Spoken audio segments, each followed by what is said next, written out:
combined 13 frags. Frozen, 12. Still, T-side cash can be difficult. If you can get yourself a couple of those, you could be onto a competitive affair after all. Yeah, 5 rounds, absolutely not the end of the world, especially when you know Vitality aren't tested with whatever they have in their pocket for their second half. They have no proof it works outside of the pracs. So FaZe, late recovery, 2 beautiful entries on B. Robs kind of hopes they run into him after that pick, but Frozen stays vigilant of the clear. Jay Bowen, though, has picked up an AWP. He had a great start to Dust 2. He's got to showcase some of that again.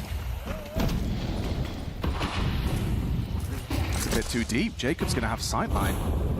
That's what Flamesy's counting on. Flamesy's been in this top box position a lot. It is susceptible to those wallbangs. Yet to be punished. A new angle for ZywOo. Crazy. Pre-aiming the boost on site. Yeah, I've seen a lot of people do that.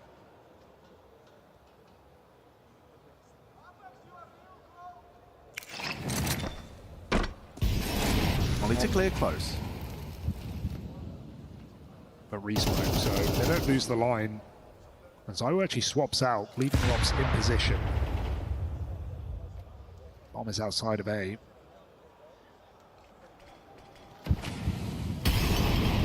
Mid-take, or should I say fake. There's not much commitment here behind this utility. Just Jacob walking out. This is getting funky. Yeah, event split happening. That smoke won't last for much longer. Robs finds his corner. His sanctuary, supported by ZywOo's AWP. Incendiary drops. So is Twist tracking there. Jacob trading. 30-second commit. Apex in the off angle. Jaboan doesn't hit his shots, and Apex facilitates as another. ZywOo comfortable. Nature's gone, and good luck, Jaboan. Not the weapon you want in a 1 versus 3. Bomb on his back, but good luck. Have fun. Smoke on sight. Uncertainty. And there's ZywOo. Not what FaZe need. ZywOo showing up in a big way in this game. Consistent output in every position. He's been all over the map. You can't get a read on him. He's had, kind of 1 missed chance in this entire half. But what a contrast to Dust 2, where as we were talking about these uncharacteristic misses. How often are we saying, oh, missed shot from ZywOo? Of course, they still convert in his absence, but he's shaken that off real quick. Yeah. Absolute walloping here for Vitality. Walloping. That's a new one. I like it. Oh, Flamesy doesn't like that. Oh, he's so fine. Twist provides an opening and there's no rebuttal. Just can't believe he sits there. 3 flashes deep, doesn't move a muscle, just wants to lock his position, cannot do so. FaZe have had middle in many of these rounds, but Apex is patrolling in connector, falls to Twist. You need to capitalize on this advantage. Twist is giving you a nice double. You still have a main though. You don't feel too threatened, but ZywOo alive now. Twists bombed down by Robs. Bomb weird. Jaboan can't go down. Frozen finding Mezzy's huge. ZywOo though in the blind spot on a main. It's not the weapon you want for the trade, is it? Oh, the flash even connected onto Nachu. ZywOo set up. Now a 1v2 for Robs. They know the trajectory of that nade came from somewhere near highway, and that smoke's an invitation. Robs can work his magic here. Do they panic? Jaboan and Jacob. Hunted by Robs. He's pipped the timing beautifully. The back was turned, but it's a messy spray, and Jaboan pivots. Yeah, felt like the trade was going to happen either way. That's nice to see FaZe at least squeeze a final couple rounds here out of the half. It was a strong start with a force buy, a price they paid very quickly with Vitality's eco, and then just a massive string of rounds where ZywOo is taking the cake, shot after shot. Another double here as well, even despite the loss. And so reassuring signs here for Team Vitality after a slow start to the series. They are surging towards a 2-0 victory here on home soil. ZywOo 17-8 at halftime. Robs and Flamesy with a recovery. And the stars of FaZe eclipsed here in this first half.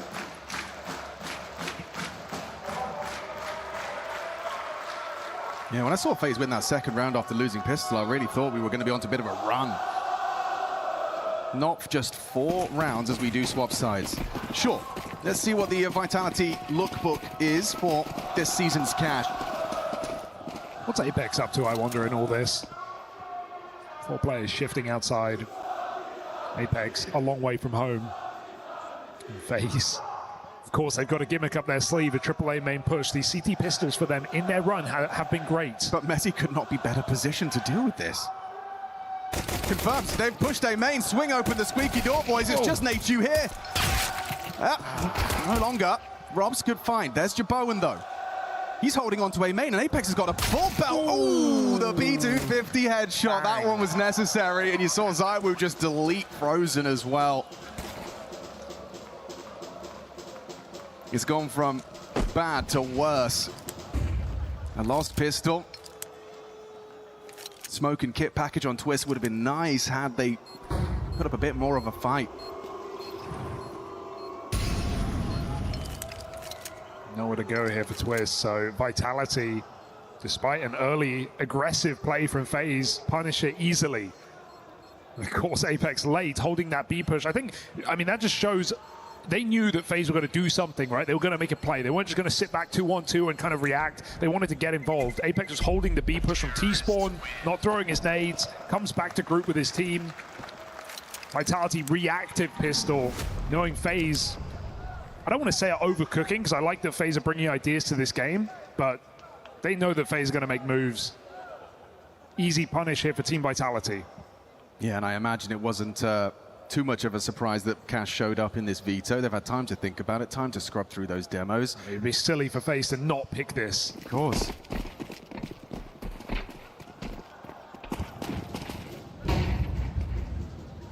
As you mentioned earlier, just I think a reassuring factor if Vitality take this game keenly, because it makes them look a little more lethal, sends a very clear message to the other teams in this tournament. Do not pick this map. Yeah, yo, you mean FaZe Clan, the team that won 6 on the trot? The early adopters of this map? Yeah, that was the first win we posted, actually. Yeah. We broke their streak. Stay away. Did it at EWC in the round of 16, sent FaZe packing. And in such a dominant fashion as it's currently going, we'll see if they can keep it for the clean close.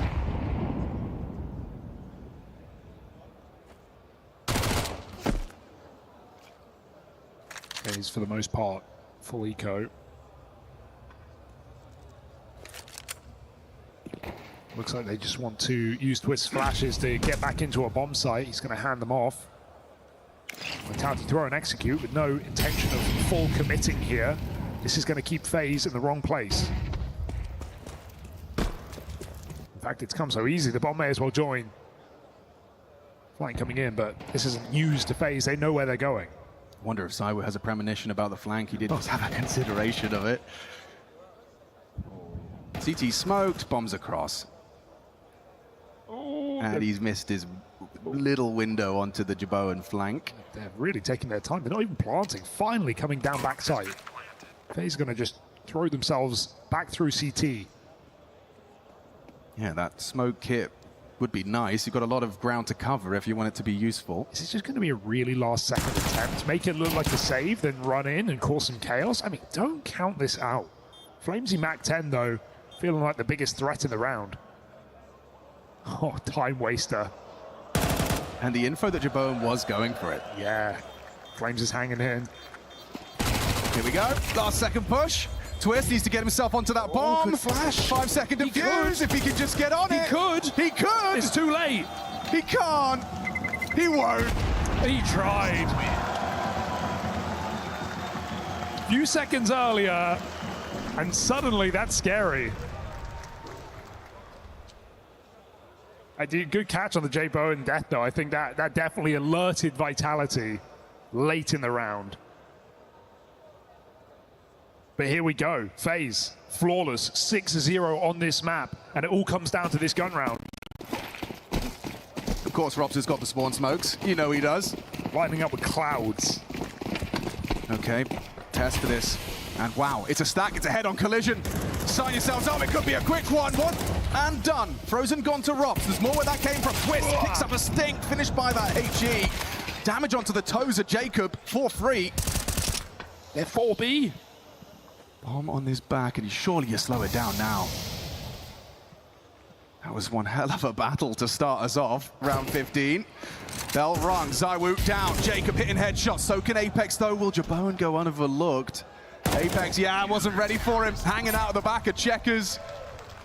And so first gun round, a roaring success. I can't quite believe we've started 4 CTs, guns on, ready to biff. Yeah, that's a great read out of Twist or whoever on FaZe calling that. Vitality first gun round, just want to punish. 1 minute 43, Hugo, and the whole squad are ready to fight. 3 B main, 1 heaven throwing flashes.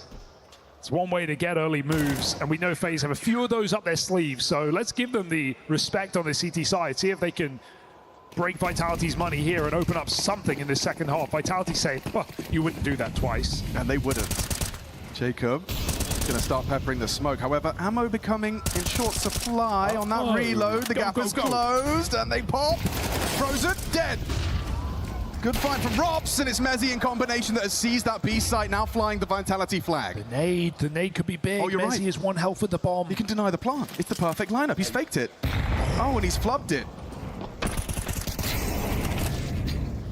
Oh no, these are not nice. Bombs planted now open for Mezzy as well. We have a lot of util for FaZe, and so time for them to show off their execute. Look at this. Is this a lineup for Nate 2? It is. Wow. Gives him that waterfall. Makes the angle awkward. Nate finding Mezzy that 1 HP, not enough to overcome the incendiary. Advantage FaZe. On the way back into this B bomb site. Apex and ZywOo, you've got to get past this French duo.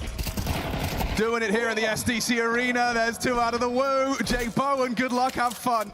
Time-sensitive mission, and there's ZywOo for number 3. He's just flexing now. ZywOo is so comfortable on this map. 22-9, was rocking the AWP on the CT side. Now just piecing rounds together in the post plant.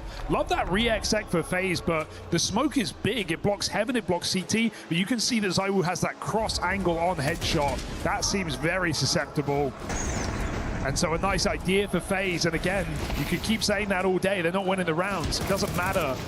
11-5, Vitality, rock solid, both sides. The bait from Apex, the fact he actually survives, rounds the corner, and then presents the back for an easy pick for ZywOo. All right, well, that's timeout time.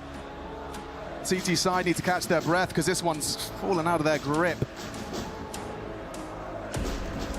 FaZe forcing desperation here in a dominant scoreline. In all the games that FaZe won, they didn't even let an opponent get to double digits. 6 wins, Team Spirit included. But here is Vitality making it very well known that they are not afraid of this new map. It is quite a statement scoreline, isn't it?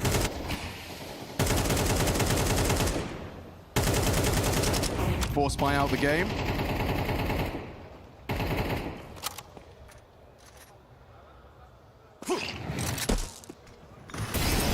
Frozen forced out.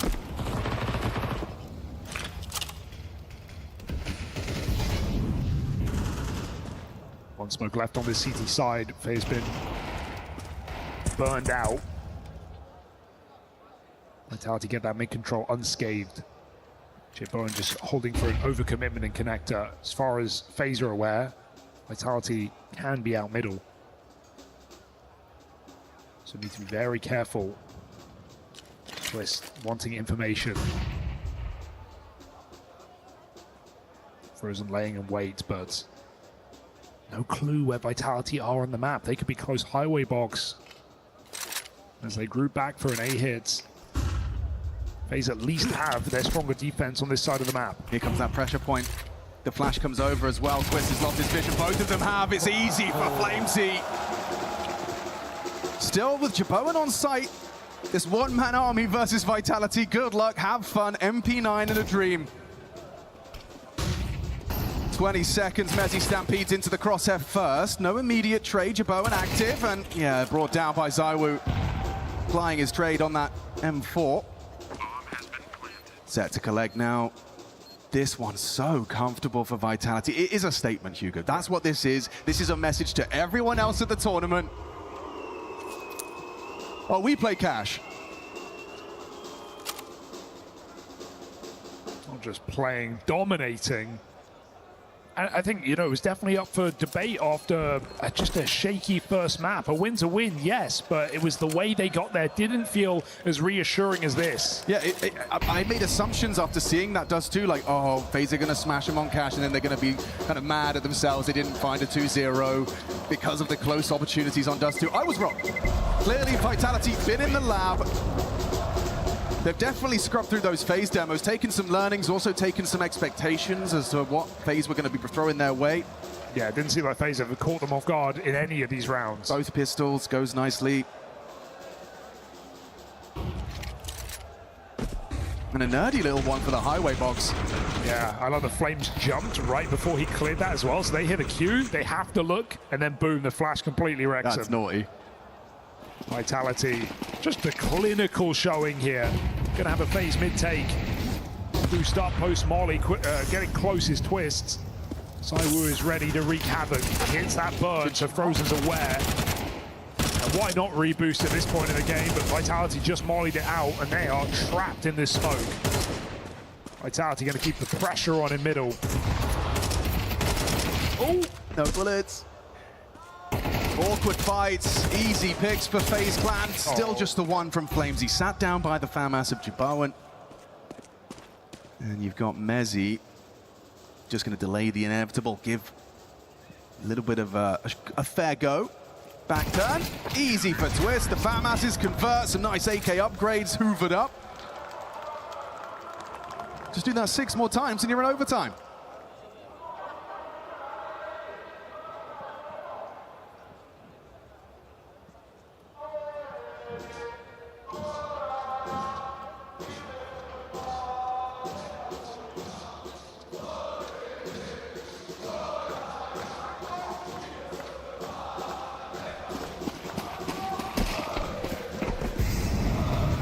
Missy smoke. And fast A smoke cancelled here. Vitality going to contact in. They got, again, close mid to worry about. So the reboost might set FaZe up for a quick flank. They've got 5 players on this side of the map. Screw it. All in. Nature's had a really rough go of it. 3 frags, but a couple of outputs here would be huge. He's got empty hands, and they've got an empty sight. It's got to be it. Captain Twist, dead to Zaiwu, and FaZe sent home by Vitality. Statement win indeed. Shaky start to this series, but they end it with an absolute bang, blowing FaZe out. 6-1 now on the new map, and Team Vitality eyeing up a date with Team Spirit. A rematch from that Rio final where Vitality swept the board, bound to be a banger. They looked so comfortable on Cash. That's our first glimpse. I think that's very promising signs that Vitality have done their homework. FaZe, their safety net of Cash, ripped to shreds by Team Vitality. And in the round of 16, singular limb, FaZe's bags packed.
Potentiellement la seule fois où j'aurai la chance de jouer devant le public français. Et aujourd'hui, rejouer devant vous, c'est magnifique. Merci à tous. On est évidemment ravis de t'avoir.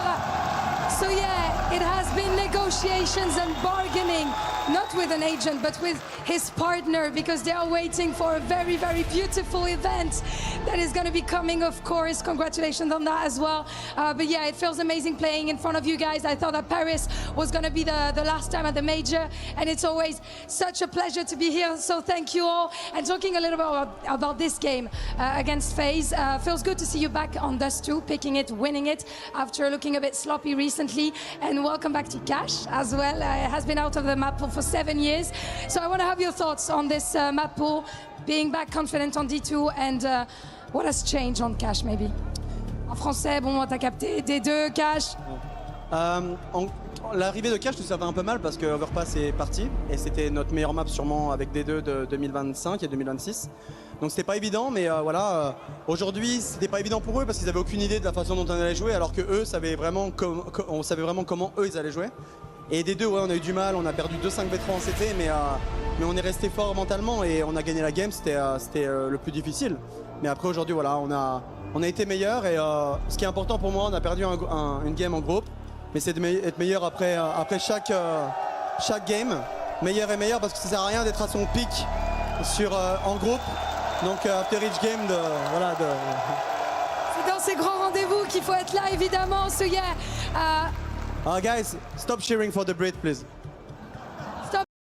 you should be having, you know, a little bit of bromance here, of course, on stage. So yeah, on Dust 2 it was a bit hard. We lost 2 5v3 in CT, but we're still confident on the map, and I'm glad that we managed to come back. And especially on Cash, they had no idea what we were about to do. We got tons of prep about how they were about to play and stuff, and I'm glad to be back on that map, of course. Now I want to tell you about your role in Vitality, especially on those big stages. You're used to be the villain, quite often middle fingers out, everything in the chance. But here Apex, you're the hero. So I want to know, what do you prefer between being booed and being cheered?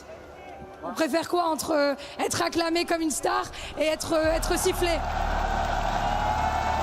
Sifflé. Non, je rigole. Non, on a l'habitude d'être sifflé. Je vais pas vous cacher que tous les tournois, on se fait un peu crier dessus. Et j'ai dit à mes coéquipiers, kiffez un peu parce que c'est pas souvent. Et non, ça fait plaisir. Comme j'ai dit, 3 ans sans jouer en France. Ça fait du bien, on a vraiment envie d'aller jusqu'à l'accord et d'avoir encore le public français. C'est mon meilleur souvenir dans ma carrière et j'ai vraiment envie de revivre ça. Mais il y a encore game par game, on joue encore demain et soyez nombreux. Yeah, we still need to go step by step, of course. I love being cheered, and I told my teammates to enjoy this moment because it doesn't happen often that we're not getting booed in an arena. And of course I want to go up until the Accord, but we still have games before that. And talking about games and that game that you won against FaZe, it is time, Dan, to key crush en route. On va aller exploser la clé de FaZe. Anything you want to tell to the poor Neichu? Un petit message peut-être pour Neichu le français? Dommage. He's just ice cold. He said unlucky. Neichu and Vitality stand strong here in Paris. Mesdames et messieurs, Vitality sont en 8e de finale.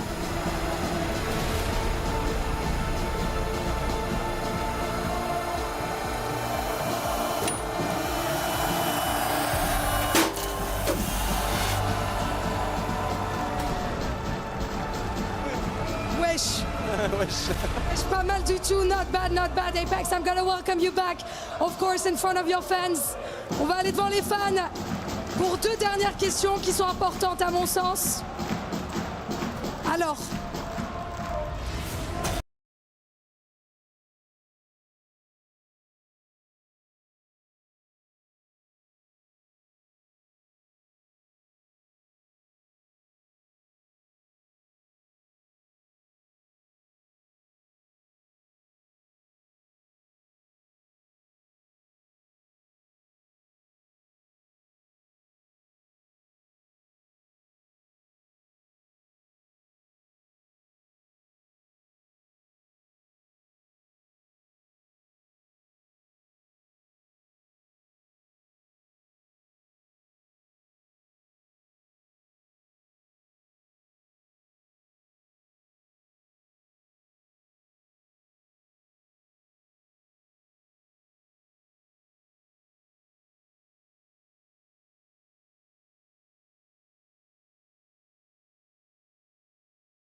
who's the greatest player in CS history? And they said ZywOo. That was no hesitation, right off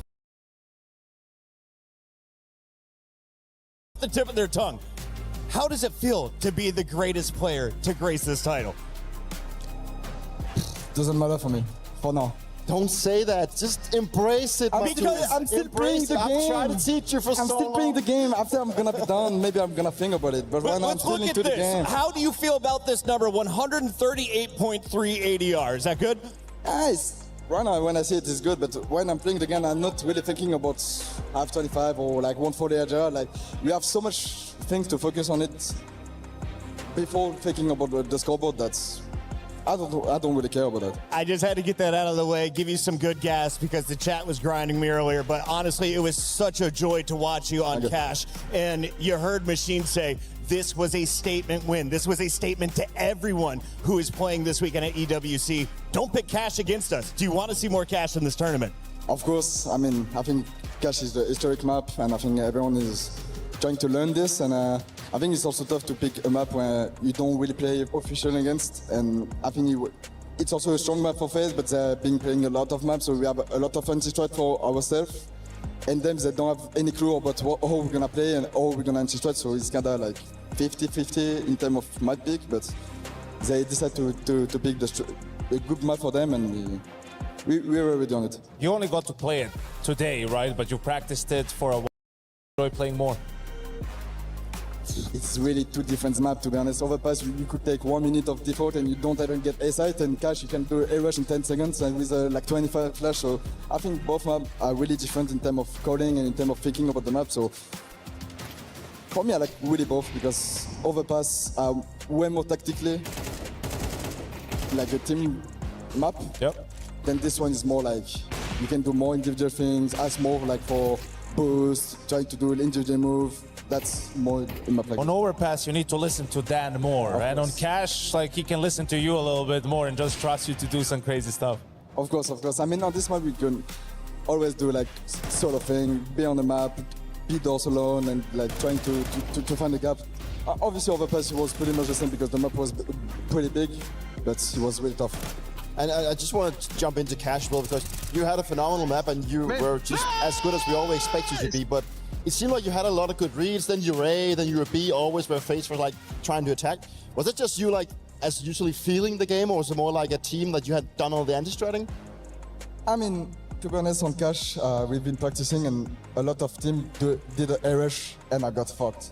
and the only solution was to play forklift. That's why you see me like a lot of A playing forklift because that's the only position people don't really flash, and it was a good position. So I'll replace this position because that was a good one. It led to 10 multi-kills, so it seems like a good change-up in the game. And I just like just for the team as a whole. I mean, half a year ago, you guys seemed unstoppable and no one could beat you. And now you've taken a couple of beatings, right? You're bleeding a little bit and you get some close games also. That was witnessed today on Dust 2. In your own words, why do you think you like have dropped a little bit? I mean, it's pretty much everything. Like we are not playing 100%. We are maybe playing 90-95%. And in terms of individually on those two, we can see like we are missing a bit more. In terms of calling and communication, we were a bit more hesitating. That makes the game like harder for us as well. Back in the days, we were just following the plan. Doesn't matter, but it was good or not. We were trusting each other. Of course, it's a bit harder when you don't have the full confidence of yourself and also of your teammates. So, of course, when you feel that, it's a bit more special to entry or like do more things for your team. And obviously, like we said, this team, we're here to progress like game by game, and I think we are doing really good for that. ZywOo, we're going to keep you around in the studio for a moment if that's cool. Security's making sure you don't get mobbed. I love these guys. They're keeping you protected. This guy has aura, and they know it here in France. In the meantime, aura, well, it may be crushed right now behind the scenes. Twist, he's moved over to IGL. Unfortunately, he had to go up against one of the biggest juggernauts in the round of 16. Here he is with James Banks. It was certainly a solid fight, at least on Dust 2 coming out from FaZe. They're also fighting against the crowd at the same time. First of all, sorry for the loss in that one, Russ. I feel like you guys put up a good fight on Dust 2. It was fighting back against them and then having a lead and being able to almost have a chance of taking it. Tell me what differences you saw, because they were getting a lot of entries. You guys were getting some clutch rounds. There was that 3v5 you guys won. You must have felt like you were pushing them to their limits and you had the game in your hands. Yeah, I think so. I mean, it's Vitality. They can win a lot of these rounds that don't look favorable for them. So I'm happy that we won some of them ourselves. Yeah, we had a good start, a good comeback on Dust 2, on CT, and then yeah, we had a good start on T side. But unfortunately, I feel like our prep kind of let us down. Either like some things changed, or maybe some things were not looked at thoroughly enough, and that's on me and the coach, really. So it's rough to feel that way right now. And then yeah, on Cash, in hindsight, it's easy to say it was a trap, but if we picked another map and lost that instead, I think we would have been questioning if Cash was the right player or not. So no regrets there on picking the map. We fumbled the game plan quite a bit. I feel like the prep was good on Cash for ourselves, and yeah, I think it's unfortunate. Maybe we crumbled a bit. Lots of util missed. Lots of forgetting like certain round strategies. Things that we prepped, dry run, we did. So it's rough. It's rough to lose that way, but yeah, no regrets. When you say that, right, about missing some of these strats, missing the util as well, though, is that something you would still expect with some younger players, some newer players coming in? Is that something that, okay, it's a problem now, but you can easily fix it? I think, honestly, this was nerve related. I don't think this is as much as like, we didn't do it right in the dry run, or we didn't go over it enough. We definitely went over it enough. We did enough things. And yeah, I think it's just a nerve thing, to be honest. And I think that's expected with inexperienced players. I'm proud of Nacho. He put up an amazing fight on Dust 2. He had a lot of star moments. So did Jacob and Jason. So yeah, I think it just crumbled a bit. Maybe they expected it to be an easy game on Cash. But there's no easy game against Vitality on any map, I think even if we just played a random map from the map pool, it's going to be a really hard game, but yeah. Well, thank you for your honesty, thank you for your thoughts on it. Sad to see you go, but we'll see you at future events as well. That's it from FaZe here at EWC. I know many are sad to see FaZe go, especially before they were able to earn club championship points, but expect this team to come back stronger. ZywOo, any final thoughts on your opponents before we talk about your next matchup? No, actually, they play really good. To be honest, on those two, we were like pretty much like wet at the end, like we're sweating because they play really good in terms of injury delay and in terms of calling. They did a lot of fakes to try to move the rotation, and they did it well. They won a lot of 5v3, a lot of like injury delays. They were good. So of course, like, I don't think they're gonna think about Cash because, like he said, it was kind of a trap for them because we were prepared. But Dust 2, they were ready, and yeah, it was good to play them. Absolutely, and of course, you got the word while we were in that piece that you will officially be playing Team Spirit. Let's take a look at what was happening over on that B stream because Dupree, Yanko, Donk seems like he's ready to play ZywOo. 27 kills in map number 1. He was putting up some numbers of his own. He might be ready to play ZywOo, but I'm not sure he's ready to play Vitality. The Donk really feasts on teams like Bait, who don't have as high of a floor as some of these other teams. They don't have really good protocols, utility usage, right? Who just want to take aim fights versus Donk. If that's your plan, or if that's what happens in a game against him, like, no one's gonna have a field day, and that's why you see teams like Falcons, Vitality, and so forth really know how to minimize his impact and just make the game difficult for him. And looking at the lower bracket as well, Falcons also taking on the Legacy. I think that's the big surprise for me that David really didn't make count. So, I mean, overall, looking at the games we have ahead of us, Spirit and Vitality is really the headliner. And of course, Legacy, Falcons, ZywOo, if you get past Team Spirit, you'll be playing them for an opportunity, of course, to move forward and eventually make it to that arena. You've had a lot of French fans hoping for Vitality success there on Sunday. Would you rather play Legacy or Falcons right now? I mean, when we see this bracket, I prefer to play Falcon, to be honest. To have really? Like, a really strong bracket and to manage like having, when we're gonna win this tournament, having like the joy of we win because we face a strong team. So obviously we're gonna pick Falcon. I'm gonna pick Falcon. Dude, I love this answer. The confidence from your team is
every move.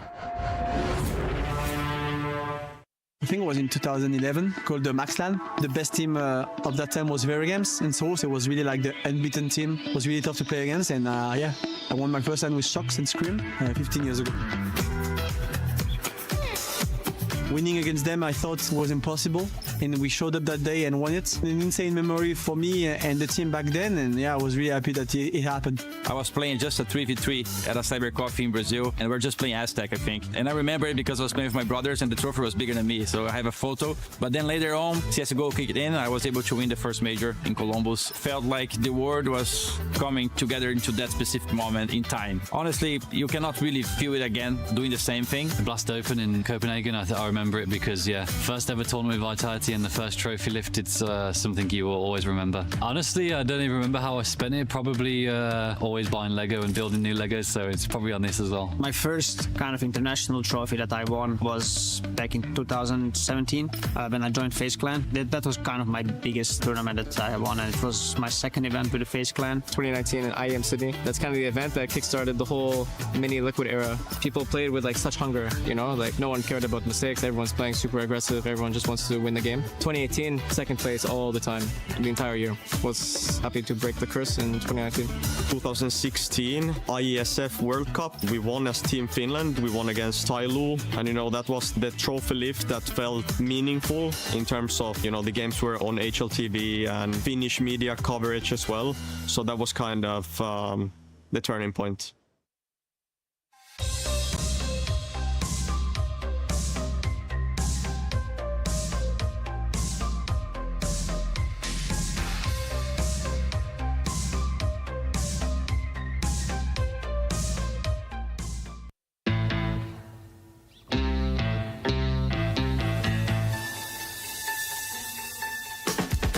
Would you rather win every tournament except the major, or you can win the major but you can't win any other tournament? I think I would rather win every other tournament than the major. Do you reckon you would have said that a couple months ago?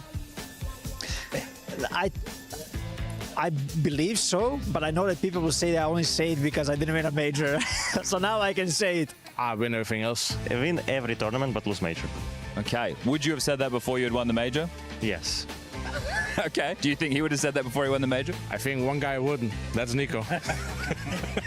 I think win the major, and all the tournaments, no. I take the other tournaments. Every other tournament? Yeah, I don't care about the major.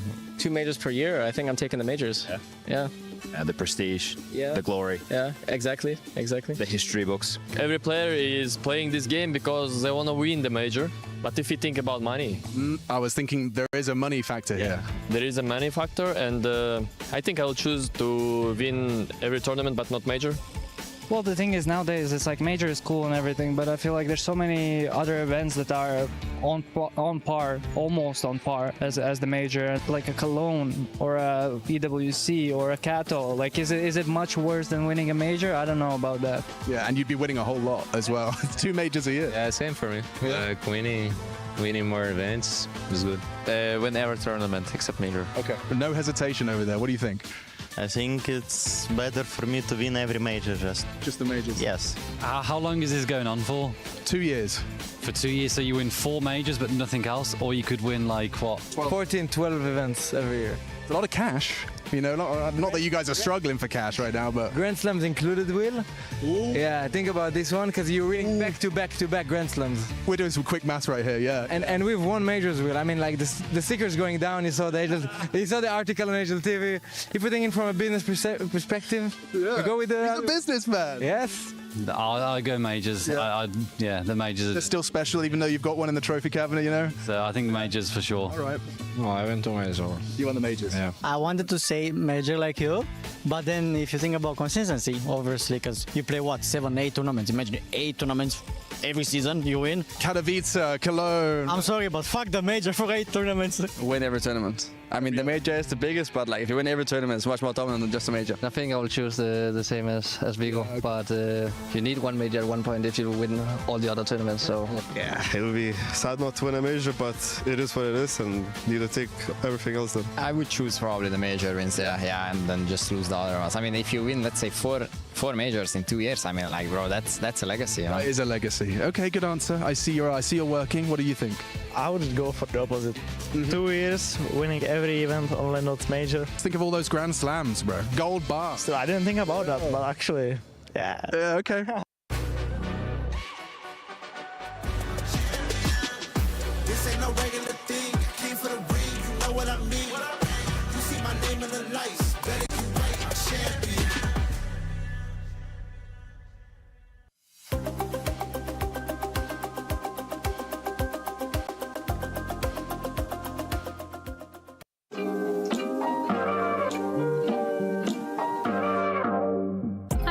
Jenny here, and I'm joined with Furia to do a little bit of a who is most likely to, testing your synergy off the server this time around. Concept is pretty simple. I'm gonna give you guys a couple of scenarios. You write the name of who you think that applies to, and we can discuss who pushes everyone to improve the most. Can I write myself? Yeah, absolutely. You guys are the slowest writers in the history, I'm not gonna lie. I didn't put one only, but two. It's possible to say one. So it's good. Sounds good. Why both? Fallen is captain, so he has his concerns about the game sometimes, so we need to improve for him. And Marix was a second captain, basically. I'm the root version of Fallen. Yeah. Who is most likely to leave you on red? Oh my God. Okay. Okay, Yuri. Daniel? That's it. What did you write, Yuri? Everyone. Everyone, Good. that's fair. Why do you think it's Yuri? Me? I don't know, good question. That's what I'm saying. It's like everybody wrote a different person because legit everybody can, except me. Do you guys like each other? No, not really. We're like colleagues more than friends, I think. Yikes. No, we're trolling. We're trolling. We're like a family. Like a toxic family, like where you're getting abused and everything, kind of that type of a family. Do you want to talk about it? No, I'm joking. We got the couches. We can turn this into a therapy session. Yeah, no, it's okay. Yeah. Who is most likely to arrive to the airport way too late? Of course, bro. Of course, bro. You guys ready? Yeah, I'm ready. Brazilians. What do you mean, bro? It's him, bro. No way, bro. You guys are trolling. You guys are trolling. Why? Just now? I never miss a flight, bro. It doesn't matter. Just now we're late 40 minutes. Yeah, but it's you not know an why? airport. Because of Cacerata. But it's not an airport. Oh, so specifically airport, right? I don't know about that. Why you? I always late. Not in airport, I always late. Young guy. It's always late. Who is most likely to tilt after one bad round? Oh, easy, bro. What's her name or first name, bro? Okay, yeah. I'm very sorry, guys. I feel when I was saying like this family is like full of trauma and abuse, I think I'm the reason for that. You know what? We love a self-aware king. Oh, great. You're good. Thank you. You know, Appreciate as long as you can acknowledge it. You see, guys? Like, isn't it so hard? It's my job to be nice. Nice. Appreciate it. Who is most likely to forget something in their hotel room after checking out? Easy. Easy, boy. I put Fallen. Why? Fallen? Yeah, Fallen sometimes forgot the things. Like, so I made me Fallen. I forgot on the passport. Yeah, sometimes Fallen forgot. Like, I just forgot one time passport, but it's all. Yeah, but then So the passport's passport, bro. What can I do? I see more Fallen forgetting the things, so I put Fallen. You can hype away for everybody, right? Yeah, of course. That's it from us for today. Thank you guys so much for joining me. Hope you guys enjoyed it.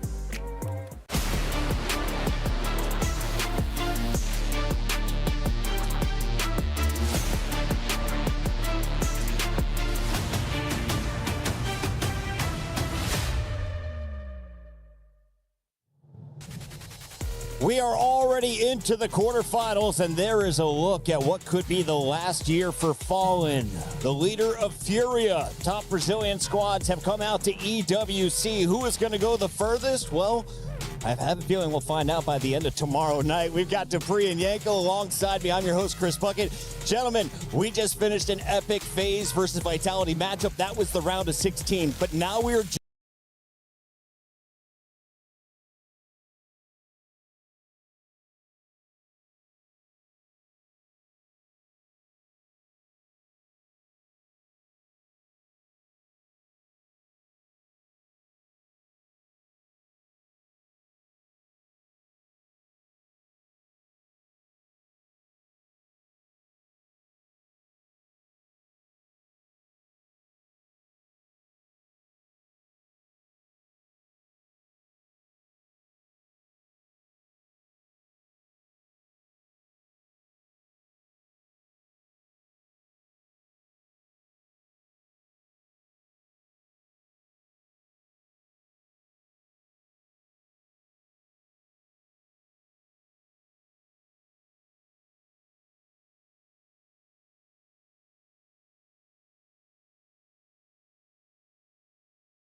G2 saw his skill. They saw that maybe, thought we could fix him. And so far, he's made far less mistakes than he did in his NIP days. And on the other side, let's talk a little bit about the Furious Sniper, because the Brazilian fans were on their feet at the end of Game 3, Dupree. And he's the one to look out for, right? And you can even tell by the head-to-head that it's a little bit uneven ground. Moldoy basically winning out the majority of the categories here, and rightfully so. He's also the star to be looking out for if you do turn to Fury. And yesterday, I think he had a bit of a blunder at the majority of the match. He found himself in a lot of good positions, but didn't really land shots that he was supposed to. He can be very flashy and he can be very aggressive, but you need to hit the shots once you're presented with the opportunity.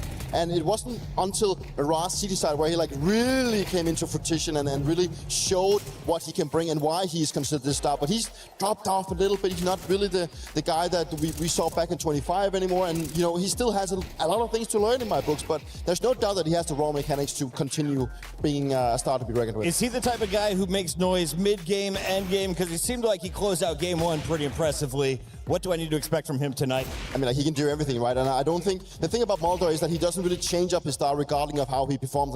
He continues to look for those fights. And I think that's also what classifies him as a player that believes in his own capabilities. And that is just very important when you take to the big stages. You need to dare to play, because that's what your team is used to, and that's what you will get out of him. So I don't think he's going to change anything, but he just needs to hit more of his shots. We were saying Kesarado and Yuri's name quite a bit as well. Yanko, who is your player to watch from Furia?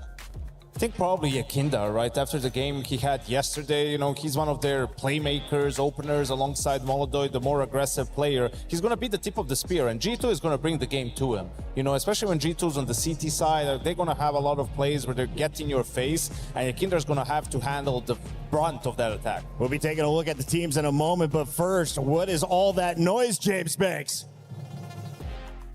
I'm here with the life and soul of every Furia game. It's the organizer, Furiosa, who are always making a noise, partying hard, and bringing a lot of energy to our Counter-Strike events around the world. Now, you've been with me many times, my man, but just tell me, how stressful was yesterday for you?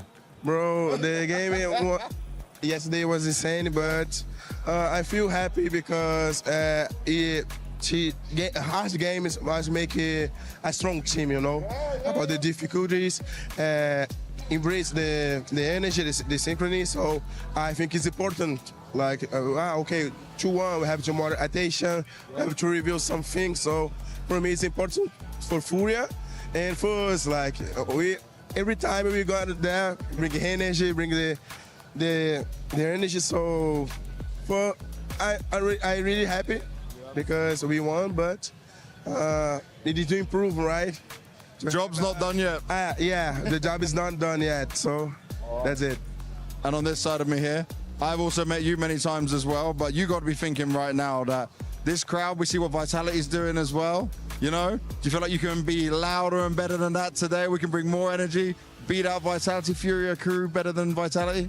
I think that's why we're here, right? So we made plans, we came all the way from Brazil, we came here to make noise, so we haven't played against each other to know which one is the loudest, but we're gonna do our thing and hopefully everybody's gonna join it. I do enjoy it always, every time. For you, you've never traveled before. This is your first time as well, so just tell me what this experience has been like, how much you enjoyed yesterday, and how's your voice? Okay, so as you said, this is my first time traveling abroad, and I'm very happy and proud as well. Yesterday so far was the best day of my life, but now I hope today is the next day, best day in my life, you know?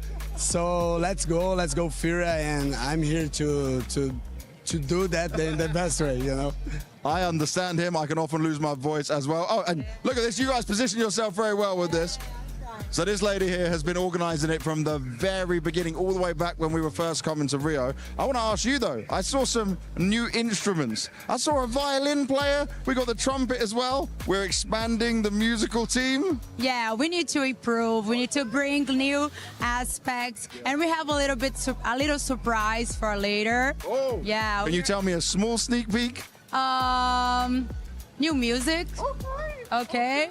So yeah, we have always trying to improve and bring more energy, more things, more the way like Brazilian party. So we're always trying to be better.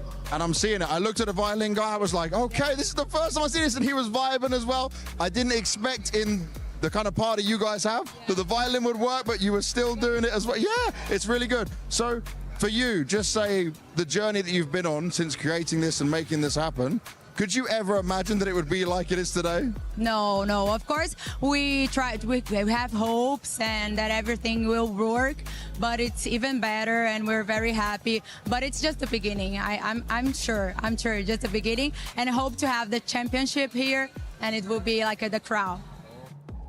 Thank you very much, James. Yanko, as a former music teacher, what would it take for you to bring out the accordion and join the Furia band?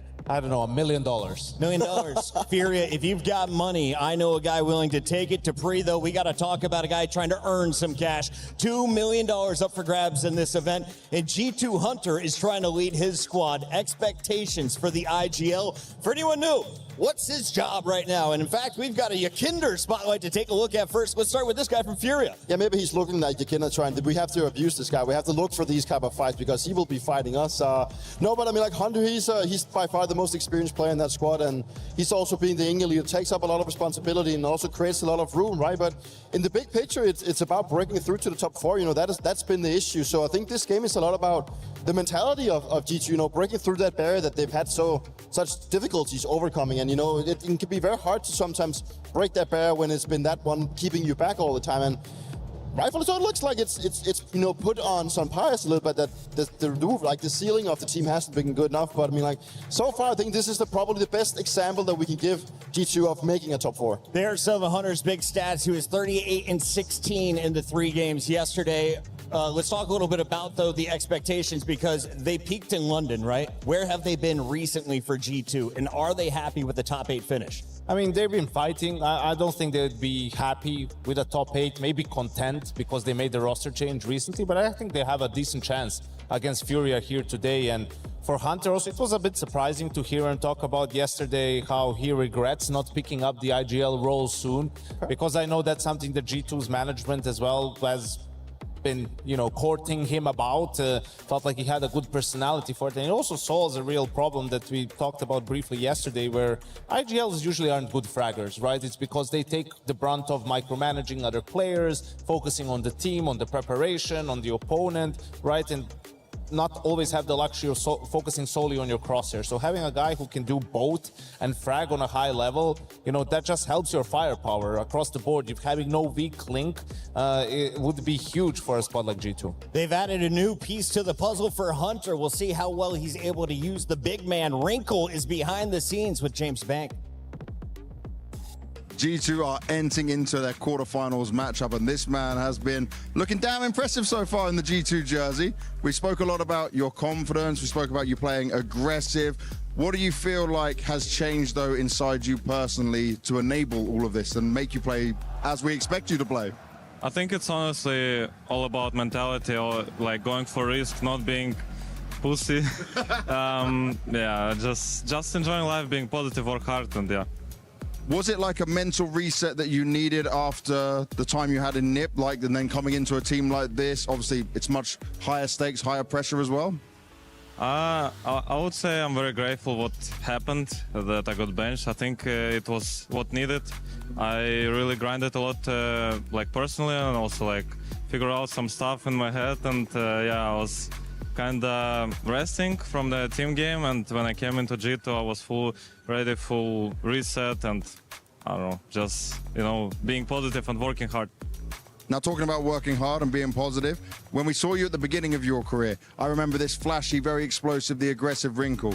I wouldn't say we're quite there just yet, but is that what you're aiming for, or does your style change now because of what G2 need as well?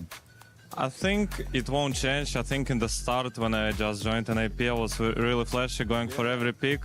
And I think it won't work right now because many good teams are ready for you, so you need to figure it out also. But as I said, I will be active for sure. I will not be passive, and yeah, let's see what I can do. And let's see what we can do also today against Furia. What do you think about this matchup? Because this will be the toughest matchup you've had so far here, right? Certainly a very good team, but they had their struggles against Aurora. Does this feel like a team that you're on the same level with, that you can beat? I don't know. I'm not really thinking about it. I'm just thinking about having a good game as a team and having right mentality, right positivity in the team, and enjoy the game. I'm not really thinking who we play. Is it Furia, Vitality, Spirit, whatever. So yeah, I think we shouldn't focus on them. We should focus on us and bring the enjoyment into the game. It looks like you're enjoying it. He's got a smile on his face while saying all of this. Let's see what they can do on the server. It's G2 versus Furia coming up next. Great to see Wrinkle with a smile on his face before the match. Will it still be there at the end of 3 games? Only time will tell, but James Banks seems pretty confident in this guy. Yanko, do you have confidence in Wrinkle tonight? I think so. I think we might be witnessing, a nice little redemption arc early in his career, right? Because he was this sort of flamboyant player, and then NIP didn't look so good. A lot of basic mistakes that were being made, and he's very honest in that interview, right? Like talking about how he had to do some self-reflecting and do some extra work on himself, and how grateful he is for the opportunity, right? And he's only 21 years old. Like, there's no reason why he can't learn from his mistakes. So hopefully we see the best of Wrinkle moving forward. And I also just hope that he will, grab this opportunity and look for himself to learn something where he can really give something extra to G2, because that is what they've been looking for. And he's a very aggressive AWPer, and I think that's also a natural thing that G2 maybe have needed, since they haven't really got involved. Like the main aggressive, rightfully looks like Nerds, and he's not always been like the most aggressive player by nature. So getting that aggressive, stint into the team might do some wonders for them. Are there good maps for him in particular? Anything that plays to Wrinkle's strength? I think early on it's more about what G2 is good on as a team at the moment, right? And I think that's, for me, when we start talking about the map pool, is why I think G2 has a decent chance today, right? Because Furia's permaban is G2's weakest map. G2's permaban is actually what Furia has been picking lately in terms of nuke. And we see actually Furia switch it up themselves. So this is a huge curveball in the veto. Furia to veto out Inferno and be willing to play Ancient. Yesterday against Aurora, it's not the same. Aurora also permabans Ancient. G2 plays it, not not too well perhaps recently, but that's against other Ancient teams. So this really tells you they've gained a lot of confidence for that win against Aurora yesterday. Yeah, it's a bit surprising. Maybe this is a little bit of a new look, but I mean, anything can happen at this point, right? But I still think that an Anubis pick is also going to be very interesting to my books. We still have 2 minutes and 20 seconds. Why is Anubis going to be interesting for you?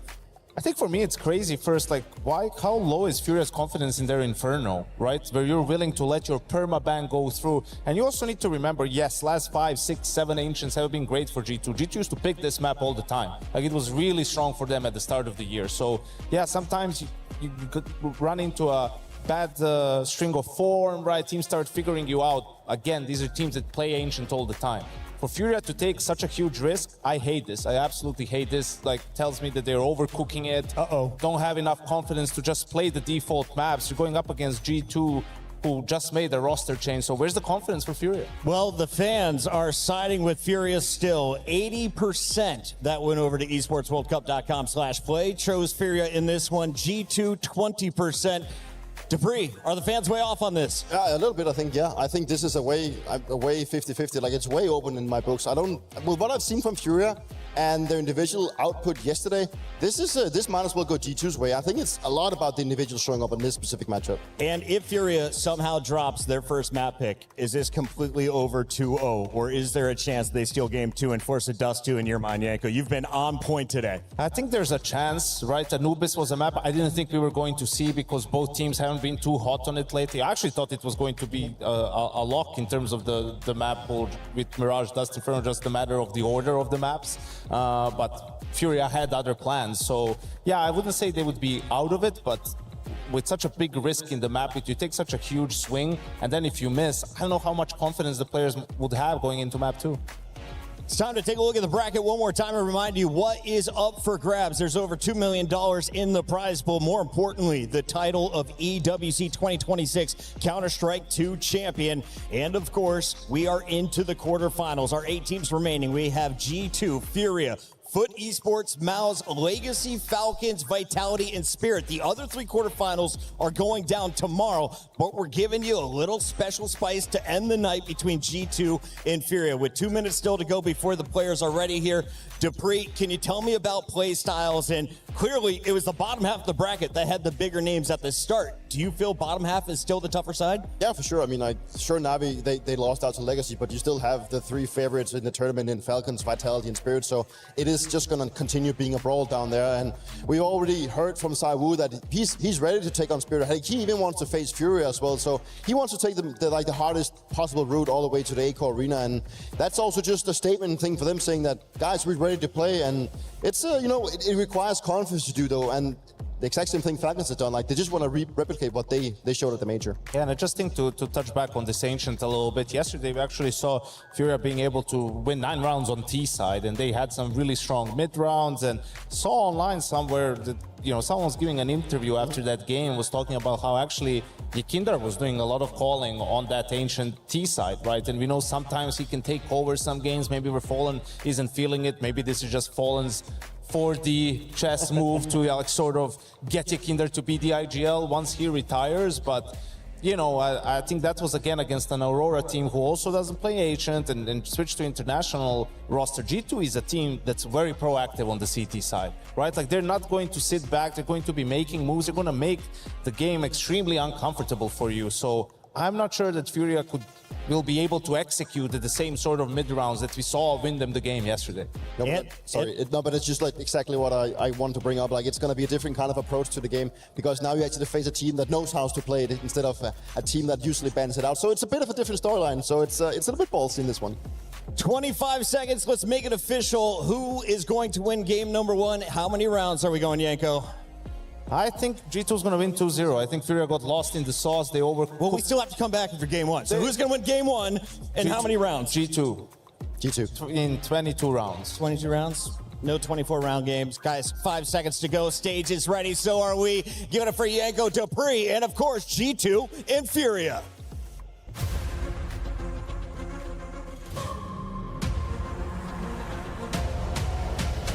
Our goal when we came here was 100% top 8, gave everything for this organization and this logo, of course. One more thing like that means a lot to me. Making the quarterfinal means a lot to us because we kept our composure, we just had to fight a lot, so yeah. We individually can step up because I know what we are capable of, that can surprise people. It's panic stations for Astralis. Is this the last round? It absolutely has to be! This is a very good team. It's going to be a crazy game. We have to be prepared. So they're always trophy contenders, and especially because it's last year of Fallen, I think they are giving toll. Give it a go. New kick someone's top part earlier. He hasn't repositioned. Headshot comes in. Nade right below. That might be it. The money shot on Jimmy! As K-Serato clutches up. Catch that! I respect Hunter a lot as an in-game leader because he's always bringing very cool stuff into the games. Honestly, very cool to see the IGL battle inside the server. They have their own mind games. They're playing like a chess match, so it's very beautiful to watch from the outside. It's a pleasure to play against Fallen because he is absolute legend of the game. It'll be a pleasure to play against him again. Whenever we come back from difficult games where we are supposed to lose and all of a sudden we are winning, this is one of the biggest boosts we can get as a team.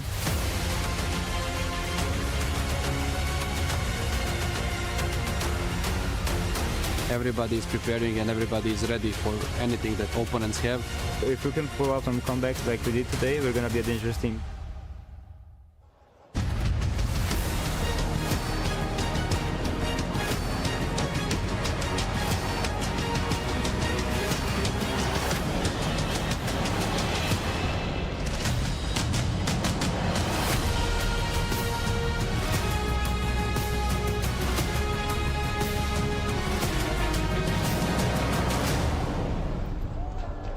After witnessing this STC arena here in Paris truly come to life, the floor rumbling as you look out into the audience and see nothing but a sea of black and yellow jerseys, as this crowd chants and screams for their home favourites in Team Vitality who've just secured their spot in the quarterfinal. You might be thinking, how do you follow that?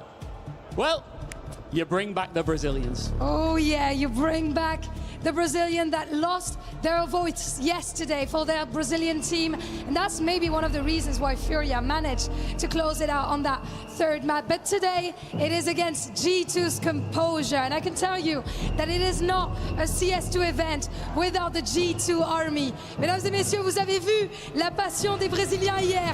Mais aujourd'hui, ce sont G2 qui se tiennent face à eux. And Ian, from now on, the stakes change. Yeah, they do indeed. Every single series that we witness here on the stage, obviously, for the winners is another step closer to this trophy. And we're about to witness our first quarter-final. If you thought it was tense in here already, get ready to take it to the next level. If you think that the show is finished, you are so wrong. First place in the top 4 to go and get, and I can guarantee you that all these teams want to get their hands on it. Ian, shall we? We shall. Let's welcome onto the stage, G2!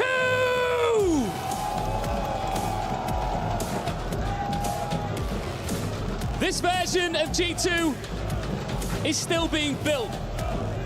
More aggression, more freedom, and a new generation being trusted to make the big plays. Now you could argue they haven't found the finished product yet, but here they stand already in the final 8 with an opportunity to lock in a spot in the top 4. Everyone knows their name in Brazil and across the world. Furia!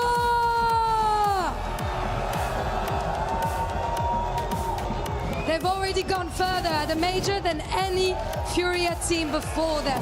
But K-Serato said it best. Nobody remembers second place. With Fallen in his final season, deep runs aren't enough anymore. And Furia came to Paris to win. L'équipe brésilienne est venue à Paris pour une chose, et c'est gagner, marquer l'histoire. The arena is bouncing once again. One team is finding out just how dangerous this new chapter can be. The other has spent this year getting closer and closer to the biggest trophies in the game. Mesdames et messieurs, faites du bruit! Well, it is time at the Esports World Cup for the quarterfinals in Counter-Strike. We've got two great teams in Furia and G2 taking each other on. You would say these are the two biggest names on this side of the bracket as well, Jason? Oh, you absolutely would, and the teams are the most to play for as well. G2, as we mentioned, in a little bit of a situation trying to mold this team exactly how they wanted to play, so you got another chance to prove that you're on the path right now, that this addition of Wrinkle is going to be paying off long-term. For Furia, they already mentioned it, the big one is obviously with Fallen's departure, rack up as many trophies as you can for the old guy before he takes off, and then also try and show that you still have the same level that got you to a major final just a couple months ago. Now, the interesting part from that death segment for me was the fact that Yanko was so passionate about the decision to take this one to Ancient. I want to hear your take on it, Jason. Well, I mean, it is a big risk for the team. You can't deny it whatsoever. This is a map they don't play too often. Well, both of the maps, Ancient and Anubis, so they don't really touch on a whole much. But like, now you come into this, and I think they're looking at it and saying there's a weakness on the other side for G2. That's probably the main reason why they've come here. Is they said, yeah, we've put some work in it. We want to try our own things, but it's also very weak for them. So we feel like there's an opening, but it is a big risk. You're playing to a weakness of your opponent rather than the strength of yourself, which is what I believe was the argument from Yanko, was have the confidence that you're good enough on the maps that you practice, that you want to play, that you can take this squad down. Where do you stand on that? What's your take on it in terms of your opinion? Equally the general philosophy I like to see teams go for, although, I mean, I am a big fan of, I do like teams every once in a while breaking out and going for, like, picking towards a weakness, being a little bit aggressive in the veto process. This one with both of these maps seems very aggressive, very tough for Furia. We'll have to see what they come out with, but obviously, as Yanko and Dupree mentioned on the desk also, is that confidence that surely had to have grown out on the Ancient win against Aurora just the other day. Now, a big story around the major was the fact that Furia were on the easier side of the bracket to make it all the way to the final. G2 was on that opposite side, right? They were in the more tough side of the bracket at the major, had a great game against Team Spirit, but that's got to feel like a missed opportunity for G2. Now they've got a chance with Furia in front of them. Not a Furia that's looking unbeatable by any means whatsoever. I heard Dupree saying the fact that he thinks G2 have the edge in this series. It does feel that way, and I think Wrinkle's been such a positive surprise, a pleasant surprise for this G2 squad. Has been, maybe not statistically, but eye test-wise, I think he's looked good, and there's obviously been some pop-off games where the stats kind of line up with it too. For me, I look towards that interview that Saw gave just a little bit ago, and it's kind of my thoughts too. He basically said, this team isn't where we want it to be. This team doesn't seem like it's getting to where we want it to be, so that's why we made the change, because we want to get a new ceiling, new potential for the squad, and see where it can go with Wrinkle in the lineup, and I love that out of the coach. Well, it is time. The quarterfinals begin here in Paris at the Esports World Cup CS2. We've got Furia and G2, two teams with ambitions to go and try and win it all.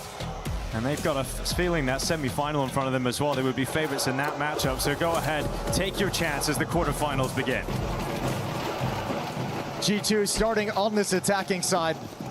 They get to dictate the level of aggression that they've been harping about for days. Okay, Serrano and Molodoy and Donut Fallen Red Room. Yakinder and Yuri pushed up in Cave as well. They can collapse very quickly on any play through middle. A utility goes in. Fallen will start the fight. Wrinkle. First headshot is his. Serrano inside of Donut looking to defend, but he's not the only defender here. In fact, he's the distraction, but they still get rid of Molodoy inside of Donut. And it's G2 down to even numbers thanks to that kill from Yakinder, but Yuri. That's a stylish little tap, and that's the bomb down in middle. But if there's one player you want in a clutch, it is Heavy God, but they've detected him early on. Oh, he's gonna have to find a way to bait this into a 1v1. There's the swing, two players fighting, can't find the kill. Yeah, trying to play this one together. 5 bullets. Goes for the reload, almost like he could hear you, but 55 seconds left. Heavy God steps forward.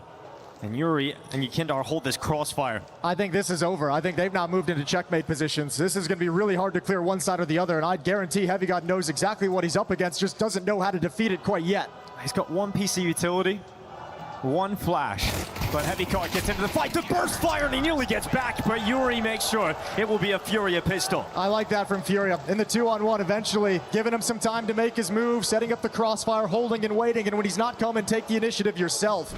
Good setup from Furia, very reactive. Tons of options for multiple players to be able to help save this round and secure it. The bomb dropping in mid was pretty much the end for G2. It's a 1-0 here on Ancient. Straight into a buy though for G2. They're going all in. They want to pick up Tech9's Deagles and see if they can bring this fight to Furia early on. Perhaps knowing their opponents aren't going to be fully put together on this map. These are the kind of rounds that can be really tricky to deal with. So it's kind of interesting. You know, both teams kind of struggling on this map. Not any kind of great win rate. There's going to be some shakiness. There's going to be some scrappy rounds. Get exciting down the stretch. I think Dupreece mentioned that this is going to lean a lot on the individuals on both teams. It just means big plays are going to have to be made.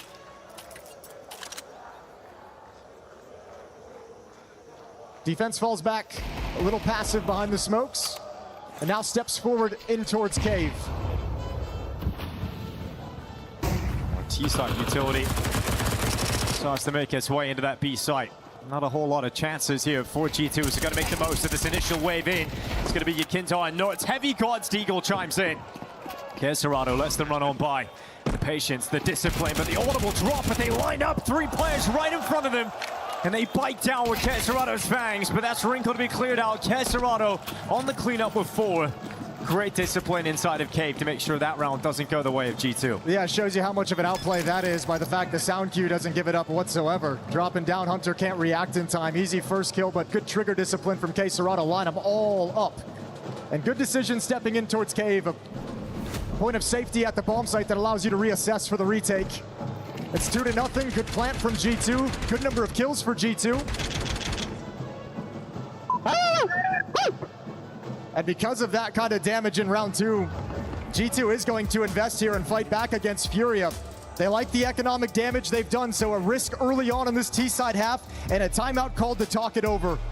Yeah, risk worthy of a timeout. If you're gonna go and make this decision, you might as well make sure you're all on the same page. Khalil's on every player here for G2. It's risky, but it shouldn't surprise anyone. The desk talked about it, the stage hosts even were talking about it, the interviews talking about it. Every single thing coming out of the G2 camp is about finding ways to get more aggression within this team. And this is a very aggressive decision, a very aggressive buy at this point of the game. So it's in line with the philosophy they've been trying to spread throughout this roster, that everyone just needs to crank that aggressiveness up just a little bit. They got a chance if they can have a strong punch here to break the economy of Furia early on. But Molodoy has brought his op out already. Every time we talk about Furia in big games, that's the player that springs to mind. Let's see if Molodoy's AWP can be the difference against the 5 weaker rifles. Molodoy spots the head. First target not taken, but a warning sign, a warning shot, as they now know Molodoy's AWP's at B. Yeah, didn't want to take the space off the shot either, just stayed tucked back. Not a whole lot of utility already for G2, just 3 smokes to utilize. They'll have to play the trade game around this corner, but no need. Mattis has got the kill. They're moving in. It's going to be 2 from Mattis. 3v4 to try and recover. Yakinta steps forward. This aggressive plays the decision that pulls one of those kills back, and he's actually ready for Nertz. He's ready for the next play, but as soon as I say ready, he pulls out utility. And so Nertz gets that headshot to pull G2 into the lead of the round. But Fallen and Molodoy still alive, still around, and still with a shot at pulling this back. And Fallen spins 360 just for style as he gets back to that kill on Mattis and puts Nertz into the clutch alone. A very winnable clutch, though. A very winnable 1v2 for Nertz. He gets to play the whole map. He's got 40 seconds. Eventually, they'll lose track of him, and it's going to be G2 who has to make a decision. Or, I mean, excuse me, Fury who wants to make the decision, but how do you do it? Here's the problem. Fallen's low HP. Do you really want to send him off on his own to CT spawn to watch the A bomb site? If he goes down and Molodoy's not in position, that's basically the round there. So Nertz has got a lot of freedom. He's going to go ahead and take it. No delay. Just jumping out, going for that bomb plant. Committing to it. The rotation has arrived. Fallen very close. In just a second, Molodoy will be joining from middle. Nertz has selected Donut as the position he would like to play this post plant from. Eventually, he's going to have to actually clear it. Now that nobody's coming, he has no sound cues, doesn't know where anything is happening on the map. He's got to step in to get the safety. Out into the open. Missed shot from Molodoy, and now it's low HP Fallen having to try and clutch this up against Nertz. We've asked so many times for Nertz to step up and deliver for G2. We talked about how important this round was, and it's Nertz to deliver the goods. You're exactly right. Critical round for Nertz to win for his team. Impressive 1v2 clutch, finding Molodoy out in mid. He's even picked up the AWP at the end of the round, so that's a big weapon taken away from the Furia side. Scrappy extended battle all throughout the round. Fallen coming out on top. Felt like it gave him the strength, but Nertz with this 1v2 secures it early on. early on puts Fury in a tough place with their money. And they managed to rip away Molodoj's AWP and put that in the hands of G2. Wrinkle getting to play with it right now, and 2 MAC-10s, 1 Khalil still. A couple of weaknesses, but nowhere near as weak as that Furia purchase. 5 7s on 3, a Deagle and an MP9. Well, they had to take some risk on the map with the weaker weapons. Unfortunately, it's taken them away from the B bomb site entirely. So 3 plants at the very least for Furia, or for G2. And we'll see if this retake, if they can do enough damage, grab a kill early on, and maybe make this retake possible.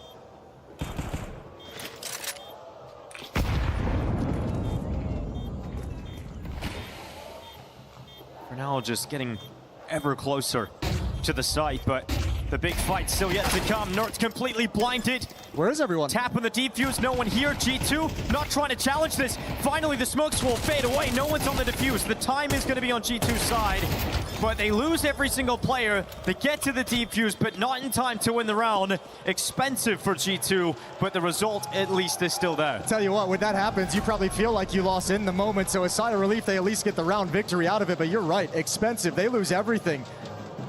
AWP is brought back over to Molodoj. He'll have that here in round 5. And G2 get away with one. A nice little retake, good utility usage from Furia. We're tied at 2.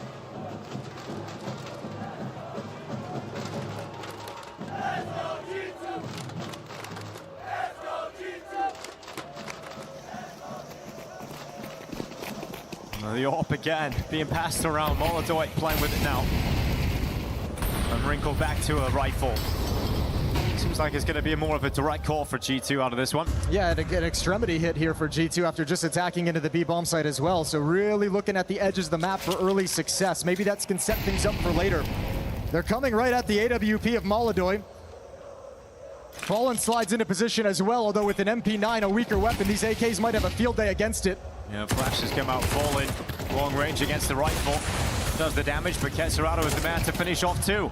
Heavy Guard and Nerds both gone, and they're stuck in a main as Fallen moves into the site to claim more control back for Furia. They wrestle into the lead of the game again.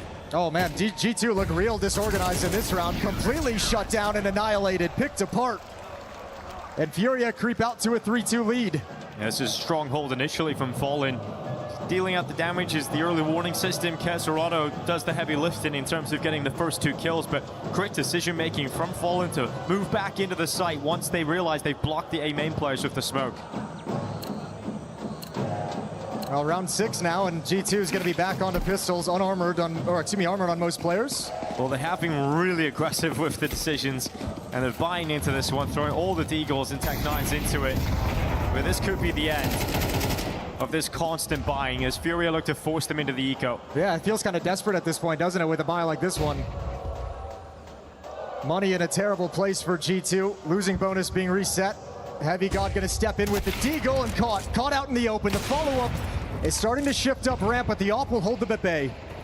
Yeah, the fact that Molodoj has been able to come away with one forces G2 back to reconsider just marching to their deaths. Didn't quite break through the way they would have liked there, Jason. Not at all. But I mean, you're sending Heavy God on a solo mission. Maybe he can create something for you, 1-for-1, and the other players can trade out the other player. Doesn't pan out like that whatsoever, so they readjust over to elbow, just get smoked off. Good timing from Fallen as he plays behind it. And G2 don't really have any options. There's just the one smoke. You basically just have to rely on the Deagles to get you a kill. Yeah, whenever that initial idea of trying to get into the B site is stopped, it does feel like your chances of winning a round like this fall to near 0, but they're going to give it a go. They're going to try and finish on this A site. Kesserado, who was so good against better weapons in the last round, has a chance to mow down some pistols. Grenade going to go around that corner. Notice the repause to throw the nade, so they would believe he's inside the bomb site. Yeah, good shot from Fallen down CT into the side. Shadow cast against the floor. And Kesserado cleans up again. So Furia 4-2. They finally force G2 into a situation where they have no other option but to save. So it'll be a full eco coming up, and we're looking at a 5-2 start from Furia here. Yeah, and all those early buys going all in that fashion from G2 gets you a couple nice rounds and give you an opportunity to get off to the races, but Furia shut you down immediately, and all of a sudden the investments kind of go to waste. So now the half starts to feel really flat, where G2 haven't been able to build anything and build any consistency. Looking good for Furia, though, if you want to talk about the conversation of this being a risky place to take this series and allow it to come to Ancient, a map that you're not particularly great on. Starting out very, very well. You add into that the win over Aurora just yesterday, and just the other day, and Furia is going to be feeling like they're doing great. Yeah, rounds like this, you can just take it as a bit of a pause and slow things down. Obviously not going to be too happy with how the T side has started here. No, it's been a very rough, hasn't it? Saul's not going to be too pleased, I don't think, with the way this has been playing out. Haven't found a whole lot of success. And with the emphasis towards, you know, the bomb sites themselves, the extremities, without that success, you still haven't really been able to batter into middle either. So Furia across the map, feeling very strong. It has a certain sense to the game so far, Jason. It hasn't really even settled in yet. You know, we haven't had the clean buy-on-buy round just yet. So hopefully that's coming up. Well, it will be in the next round here for G2, as they're just kind of walking around at the moment. No hope really for a bomb plant. Yeah, didn't. It's going to get cleaned up.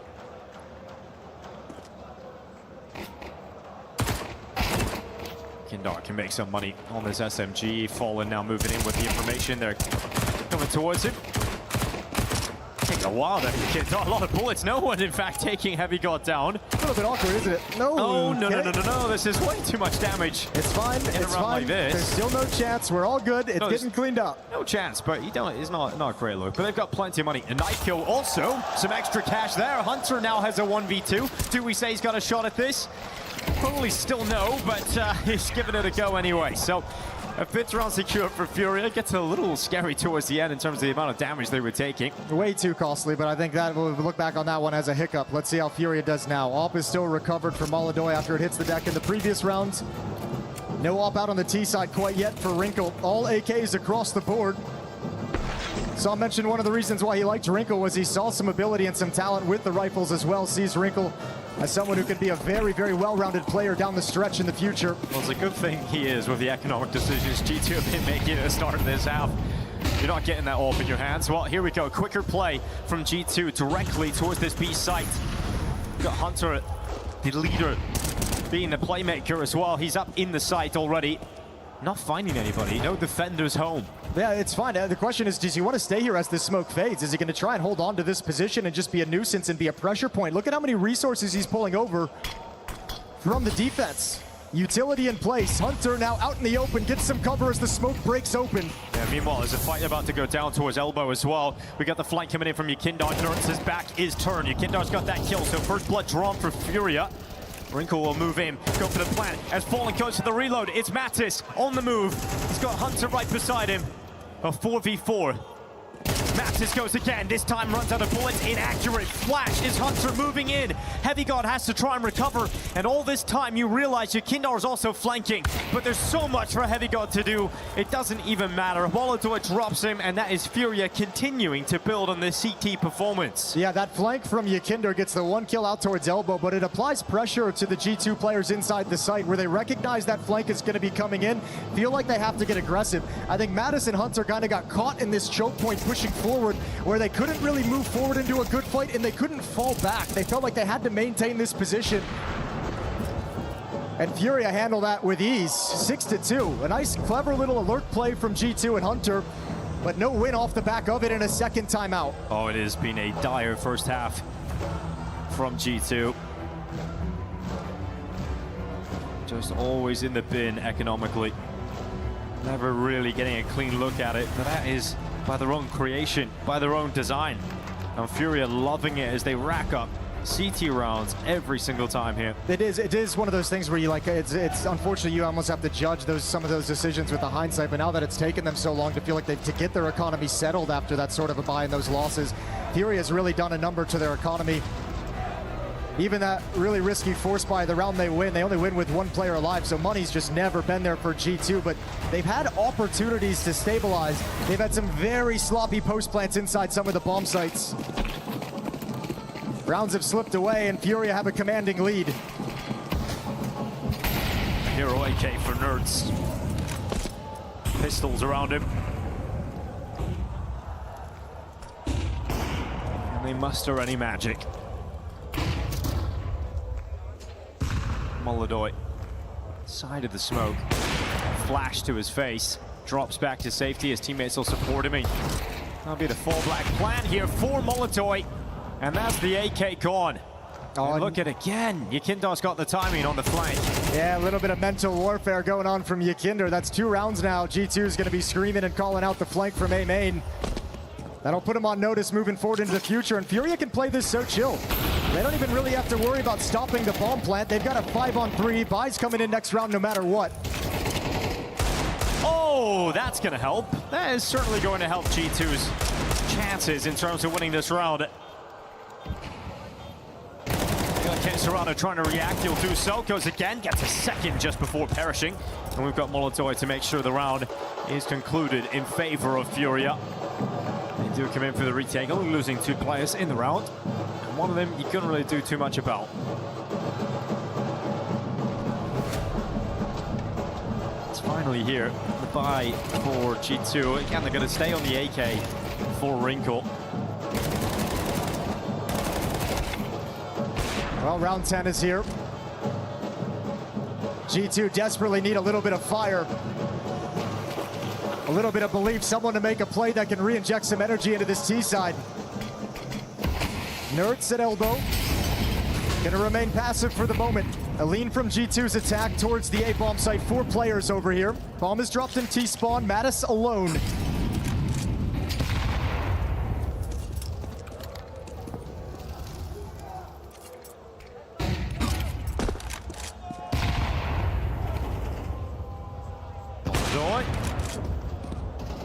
Nearly striking straight down towards elbow, but not quite able to grab the advantage just yet. Heavy guard moving out A solo. It's not a play that's worked. Fallen has capitalized on that headshot. Man, nothing's working whatsoever from G2. G2's trying to pull all the attention towards middle to activate Heavy God to give him that space to play with, but Fallen cuts him down quickly. Yakinder playing over in the cubby. A tricky position with low HP. Timing is everything for him. 3 players walk past him through the wall. Wrinkle's gonna step into his crosshair. Easy kill for Yakinder.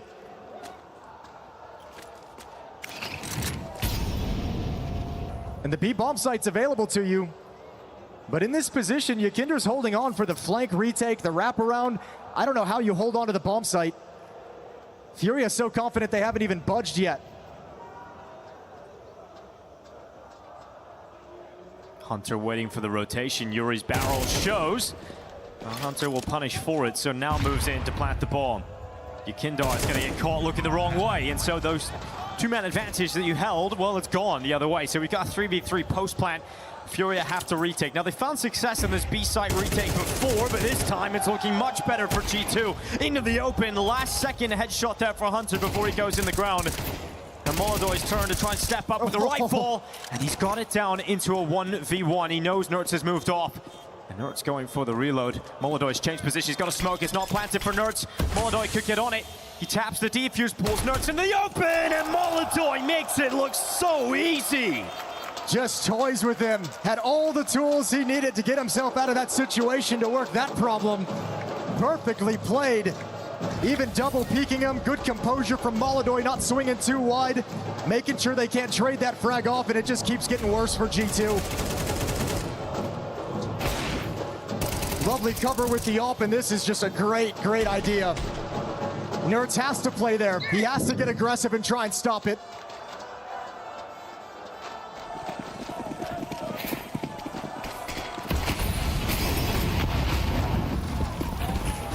Quick call here from the defense of Furia. You've got Caserado already walking his way down B lane, but Mattis crosshair up and ready. Yakinder, next player in Mattis' path, and he marches right through him too. And this is more like it from G2, showing a little bit of attitude. Trying to bounce back from that devastating round lost in the previous. Hold the phone, Molodov is in main. He's gonna have to take a risk and step in at some point, but nobody's home that we can see, so he can have an impact here. Well, he was the player that delivered the devastation. He's looking to do it once again. Nades up into the site, throwing his entire belt onto the bomb site to prevent him from feeling comfortable, forcing them back into middle. And Yuri's got both. They've got to catch a break sometime. And Heavy God is going out there to try and get it. Takes down Yuri. And now he's up against Molodov. He believes Molodov stepped into A main. But Molodov, in fact, has taken the decision to go to the red room. Heavy God is aware of that possibility also. He'll cover off the angle with Util. 3 bullets for Heavy God at the moment. It's a guessing game at this point for both players. It's flip a coin. Which bomb site do you want to go to? Molodoi is not going to be able to read this. Blocked off by smoke. Quiet on the map. So much time for Heavy God to play with. Two great clutchers. With a little time left in the round, but a whole lot of mind games. Where has Heavy God gone? Molodoi stays committed to the A bomb site. It is the right call currently, and because of the time, Heavy God has to commit. But look at the lack of ammunition. 3 bullets in this AK for Heavy God. Goes in, plants the bomb. Molodoi makes his move. Yeah, the timing is perfect. Into the open he goes. Bullets starting to become a little bit of an issue, and in fact, he'll close it. Heavy God, it will close it in the end. Out to a CT spawn. Doesn't even worry about it. Molodoi couldn't capitalize this time. Well, you said they had to catch a break. Put your big star player, Heavy God, in a clutch like that, and he's worked it very well. A sigh of relief, a long, extended clutch. And he holds his nerve, even with Molodoi making the right read. But you can see Furia's got so many answers, man. They're playing really well together as a team. Yikinder almost pulling that round back for them and stealing it right out of G2's hands. Final round of the first half. Make their way up through the B-Tor straight away. Again, some pace to get Wrinkle up on top of the boxes. Oh, they want to exploit this rotation. They showed a B-rush with all those flashbangs, but it's slowed down, and Fallen punishes. Yeah, Kesserado also stepping through, so Furia are very comfortable close to this half if they can round this out at this point. That's the exact play G2 wanted to be made. That's the scary part, is that Furia takes it and just judos it and comes out with the advantage.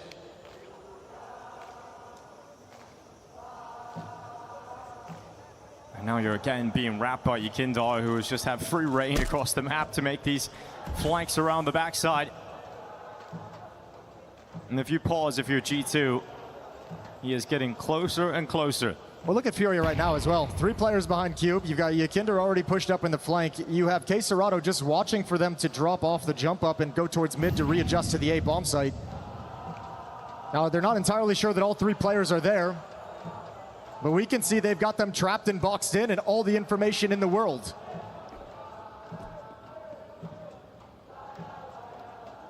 And now maybe second guessing it due to the quiet nature of the map.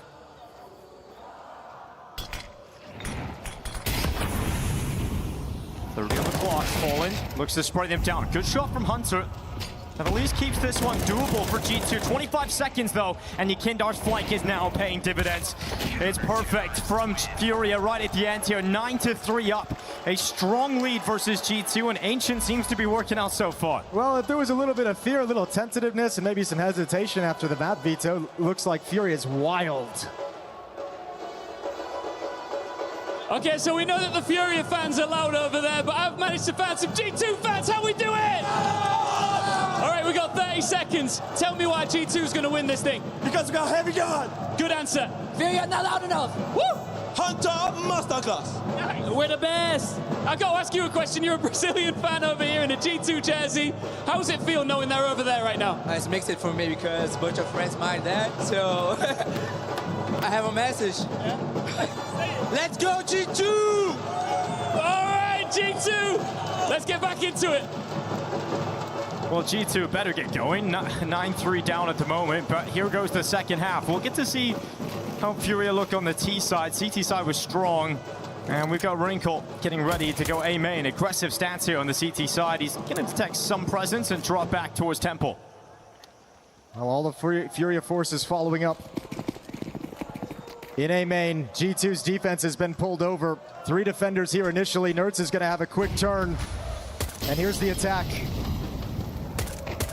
Onto the side, we've got Wrinkle. His USP is going to be cast aside, no problem. Mattis not able to make anything happen. And the pistol round loss feels like a devastating blow to the chances here of G2 of coming back into this. Furia continue to be strong in the opening map of this quarterfinal. Nert's doing what he can, but there's too many targets and they peek him somewhat at the same time, but haven't actually been able to remove him just yet. Yeah, but now they know where both players are. It should be pretty simple for Furia from here. I say that, but it's getting a little bit sketchy. 2-on-2 now. They got a smoke as well. Heavy God tosses that into the site. going to be a 10-second stick on the defusal, but Heavy Guard looking to be the bodyguard. Kills coming in, now he has to defuse. He has to hold it himself, and he is pulling it through. Yukindar, can he get there in time? Can he stop this from happening? Heavy Guard dropped. Yukindar finds it in the last few seconds, and that will be a 10th round win for Furia. Man, so close in a 2-on-4, almost working their way into that defuse to snatch it away. Very impressive, but Fury with these openings is just way too strong. Resistance cannot be mounted whatsoever, and yeah, they get a little bit sloppy in the post plant, but they're already at such an advantage. That's got to be a little scary if you're Yukindar and having to put that many Glock bullets into the diffuser inside the smoke, and you never know if it's actually hitting them.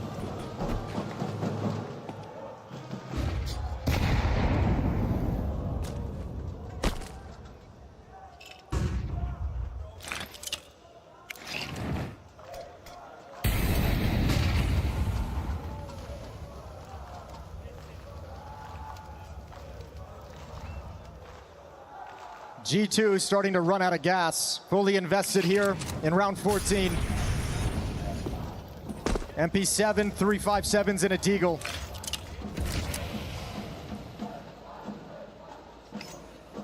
So much conversation around the map and the veto and the win rates and everything, but today it just feels like inside the server in this map right now, Furia just the better players by a wide margin.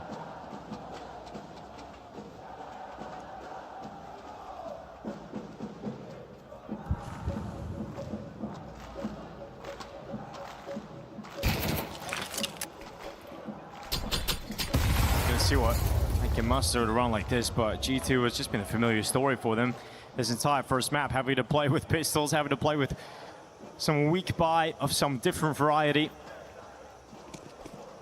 Furia coming at them. It's going to be a split through Donut and A-Main. Yeah, but ooh, here we go. Smoke broken open. Need that kill. Good trade. But meanwhile, A-Main has been obliterated. Wrinkle's got the safety. 20 seconds. Yeah, Wrinkle's done very well.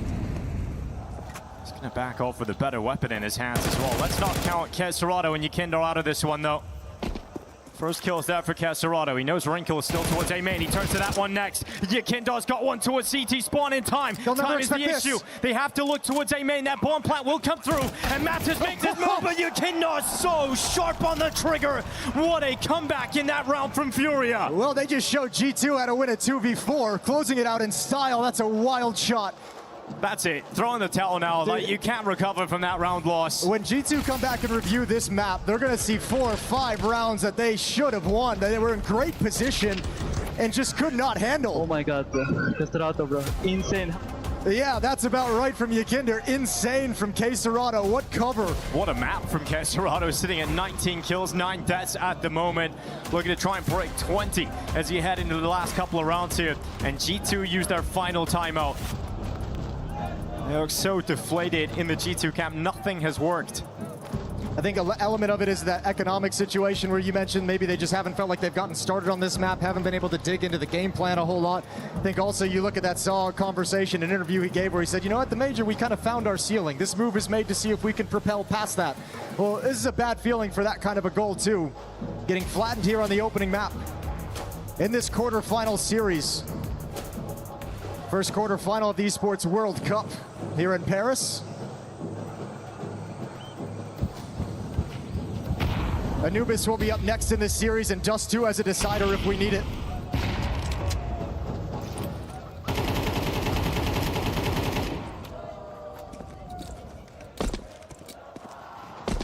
Utah flies in. Beautiful execution here from Furia. Looking to cut the head off the G2 defense. Molodoy killing his own teammate in the midst of all the chaos. Yukindar gone, so at least helping G2 out a little bit here. But Fallen still wins the engagement against Nerds with the MAC-10. Yeah, he's doing everything. He's throwing supportive flashbangs, still taking kills. Another one coming in. It's a little bit late. Yeah. Fallen was turned, but the bomb is planted. 5-7 giving it a go here for Mattis. Wrinkle still nipping kills away. Kesserado turns. Well, he's alive. There's really a whole lot of confidence you can have in this Furia squad. It's about to be 12. Yuri to close out this kill. And Wrinkle goes to the ground at a 12-3 scoreline. It is pure domination from Furia. Yeah, G2 have yet to start the quarterfinals. This has been so clean and really so few obstacles thrown in their path.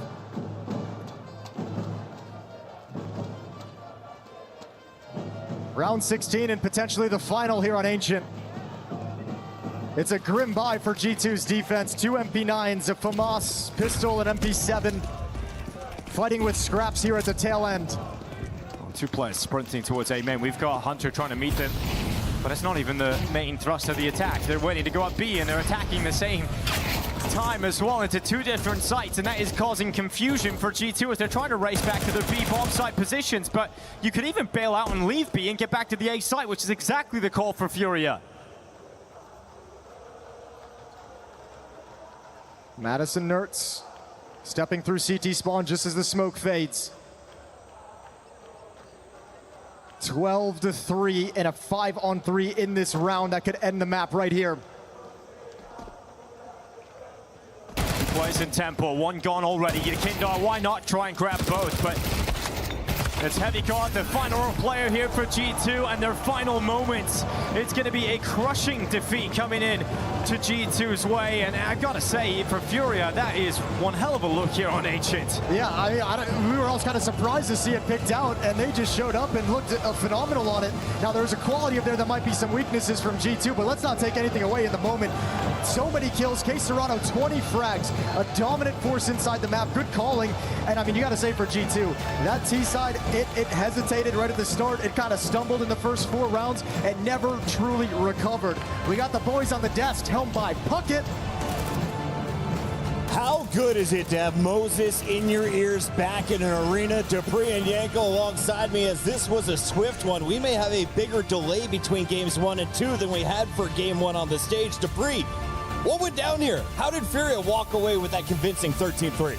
That was a very dominant showing for Furia. Very disappointed in what G2 showed in this one, and if it would have been for those 2 clutches from Nurse and Heavy God, they barely would have gotten any rounds. And in majority of their T side, they just looked like a team that didn't know where to go. Like they lacked the overview. They simply lacked the positioning for themselves and finishing out rounds. They even lost a couple of clutches they were not supposed to be looked. So whenever they return to the practice room and they're going to be looking at this game, they're going to be kicking themselves because this game could have been very different. Take a look at this scoreboard right here. Take a look at the amount of kills that Furia has in a 13-3 win. You almost never see this. Why is that? Because in the 3 rounds that G2 was able to win in the first half, they had 2 players alive combined. They had a Nerds 1v2 and a Heavy God 1v2 that they won and stayed alive, and then in the 3rd round that they won, everyone died. Right. So that was it. So round after round, Furia was able to rack up kills, right? That's how dominant that first half was, and honestly, it was embarrassing for G2 what they showed. I understand that you were caught off by the pick and you didn't have time to prep, but they were so lost in all these clutches, all the rounds on the B bomb site. It seemed like every player was just making decisions for himself, not trying to play with his teammates, not trying to play together, and Furia absolutely decimated them for it. Yank, I want to throw it back at you though, because when you saw this map first picked, you thought this might be a mistake for Furia.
one luckily before Molodoi gets him, and Molodoi knows about Nerds. He doesn't know about Mattis. And you know, they're trying to sort of play together, but you're just finding you need to also, if you're Mattis, don't reveal your position, right? Like Nerds, you need to leave him to either win the round or die, right? Because you now have the 1v1. Molodoi has no idea where you are. You can position yourself wherever you want to just play the clutch, and this way you made it easier for Molodoi, who Smoke really made the clutch difficult for Nerds to win. Just a lack of decision making, right? Someone just needs to take the helm and say, okay, this is what we're going to be doing. And it feels like they're super stressed out in this situation. Like, Mattis have no reasons to peak in this given situation, and just play Nerds it out, you know, so let Nerd play it out. And in theory, it's these type of rounds, like, they could have bounced back if they won this one, but when they throw this stuff away, it also just keeps killing their confidence, and it's just not good enough. Not the way you want to finish your first game unless you're on this side of the ball. Let's take a look here at the stats from 2 stars. We didn't really say enough about Keserato in the pregame. Yakinder we highlighted as needing to step it up going into today's court. So far. Look, it's the only reason why we did not talk about Keserato is because he's been so good through the tournament that we didn't need to, because he always delivers, right? We did have a little bit of a negative point coming in that Yakinder was missing yesterday, but he kind of made up for it today. You know, he had a lot of good flanks coming out. He found a lot of position and got a lot of good information that could really help Furia puzzling the rounds together. And I mean, like, it's just good to see that regardless of having a bad game yesterday, he shows up, and Keserato, you know, like, this guy is just unbelievable. Like, he just delivers time and time again. Yeah, he's been the best Brazilian.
Hi everyone, Jenny here, and I'm joined with Furia to do a little bit of a who is most likely to, testing your synergy off the server this time around. Concept is pretty simple. I'm gonna give you guys a couple of scenarios. You write the name of who you think that applies to, and we can discuss. Who has the messiest hotel room? Damn. Oh, easy. I already saw the room, bro. It's crazy. What's wrong with the room? Well, but there's everything in the room. Like I don't know, bro. There's I can't explain. Like it's ugly, bro. Take your time, bro. It's okay. The fuck? Okay. Hey, let's go. Me, Messi. You're crazy. I pick myself because I know me. Bro, I don't like. Once he forgot his passport for him, and I saw their own bro. It's like mad wrong, bro. Like I never seen anything like. I feel like in our team there's always like pairs that live together most of the time. I think Caserato and Yuri is most of them. Then Daniel usually leaves alone, and me and Fallen sometimes share or whatever. I've never really seen anybody being so messy, but I just wrote Caserato because I've never lived with him. So I just assumed. Shots fired. I'm not this type of guy. I'm Yeah, the only true. one. He's I've heard bad stories about you though, Yuri. Sometimes.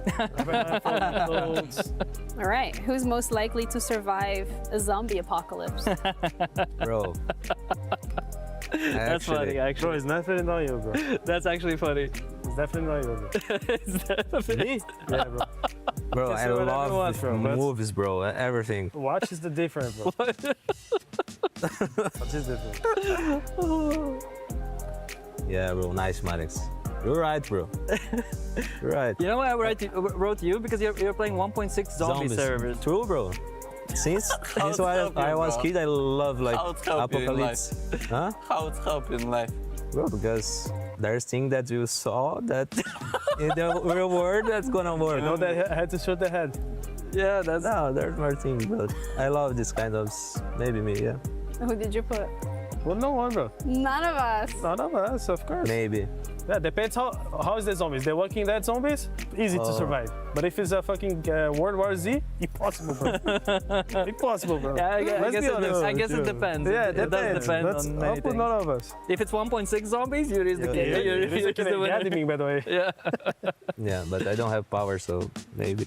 Who is most likely to sleep through their alarm? Yeah, all of them is him. Always late, you know. TikTok all the night. How many hours do you have on TikTok per day? It's not many hours. Not many. Yeah. Every time I see you in the phone on TikTok, bro. I think 4 hours per day. 4 hours on... 4 hours, but the speed he scrolls is insane. He's just like not even looking at them, just scrolling. Scrolling for what? Yeah, do you watch in like 1.5 speed? No. No. If he's not on TikTok, he's on Twitch. Watch some streamer. Twitch, yeah. True. I think 10 hours is Twitch, 1 hour is TikTok, and when do you crack? He doesn't. Watching Twitch. Yeah. That's it from us for today. Thank you guys so much for joining me. Hope you guys enjoyed it.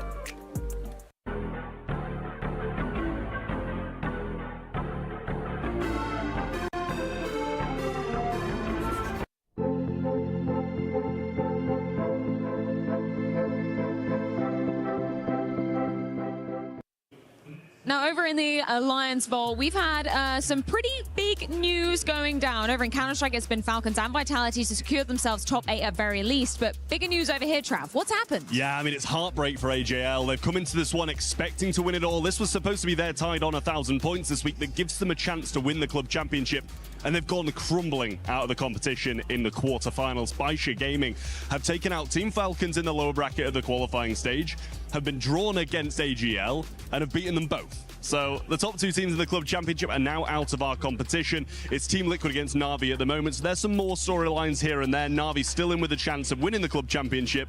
Same with Vitality, but they've pretty much got to win all 3 games they're in this week and have Falcons do bad. Okay, so what you're saying is the odds are looking ever stacked in the favor of Falcons for They the are. club championship. I think Team Vitality and Na'Vi had like 0.33% and 0.22% chance of winning the club championship at the start of this week, and I don't think that's gotten any better. Well, thank you so much for the update, Trav. If anything changes, we will, of course, be back at you with more club championship updates. Play is in our DNA. Whenever we let it out, it becomes our superpower.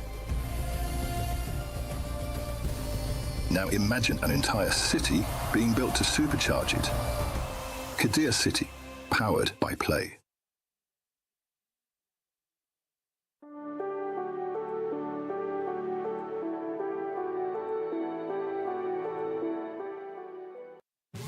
All right, look who I found wandering around EWC. It's none other than Tweede, the biggest man in Counter-Strike. I think that's a good way to put it. How are we doing? You've also got the no refund shirt on. Refunds, yes, no refunds, got it. Shout out. Now, tell me, you've been around EWC, you've been around many events. What have you been up to? What have you been doing during your time here, mate? Oh, I got invited to just check out the entire event, enjoy myself, of course. Oh, the player area. Oh, I got access to that one, yes. You can do a lot of things like play, pool, enjoy every type of games, catering twice a day, you know what I mean? Like, oh my god. Yeah, just enjoy the entirety of Paris, see that sick event that is around here. EWC right now, definitely impressive as usual Counter-Strike event, and enjoy myself. You mentioned the catering. Yeah. Easy for you to hit your macros and your calories and get enough food in? No. Did you have like, you have 7, 8 different choices of everything and then desserts and stuff, but I am prevailing at the very minimum of the dessert. Oh, in the dessert. Can I take a look at what's in this bag? Can we show what's in this bag? Because you surprised me earlier with this, right? I said you're the biggest thing. Well, maybe this is. This is 4,000 calories. Just hold up. Okay, okay. My God, this is the most French thing you can.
These matches go, things could still be shaken up, but definitely not what we expected so far. Okay, very interesting. So much unfolding over here at Fortnite. Thank you so much, Lida, for the update. Goes back towards the bomb side and allows Flammers to activate with the double. Redis 4 mode down immediately. Threes want one of these in the spam comes up. He knows Zulu's feeling the pressure. Donk.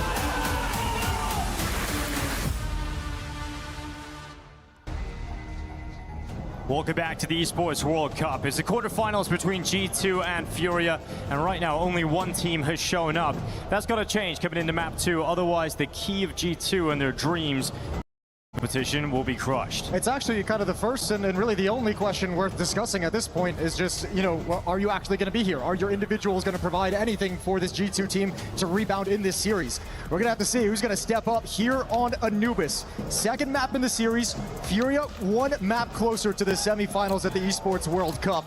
Looking to take out G2 in 2. They're going to be starting on the CT side, G2 attacking into their defense.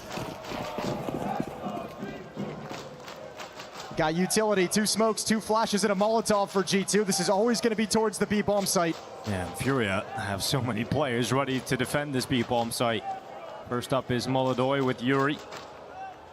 And this combination might prove too difficult to get past. Yuri's even got utility to slow it down, but G2 can't respect that. They've just got to go. Heavy got great entry, followed up with a second, and Mattes moves in with him. So that's the site, that's the round.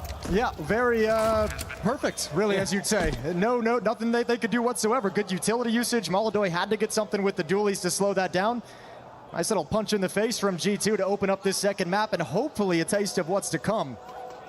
Hopefully an indication the attitude's going to be a little bit different here for this G2 squad. The other nice thing about that, we talked on Ancient, it felt like that T-side kind of fell by the wayside, never got started due to some financial issues, the economics they could never get under control. As long as you can convert round number 2, this is the exact setup G2 would have loved to have had on the previous map. Get some money in the pockets quickly.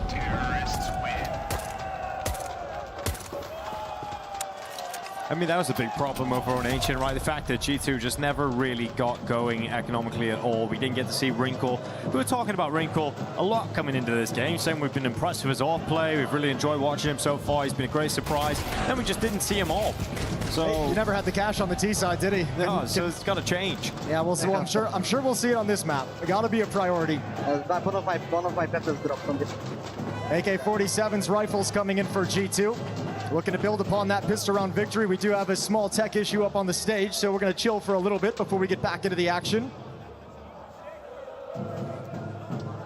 Queserado coming into this big map after a monster performance on the first one of Ancient. Just a complete beast inside the server. 20 kills for Queserado, leading the way for Furia. Yeah, the Kindar-Queserado combo is a real deadly one. Pulling back some rounds that looked like that could have been the gateway back into the game, or at least that conversation for G2, shutting their face by Queserado and Yukindar. Although we come into the second round here of Anubis, and we have got an actual purchase for Fury. It's not great, but it'll be a scout, a couple of MP9s, and a couple of 5.7s.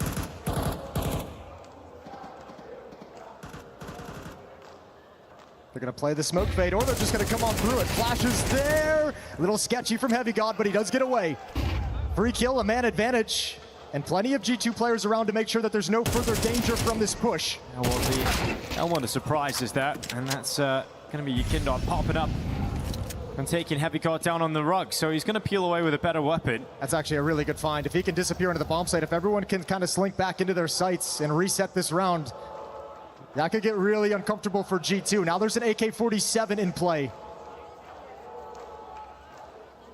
Yukindar is going to be alone at this A bomb site.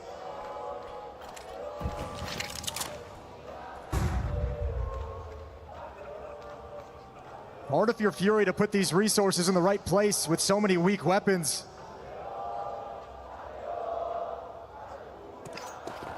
Very little information being gathered, but that's an important piece. Queserado spots the bomb jiggling in canals. And now comes the play from G2, stepping into their final move into the A-bomb site. Oh, it's Yukindar, or this round is lost. Yukindar is blinded in the open, so Nertz comes in, takes that headshot, and G2 into the site.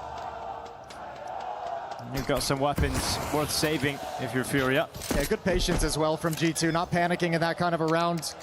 Staying calm, taking it slow, seeing if there's any more follow-up. You know that despite the fact that you have a man down and they've taken a weapon away from you, you've got control of the map, you've got the better weaponry overall and more utility down the stretch. So the longer the round plays out, the more difficult it is for Furia. Letting the clock bleed and then play in your advantage. 2-0 for G2.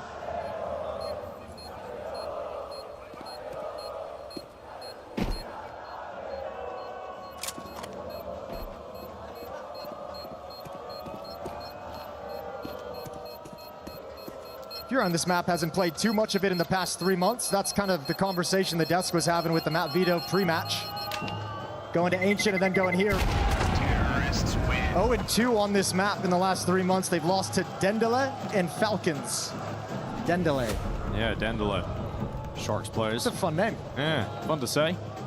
Not so fun to lose to, apparently. But you know what? They surprised us on Ancient, so coming into here, I expect, you know, to not have that same vibe of a winless Furia on this map. Defense has yet to get around on the board, yet to plant their feet. All the advantages to G2. Heavy God's got a MAC-10 looking to farm up some cash.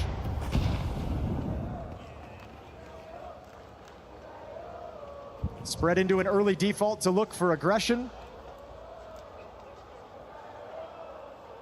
And they'll use Heavy God as a little information gathering piece.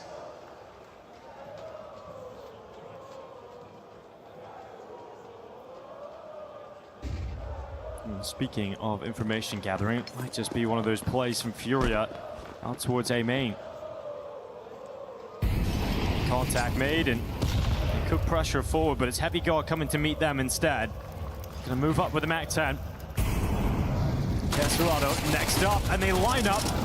Heavy God's blinded, but will retreat to spot that he's killed 2 players. Yeah, beats the flashbang as well. I love that he steps into that fight. Molodoi aiming for the head because he had to have the head shot. Oh, good tag. Yeah, tags him. Hunter stuck on the wall. Nowhere for Molodoi to go. Somehow still alive, but not for long, surely. Oh, he's just getting thrown every piece of utility his way. He does get the kill he was looking for, this time on Heavy God.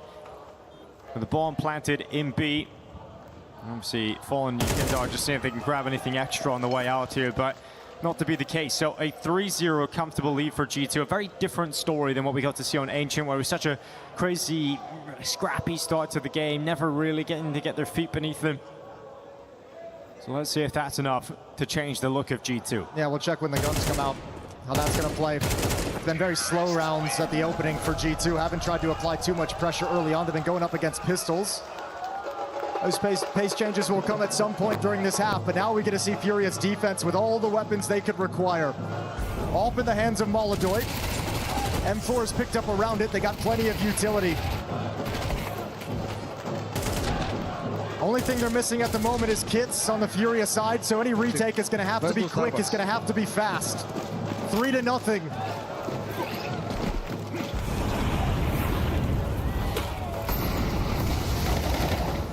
Look how quick this is. Nurt's already up through the mid doors, putting the pressure on Desperado, but he knows what's up now, so he manages to catch his breath, but the next attack is going to come quickly, and it's at this B site this time. Okay, yeah, and reloading from Yuri. Yakinder's the only one inside the fight, inside the bomb site, pulls him into the crossfire. Obliteration, and Nurt's left alone in middle. Wrinkle, nothing to do at A main. Nurt's still trying to dig deep and fight. I mean, both 2 of the 3 remaining players here for Fury are low in HP.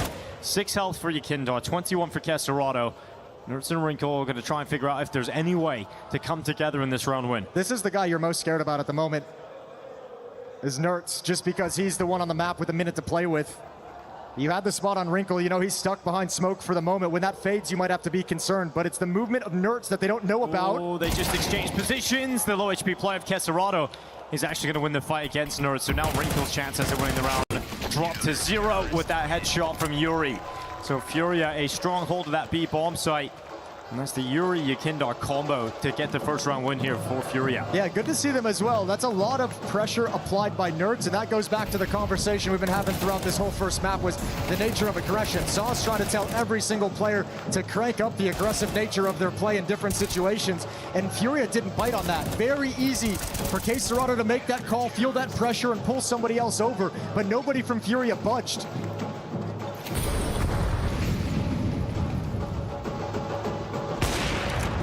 Wrinkle attempting the kill down towards Connector, not going to get that chance though. You mentioned his AWP and the fact that we didn't see it a whole lot across Ancient. We've got it early here on Anubis in round 5. It'll be a supportive piece early on to allow the AK-47s to scale up and get some map control.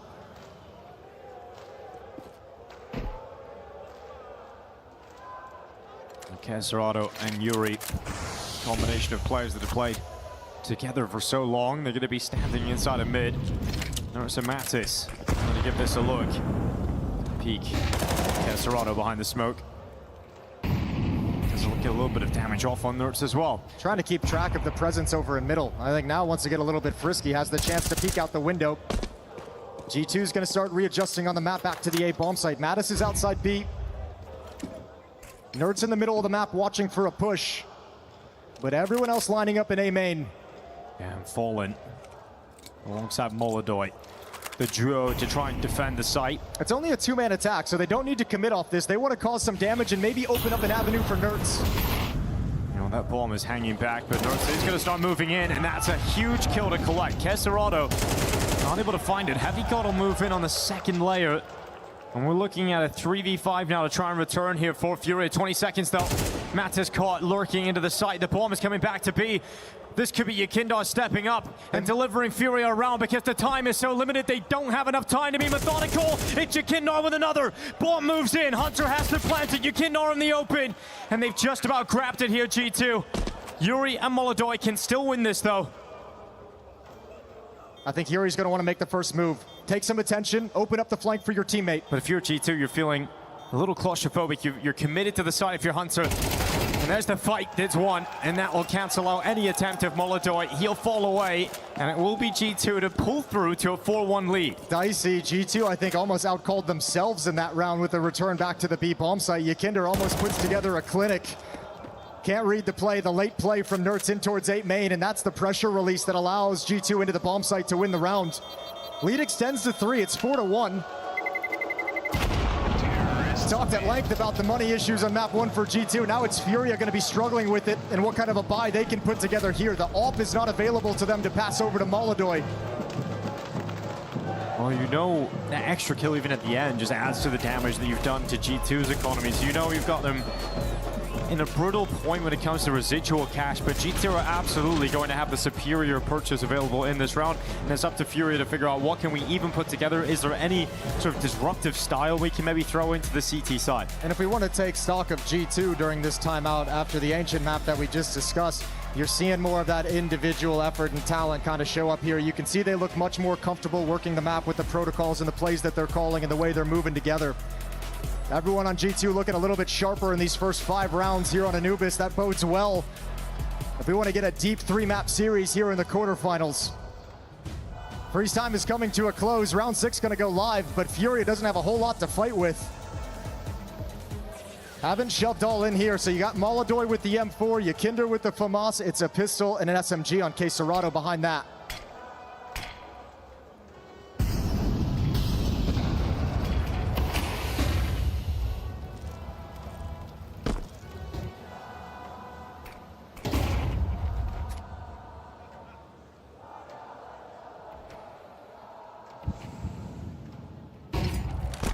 No need to panic yet if you're Furia. Yeah, he has to come off that boost. I mean, no timing to favor him. And obviously, if you commit to that for a little bit too long, end up conceding space elsewhere.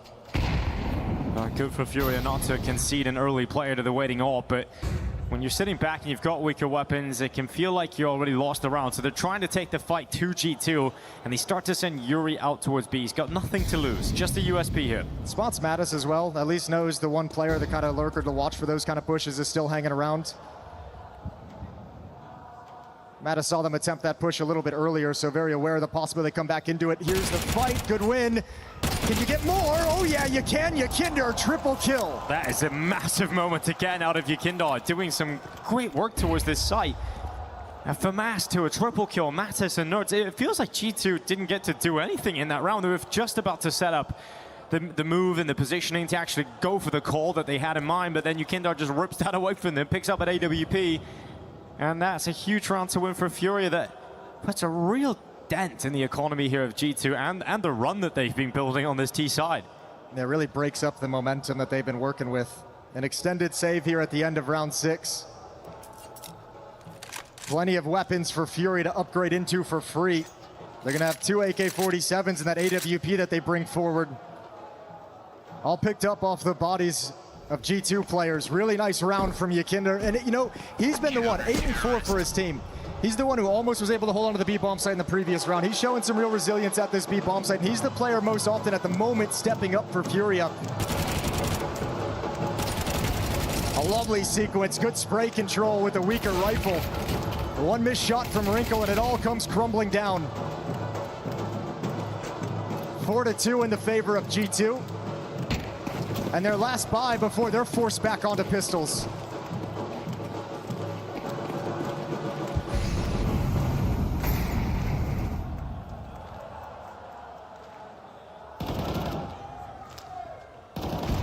Molodoi. Oh, hits the shot, but it's not enough damage to bring him down.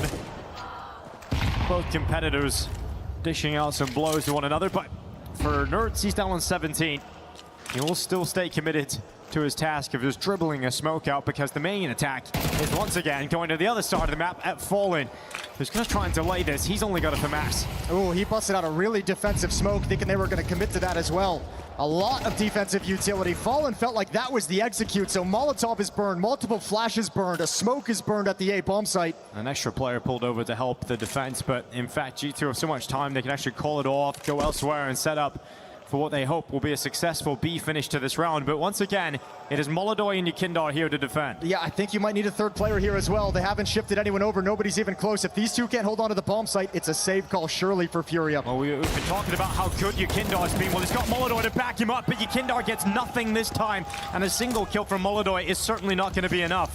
So Furia pulled in the wrong direction, and you'd imagine that save call you mentioned will follow. I feel like in this map, if you have two B defenders sitting back into the bomb site playing defensively like that without any information elsewhere on the map, they're just screwed. It's just a matter of time. Those executes are just way, way too strong. So G2 gonna build upon it. Extend this lead back out to a 5-2, 3-round lead.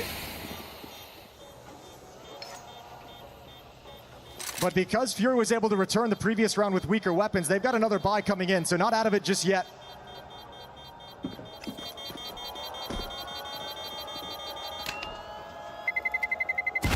Terrorists win.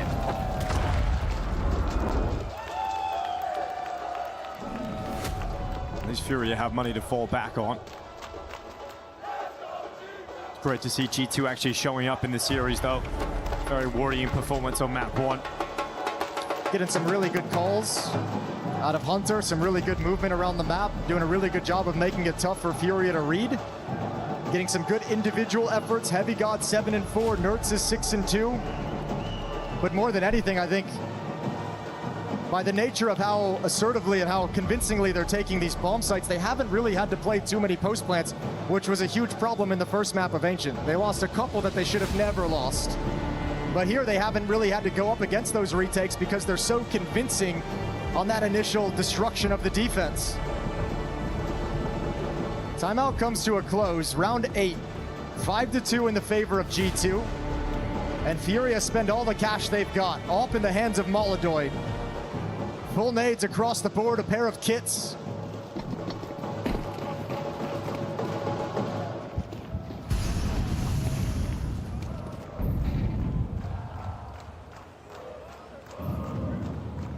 G2, a simple and what they hope to be effective call directly into this B site all together now towards Molodoi. Yekindar this time again, it's nothing. Molodoi has to multi, and he'll get a second, but not the third, as Nerds just stops him in his tracks. That bomb plant will be coming in soon from G2, but this time Fury have a quicker rotation, and they can go for the round win. Yeah, and they're actually delaying the bomb plant as well. They can challenge for this round. You have to challenge for this round. 3-on-3. Smokes are still up, so Heavy God is going to move in while that flashbang is live. And here's the retake. It's coming a little early. Wrinkle steps into the fight. He grabs both. Yeah, that's a big fumble there. Fallen, you can see, was looking away from the utility, looked into the wall, and it looks a little bit silly as Wrinkle comes in for that free kill and feels like he can progress up and take the second. They wanted to catch him on a timing where they're just planting the bomb, right? Where there's only 2 players able to fight back. Just really good poise from G2, waiting, patiently waiting until they can sense how easy it is to get that bomb planted, and Wrinkle is the one to provide the kills to give him the safety. Now a 4-round lead. Yeah, as good as Yekindar has been in the early stages of the defense of this B bomb site, that's 2 rounds in a row now where Molodoi's got his. Yekindar just unable to get something going. Yeah, they were having a really hard time delivering both of them in the same round, aren't they? It's one or the other. And G2, I think, feels no need to go elsewhere on the map as long as they can batter down this B bomb site. Furia might want to start maybe considering rotating a third player over earlier. Now this attack happens early in the round, so even that wasn't going to help. But late round, having a third player here, or at least figuring out some way elsewhere to be aggressive to gain an advantage. Well, the buy is battered and bruised here from Furia. You're going to have a 5-7 for Fallen, Kesserado on an MP9. At least the others have their choice of weapon in hand. We're not seeing the Kesserado we've seen on map 1. Not really seeing anybody for Furia. Again, starting with 3A. Perhaps they're thinking, Jason, that G2 are expecting them to lean an extra play towards the B site and then would lean on an A play. Yeah, they might be. That's the mind game of the IGLs, trying to get ahead of the adjustments. Mid-take, though, with numbers. We've seen them do it solo with Nertz here on his own, now bringing an extra body. Might be the right call, though. They've got 3 plays defending here, and we've got G2 starting to make their way towards the A site. Right, smoke broken open. Nertz just gets into some safety, but information for Yuri. Sees them setting up, poised outside camera. It's Heavy God and Wrinkle that would be tasked with taking A main control. G2's ability to stay in limbo, though, and decide to go elsewhere has been so impressive throughout this first half. But you're just running out of time for that, right? 40 seconds left on the clock. You have the easy drop down into canals, but they're committed now. So they're coming at the 3 players that Furia put on this A site. The decision to stack the bomb site, is it going to pay off? Yuri with 1, but Mattis mauls away 2, but that's the bomb going down. Fallen finally getting a kill on this map. And it's a big 1-2. Will it net them around victory? Waiting desperately for his teammates to arrive in the rotation. They're a long way off, and Fallen still going. Another one out of the 5-7, but Yakindar's dead. The flank. Fallen's trying to stay alive for the flank. And that's all he's been doing. But finally, Fallen is gone. But he set up Molodoi with a chance. A small chance, and Heavy God wasn't looking the right way, but Molodoi announces his presence.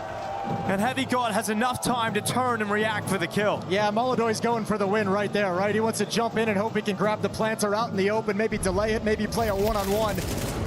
Admirable effort out of Fallen, but just way better from Mattis with the entry kills, the openings. And now Hunter's in his element. He's got control of this map, he's got Furia on a string, and now he's playing with timings. They never have any idea what's coming. Completely different G2 squad here on map 2. Yeah, no money for Furia to bounce back in this round either. Taking a timeout.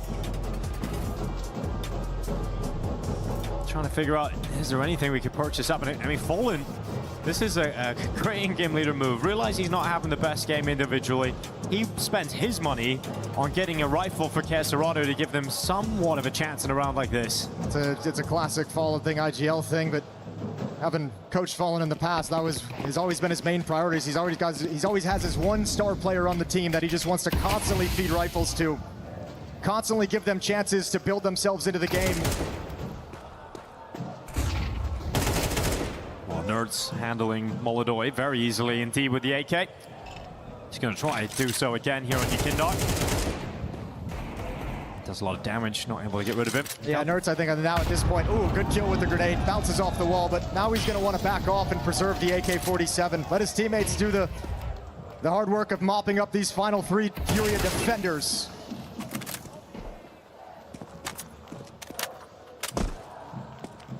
Keserado's hoping that 1 kill might shy them away from the A bomb site. G2's thinking along similar lines because they're readjusting right back towards the bomb site the M4 was at, the strongest weapon that Furia have in play. Dished out some damage as well to Kesserado, sitting here on 40 HP. I mean, there's such little chance that he's going to do too much in terms of impacting the round win. But maybe his teammates can get into a good flanking position. Hunter just goes back to check it out for a second. It has taken quite a long time. They did have to wait for the smoke to fade, but it is giving the opportunity for Fallen to creep closer. The question is, how much can Kesserado do? Out into the open, good amount of damage, but just a single kill, and that doesn't feel like it's going to be enough. No, not at all. Bomb is going to be planted. Yuri and Fallen both coming on the flank towards A main. one after the other. At this point, I almost feel like maybe grab a gun and just dip. That'd be easier said than done. Fallen walking into the waiting arms of Wrinkle's AK. And there's the AK picked up by Yuri, so he will slip away. Gets up towards the rugs, and that's the only win you can take out of this round. So 8 to play with for G2, looking like they have a great chance at extending upon the 8 rounds they've already won. You have to say it's been a really strong bounce back from G2. I almost feel like this AK-47 is more important than grabbing any kills at the end of the day. Fallen with no money because he dropped the Hero M4 over to K-Serato is going to need a rifle. This is that rifle. So Yuri not actually peeking for any of these kills he knows are available beneath him. A 6-round deficit for Furia. 2 rounds remain in this first half for them to scrape together whatever they can, but nothing has worked. 4 rounds in a row now for G2's offense. At one point, Furia did stop that momentum, but it's right back under G2's control. And Furia decide perhaps the answer is a double op setup. Fallen has one at the A bomb site. You want to talk about shoring up a defense with an extra player? The second op allows you to move a third M4 to that B bomb site for the entire round. Gives you a lot of freedom reallocating those resources, and we've got Hunter getting into the smoke here in Connector. A quicker play early in the round. Heavy God. Oh, he's just taking Fallen down. Nothing's working for Fallen on this map. That's the A side open. Hunter finding success on Yekindar through the smoke. And nothing working for Furia's defense. G2 with a 2-man advantage. K-Serato trying to dig deep. Finds one, but yeah, who else is going to add into it? Is anyone going to make a play off that? Here's the peak. Yeah, you needed that. Good equalizer from Yuri. All of a sudden, G2's been thinned out. 2 good opening kills, but brought into a 3-on-3. Now, the whole time, Furia have been worried about the fact that that A site is completely open, so they're now reallocating the rotation back to A. But is that going to be the right call? I don't know. I think there were 2 different calls. I think G2 had 2 different minds. Someone said, let's go to B through Canal. Someone said, let's go A. And they're going for the A play. They've committed to the call, and that's exactly where Furia currently have their players. This is what Furia need. From a 5v3 to possibly losing this round. Let's see if G2 can get through this. Molodoi waits, AWP strikes, and G2 now realize that they're walking into a setup. They're walking into the sniper. They're trying to get rid of him. They're forcing him away. Wrinkle staying in the fight, trying to move forward, but 10 seconds. You've got to get that bomb down soon. And that flank is now arriving. K-Serato trying to win it. Round the back in Wrinkle. He turns, he nails it. Yuri comes in with a headshot of his own. And so it's the new Samurai. Let's see how sharp his sword is. 1v2. Can't cut them down. It's Yuri that'll move through with an essential round victory for Furia. Without that, there is no half. But now they've got a chance. Good triple kill from Yuri. Extended fight over at this A bomb site, right at the tail end of things. Now it's always G2 desperately trying to recover, and they almost do it, but Molodoi adds one on top, makes it real difficult. Great shots out of Wrinkle, just couldn't combine for the win, and that's a 3v5 that Fury have managed to pull off, and it's the Yuri K-Serato combo. Where they've struggled so much to have effective defense, winning that 3v5 is kind of crazy. Let's see if they can grab this last one and carve out just as much chances as they need in the second half. Up for Wrinkle, AK-47s. G2's never had any issue with their investments with their buys this half, this map. And that double up setup again for the CT side, but it's Yekindar through the smoke. Yeah, opening kill for Furia. They hold it, no trade potential.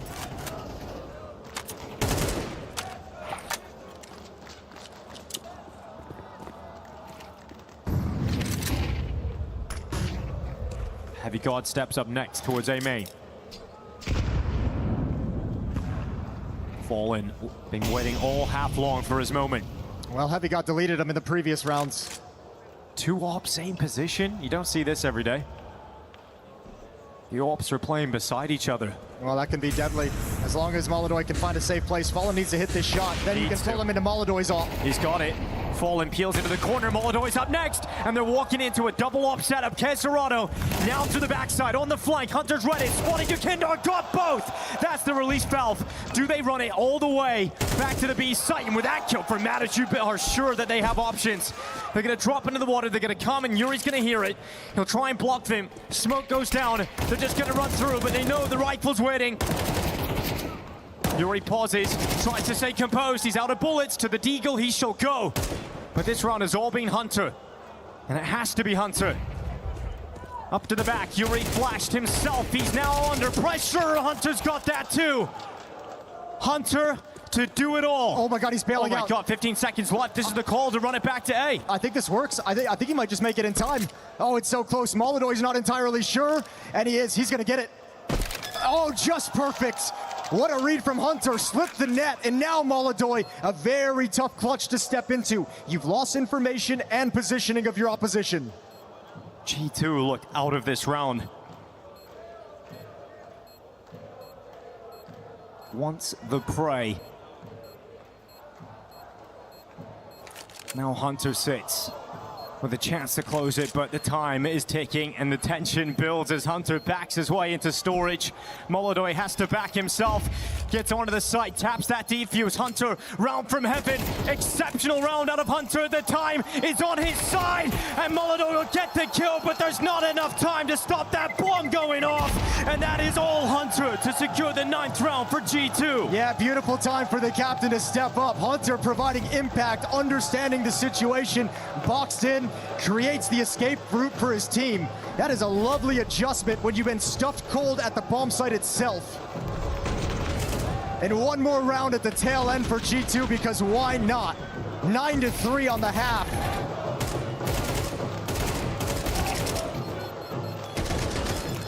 G2 playing for that third map. Dust 2 waiting in the wings if they can take us there. And they're poised for it. That's a devastating round lost right at the end there for Furia. They win that. We're talking 4 rounds pulled out of the first half. Conversation can be had about them feeling good about the second half if they get a good start, win that pistol. Now the second half becomes very difficult indeed for Furia.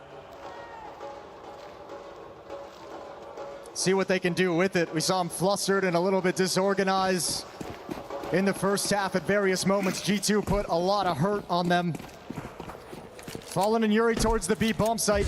It's coming quick, but it's just 2 players being committed. Heavy God stays composed, waits down in connector, backtracks into the water, being pushed by 2. Eventually that trade is confirmed. Yeah, but I mean, this is interesting. G2's all rotated over, but they have no idea what's actually going on. That whole time, that felt like a B hit, like a B rush, like a B attack. It's got them out of position. But Fury don't want to press the envelope in middle.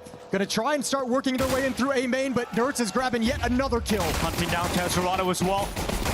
Got a little bit of cover, resets, has teammates, and it's all Molodoj. He's got Yuri right beside him, but I don't know how they're gonna pull this off. Bomb gets planted, at least confirming extra cash. They're gonna force buy in the next, but to win this round would be such a relief for Furia. Molodoj. That's a good start. Look at the way the chase. Mattis is taken out of the fight and brought down, and nobody's even in the bomb site in return. Comes down to clean shooting from Yuri. Can he muster anything? Defuse has started. In fact, there's a kit. He's just got it. He's won the round. He got onto the defuse inside of a smoke. And with the kit, it's an easy win. Yeah, with a teammate as well being a distraction. Make sure he commits to a fight so Furia can't possibly aim towards the smoke. G2 a step ahead in every single scenario. This map has been theirs since the start, and they are not going to relinquish it. Lovely shooting from Nerds, and there's that aggressive word again as he continues pushing to clear out the middle of the map. The pieces were there for Furia. The idea was there in that pistol round, but just so disjointed in the finishing move.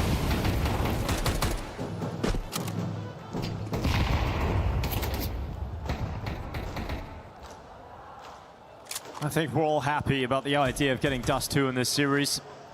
It'll be the 3rd and final map. Looks like G2 are going to take us that. If Fury have anything to say about that, it begins now in this round. 3 defenders here for G2. Really tenuous position though for Heavy God. If Mattis goes down, if he has to give up the angle, if it's not smoked, Heavy God just, this position kind of sucks, so he's got to be really careful. He got sharp on the first, second's good too, bomb spills. And this round not competitive at all. Furia do not break through, it is 11-3. And it's about to be map point for G2. Who am I to doubt Heavy God? He plays that just goes just perfectly. Lovely first shot, a clean, quick kill, allows him to double up. His teammate Mattis turns towards main, covers him from that point of danger. That's the synergy that we didn't get from the Furia defense at that bomb site either. Round 15, and you're right, 12 is looking extremely likely. Furia do invest a little bit. Tech9s and Deagles picked up with armor. With a little bit left in the bank for potentially the last round of the map in round 16.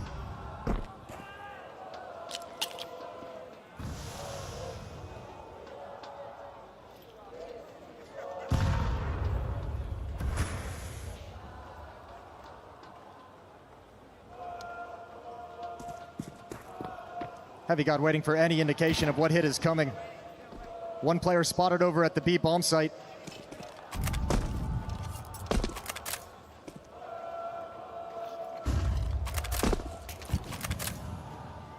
Furia letting G2's defense sweat. Perfect nade onto Yakinder. Here's the hit as they stream in. Yeah, they stream in, but to their deaths as Heavy God at the back of the platform, even with the USP, is using it to devastating effect. In fact, he nearly gets everybody. Yakinder barely hanging in there when the rotation is arriving. A 2v1, and you've got Yakinder on such low HP, but he's got himself into a 1v1 fight.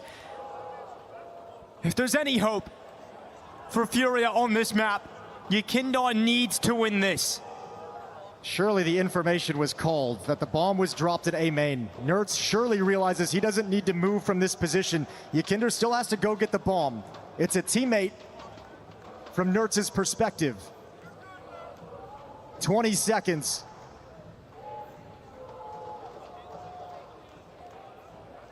Go into 1v1 and Nertz is going to come out on top. So there you go. G2 find themselves map point here on the second map of Anubis.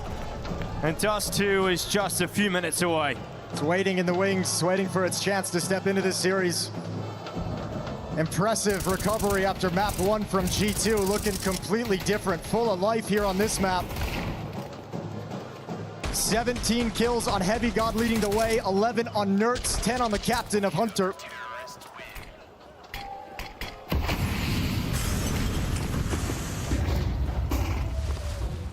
Hunter aggressive. He's backed up by Wrinkle, and it's Hunter that's going to go forward. Head spotted, Molodoy to respawn, and Wrinkle trying to catch one through the smoke. He actually will finish off Molodoy. So 4v3 now for G2. One more step in the direction of Dust 2. Not enough done here from Furia.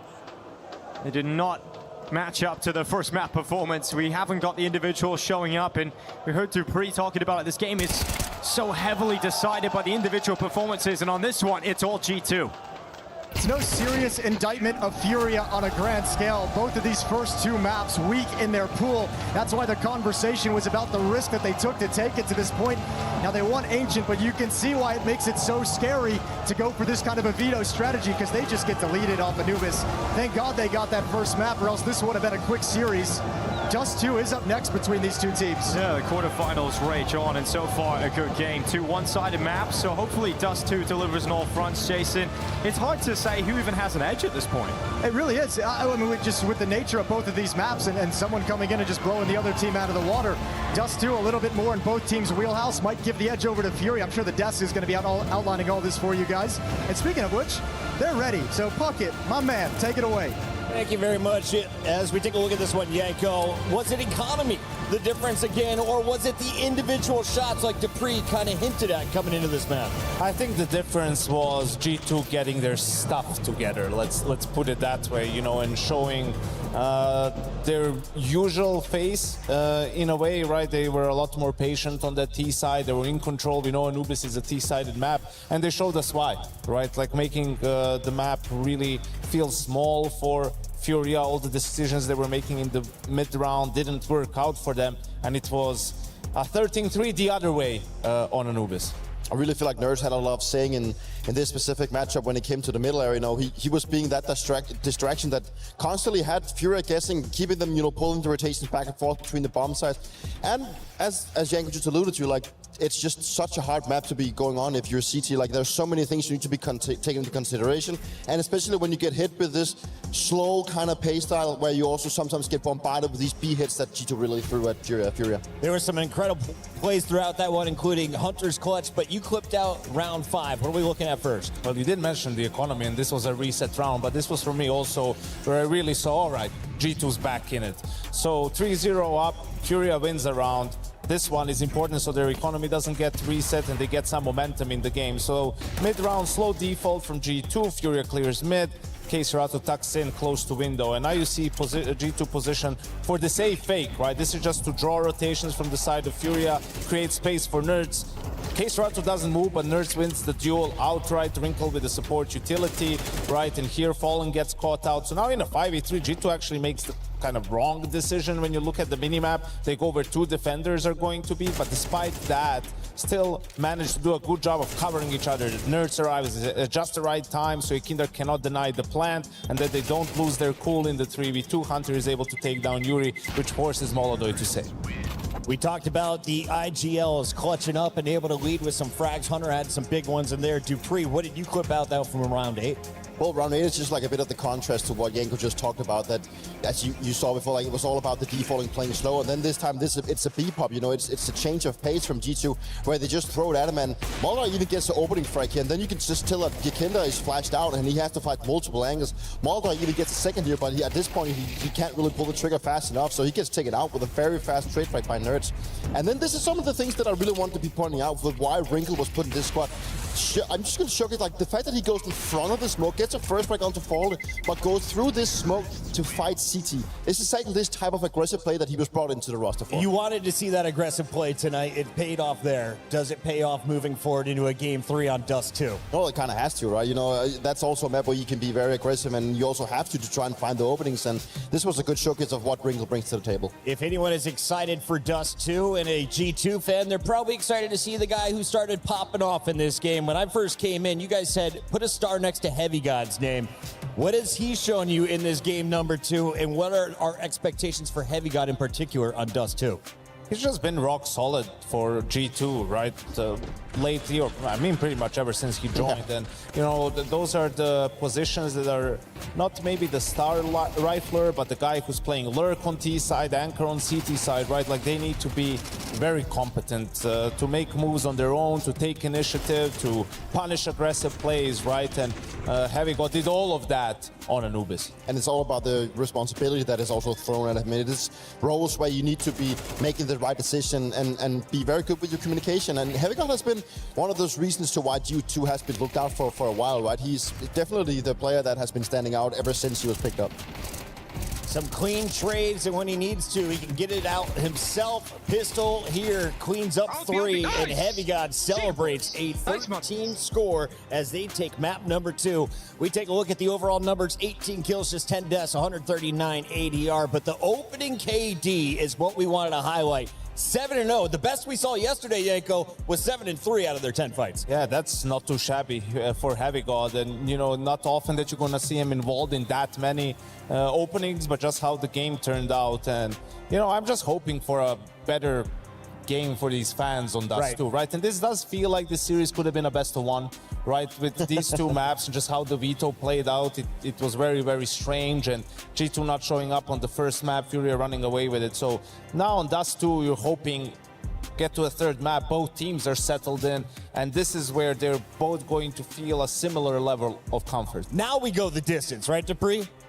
Yeah, well, we have to. Like, we're going to a 3rd, and I'm curious too the fact that Dust 2. I know that Fury, they picked up a 13-6 win against Nancy when I watched them over the group stage, but I didn't really feel like it was that confident. Like, their CT side was just not really anything that particularly put together. I think it really looked like a team that still, even though they've said they worked it out, still had a lot of issues. And I hope that if you look on the side of G2 that they can work it out, look back at that game, because there were so many openings, especially when they came to the A-split. So, I mean, like, if G2 have done their homework, I think there's a lot of opening to be found. Just to remind everybody where we are at in the tournament, we finished our round of 16 previous match. We are now into the quarterfinals. So what does that mean for both of these teams? You win, you're into the semis. You're earning even more club championship points for your teams. And of course, you're getting a step closer to the arena on Sunday. As we take a look at what we have in store for us tomorrow, though, boys, 3 more quarterfinals all here on the main stage. Dupree, which one has you most fired up? Obviously it has to be. I think actually Mouse versus Foot is really good, but you know, Vitality Spirit is also one of those games that you got to be looking out for. The whole Saibu Dunk conversation that we had early on was something that needs to be brought to the table. But regardless of that, you know, the lower side of the bracket is just so top heavy. So it's just incredible to see that all these teams are stacked down there. We've had a party here in the STC Arena. Thank you for staying late with us. We've got one more map to go. Stay tuned for an interview with a dog. Map 3 after this. Woof woof.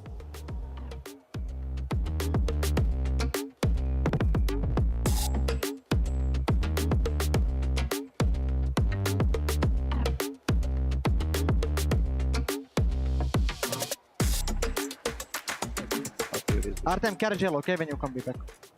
Guys, I'm all in middle, okay? Guys, I'm taking Moto. I have full status, guys. Okay. Perfect. I'm all in middle. We have middle. Nice. Bomb. Big guy last. Artem, carry some B shit. Out B. Nice, sick boys. I am here with a very special guest. It is the one, the only, most important and stylish member of Furia, Barto. Barto, you've been in Paris for a little while. Oh, you're already active. Okay, Barto, how are you feeling? Okay, so he's complaining he didn't get taken already to see the Eiffel Tower. So you want to go and see the Eiffel Tower? You might need to win the tournament first. Let Daddy do that, and then you can go. Let me ask you that. Do you think Daddy's going to win the tournament? Is Furia and Fallen going to go through and get revenge on Falcons if they meet in the grand final again? Oh, he's looking away because he said there's no way they're not losing. That's the confidence he has in his dad and his dad's team. I completely respect that. All right, Bardo, if they do win, he's going to make a lot of money. What would you do with that money if you could buy all the things you wanted? Anything you want, bro.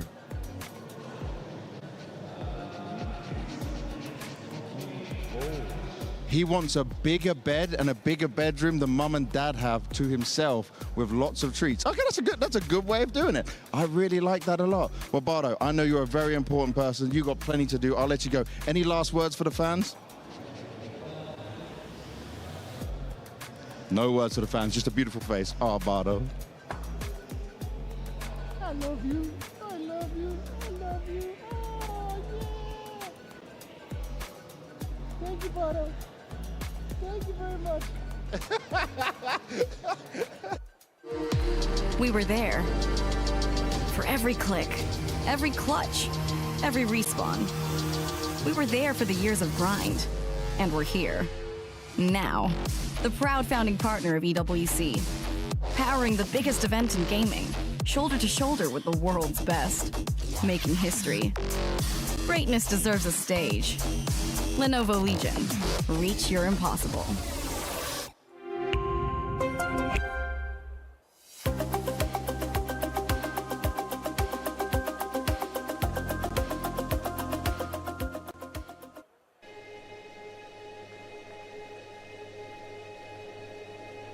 My first LAN event against like the absolute best teams, DreamHack Vegas, 2017. I was on Misfits. Played against Fnatic and VP at the time, the Swedish lineup and the full Polish lineup. I remember it was my first time seeing Fnatic like on LAN, and I was like big Olaf Meister fanboy, big Olaf fanboy. And NIP was also there. I saw Forrest, I was playing with his mousepad at the time. I remember I was nervous to ask him to maybe sign my mousepad. So I played my very first LAN event. It was a local Finnish LAN held by a high school. Best thing was that I got to see how it was to compete. You know, I was there with my friends and we joined some local tournaments there. We played, I believe, Counter-Strike 1.6. But, you know, just to see there was some teams coming there who were way better than us. Obviously, I was just kind of starting to get this experience on what it was to compete. It was the Gamer Assembly in 2016, I think. I was like 14 years old. And it was with a French team. Like it was a huge LAN before in France. It was like where you get to start your career in France. My best memories from the first LAN, we were like kids basically, like just enjoying CS, but like we made it through the group stage, and it was like insane for us. And the fun fact is that my analyst right now is my ex-teammate from my first team ever. So my first LAN event was Copenhagen Games in 2018. I have many good experience and memories from the event, but one of them was for sure that I was living at home at the time, and I think one of our games ended at around 4 a.m. and we had to play again at 10.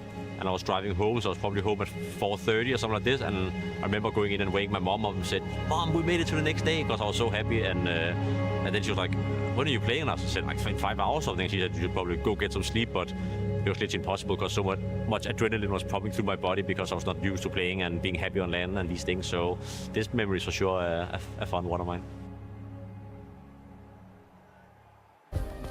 Play is in our DNA. Whenever we let it out, it becomes our superpower. Now imagine an entire city being built to supercharge it. Kadir City, powered by play.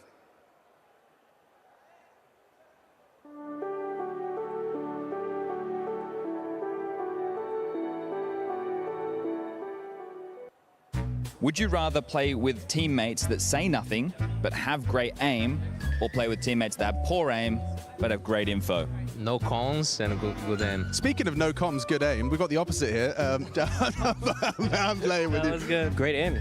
I mean, I'm an IGL. Maybe I can communicate enough to make up for it. Great aim. You don't care if they talk? Yeah. If I play with, let's say, Doku with Jabby or Goodies here, you know, we will we'll play and we can hopefully shoot, you know. Then if they just communicate good and they kind of follow our plans well, I think it's fine. Communication. Good communication. And better aim, yeah. Okay. Yeah. Interesting. What about you? Yeah, I would choose the same. I think you can win the game when you have the good comms, you know, but if you have only aim, yeah, it's hard. Great info so I can get the kills. See, that's a man of culture right there. Yes. I like that. Good aim, but saying nothing. The teammates who don't say anything and they have great aim. Everyone's saying that. I feel like that would be so annoying if like they don't communicate, but I guess if they kill 2 or 3 people every... Okay, exactly. Yeah, what do you think? Yeah, same. I think same. We just join server, we kills them fast and we go. That they can speak. Yeah, good comms? Priority number 1, good comms. Yeah, because they can practice shooting. It doesn't matter, but at least IGL will speak. If you have like 4 others that can shoot, it's GG, bro. Imagine IGL playing on A and no one speaking on B. That would be hard. Killing on B, or killing on... Yeah, they've got great aim. Yeah, but they cannot kill 24/7. At the very end, who shoots harder wins. I mean, I think that's valid. Let's say Robin is quiet, but he's in a position to be quiet as well. So sometimes you don't need a guy communicating so much from those positions. As long as he's getting the kills. Yeah, and his aim is pretty good. So it's the answer is it depends. Oh, great.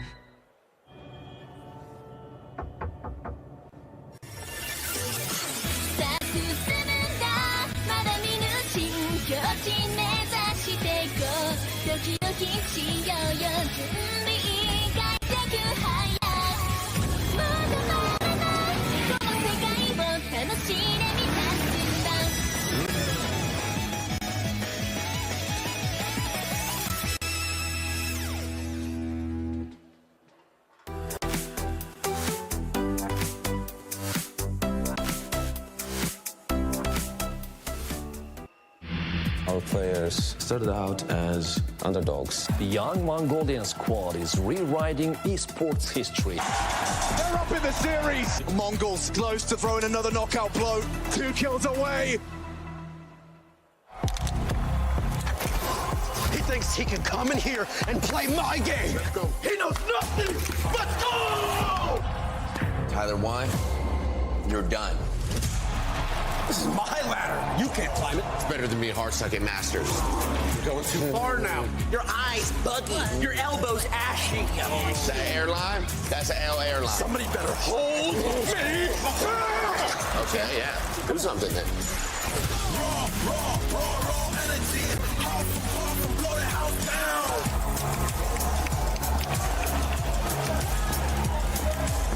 You look nervous.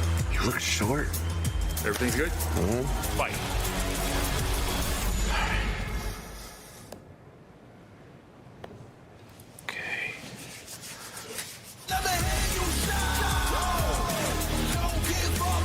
Do you really need the wraps? Yeah, that feels like overkill to me. Everyone is playing, you're not yet. EWC Play is your all-in-one platform to compete in fantasy, pick'em, and quests for a grand total of $300,000 in prize pool. Build your dream fantasy team in 5 different games and track your score with live results tables. Predict the winner of every game, every group stage, and every tournament. Complete daily and weekly challenges to earn boosters that help you climb the global leaderboard. Got what it takes? Join EWC Play now.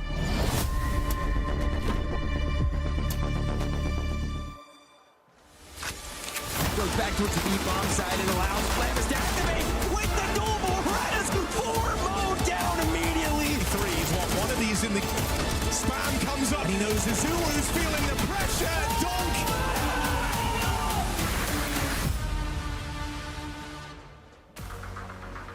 The first of our quarterfinals here at Counter-Strike Esports World Cup require all 3 maps.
Series. Second round bye for Furia and for G2. MP9's picked up 5-7s. A little bit of utility on this CT side. Going to deploy these smokes. Aggression in towards tunnels. Yuri senses it and backs out into safety.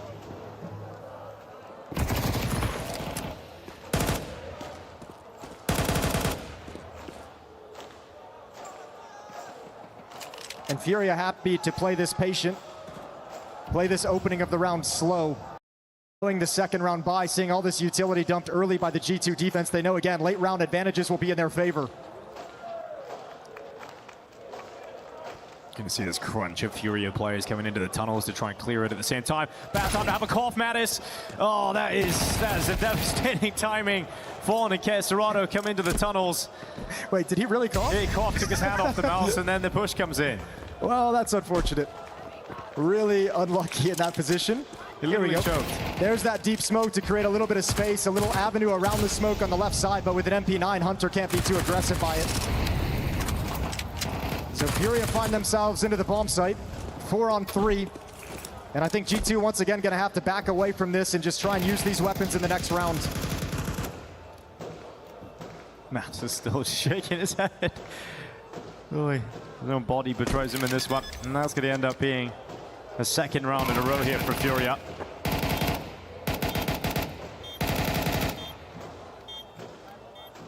Good look so far. Outside of the one map, we know Furia really doesn't touch a whole lot. Been playing well.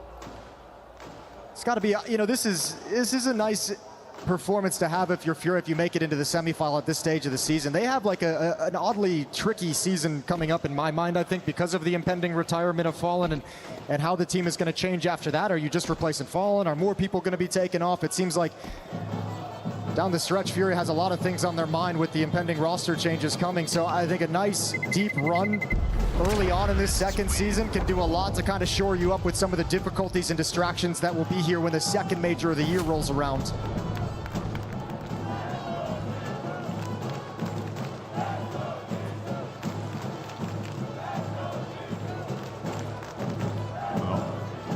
Furia's fan base following them no matter where they are in the world. They want to have someone to support over the next couple of days. Furia need to pull off this quarterfinal win.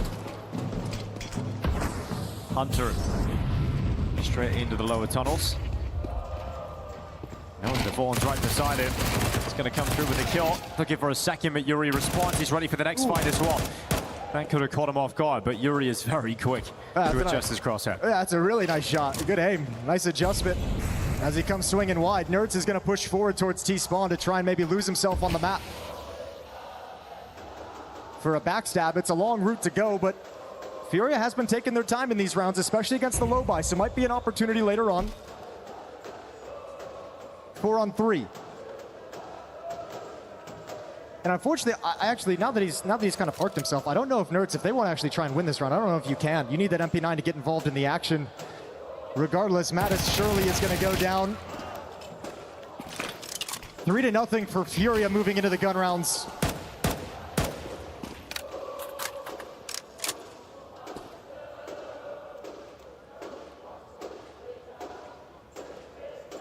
Look at how, I mean, just not trying to take anything for granted, right? Like knowing they have a 4-on-2, knowing it's against a weaker buy, they could be like escalating, they could be picking up the pace, they could just be kind of running around, and they're saying, we're not going to let anything, we're not going to give any percentage chance to something stupid happening that ruins this. Bomb planted. Nerds will back away with his armor.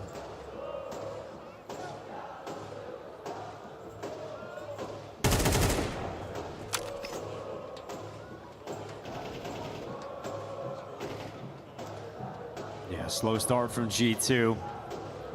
Didn't see them recover that slow start on Ancient. I imagine it's going to be a different story here on the CT side, and Wrinkle will get his AWP out soon as well. Good to see what he can do. You know, Dust 2, we always talk about it, the impact that AWPers can have on this very map. You're on the CT side as well, an important quarterfinal game. You're just new in the G2 jersey. You gotta have a feeling like this is your time to shine. This is your time to prove yourself. Absolutely. And we'll see how that AWP, we know how influential it can be here on Dust 2.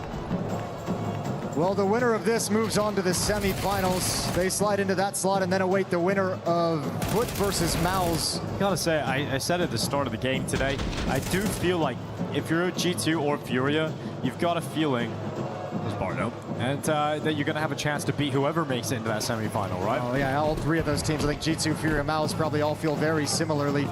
Okay, we got a B-rush to open up the gun rounds. It's coming in quick. Furia, they want to set the tone early, and they might just do it. Well, Nerds and Heavy Guard looking to try and combine and put some stopping power in, but they can't because Caserato and Yakindo are the battering rams that break through B and force the save call for G2. Oh, it's such a bummer as well. You want this to be a grinded out round where we can really get to see the idea of the defense play up against the offense, but Just a quick rush into the B bomb site. Nerds and Heavy got not prepared, not ready for it whatsoever. Both of them blinded by phenomenal utility. And you just get a real quick, cheesy round on the board. 4-0 for Furia.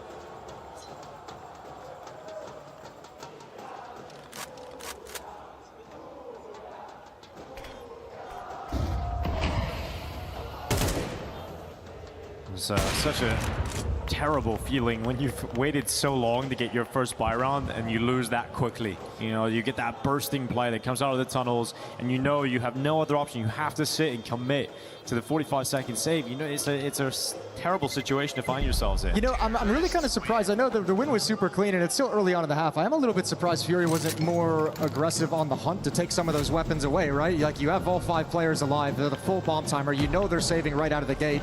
Sure, they're going to be entrenched out towards long, which can be difficult, but you send some numbers at that with utility and take those guns away. But Furia clearly not wanting to risk their own economy, so letting G2 stew in it. 0-4 as the first timeout comes in from Saw. And the only thing on his mind right now is, let's not allow this to look like Ancient. Let's not allow this to slip away to the point where my boys can't get back into it while they're mentally checked out. So trying to put a stop to the bleeding early as they replenish 2 rifles and come back into the fight.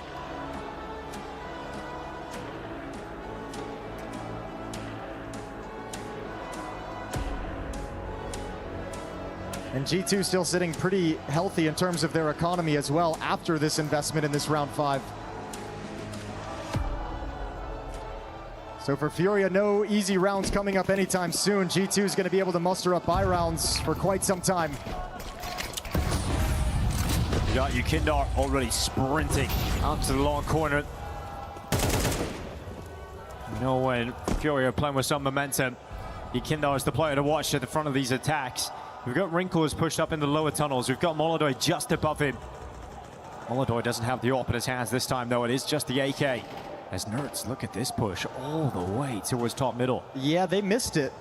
Fallen might find it. He's looking. Oh, gets the dink, gets the win as well. Oh, Nerds going to be frustrated. Can't complete the kill. Yeah, that's an unlikely win there from Fallen, but he's going to be so happy he pulled it off. Look at this from Kesserano.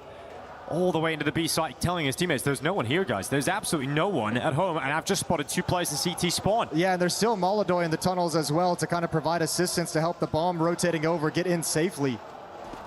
But Wrinkles AWP is in lower, and man, I think G2 is going to save.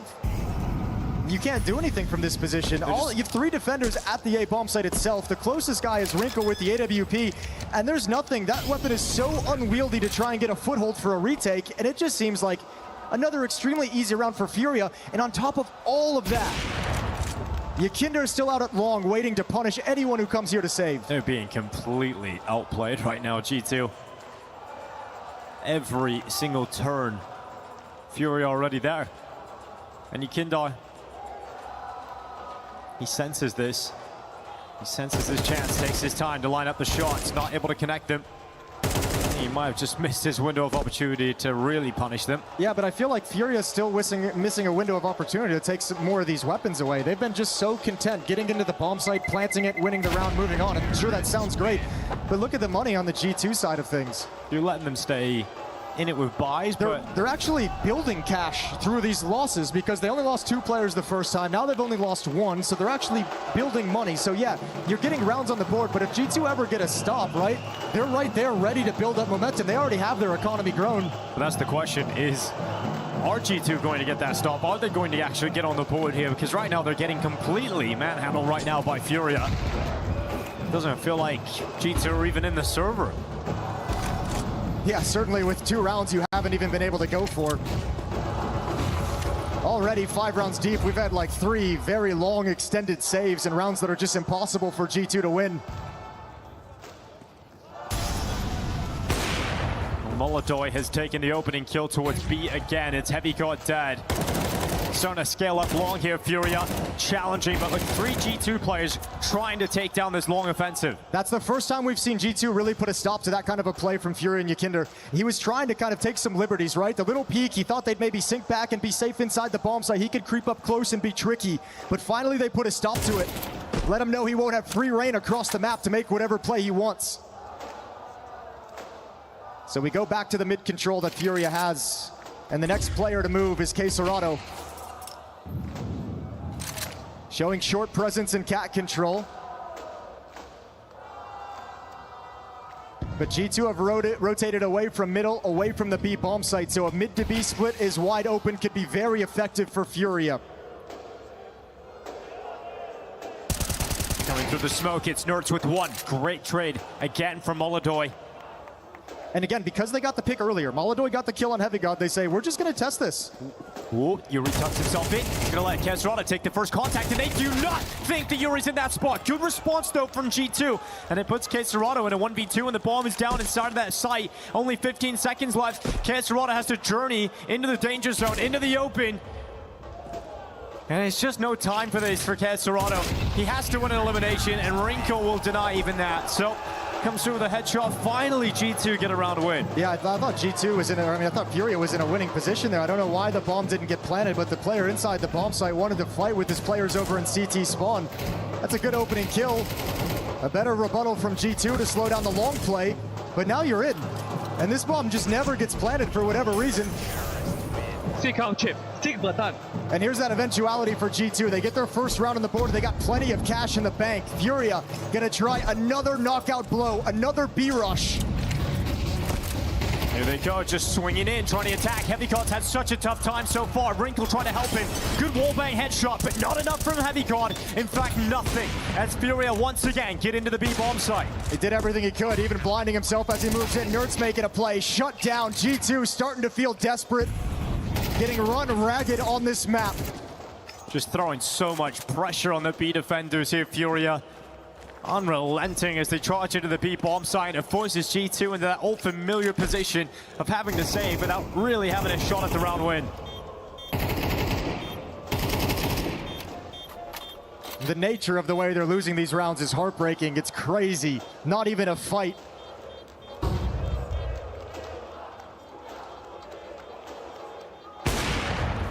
Wrinkle grabs one on the exit.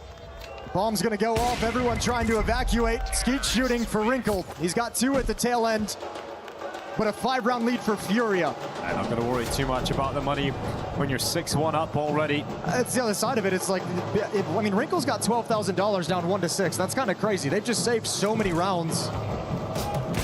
Furia on some levels just like, whatever, we're still winning them.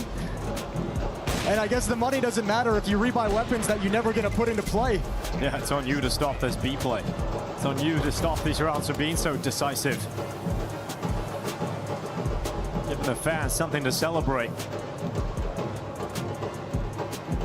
Hydration perhaps the issue here for G2. So Wrinkle chugging down and trying to get through this timeout. Yeah, I mean, you'll try anything at this point.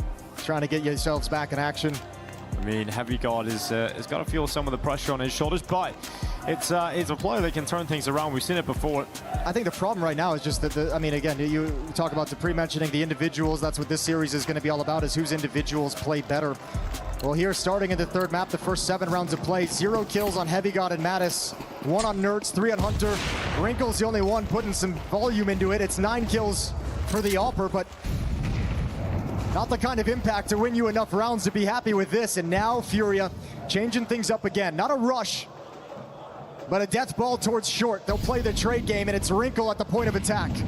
At the ready, scope in. And the peek from Yukindor's up first. He's actually going to stick around, feeling desperate, feeling like he has to be the player to deliver some heavy impact here for G2. He gets away with it. He's able to drop down. And now the softening of their opponents with the utility. But Yuri and Queserado stick to the plan. They stick to the round win. But Wrinkle finally traded out. And it's going to be Molodoi left alone. A 1v2. This is his territory, though. He's comfortable in the clutch. He knows he can back his aim. He knows he can back his skill set to win these situations. If G2 concede this, the pressure will continue to pile on. I think he needs to be a little bit more aggressive. I think he needs to clean one out before he can sit back. And he's going to start moving forward. He is looking for that play. Molodoi has a good read for this. Flash as he goes back into the site. A disappearing act from the magnificent Molodoi. But again, it is looking to be magic from his sniper. Just can't get it. Heavy God, what a time to show up with your first kill of the map. Denying Molodoi a clutch and keeping G2's hopes alive in this first half. Man, Molodoi set that up 3 steps in advance with those smokes inside the bomb site, knowing eventually he'd likely want to play around it. Really cool look for him. But even better patience from Heavy God as he gets deep enough around the smoke to where Molodoi will never find him. And the fade just reveals too much of the map, too much field of view for Molodoi to handle. Well, 2 rounds punctuated for G2. Haven't been able to string them together.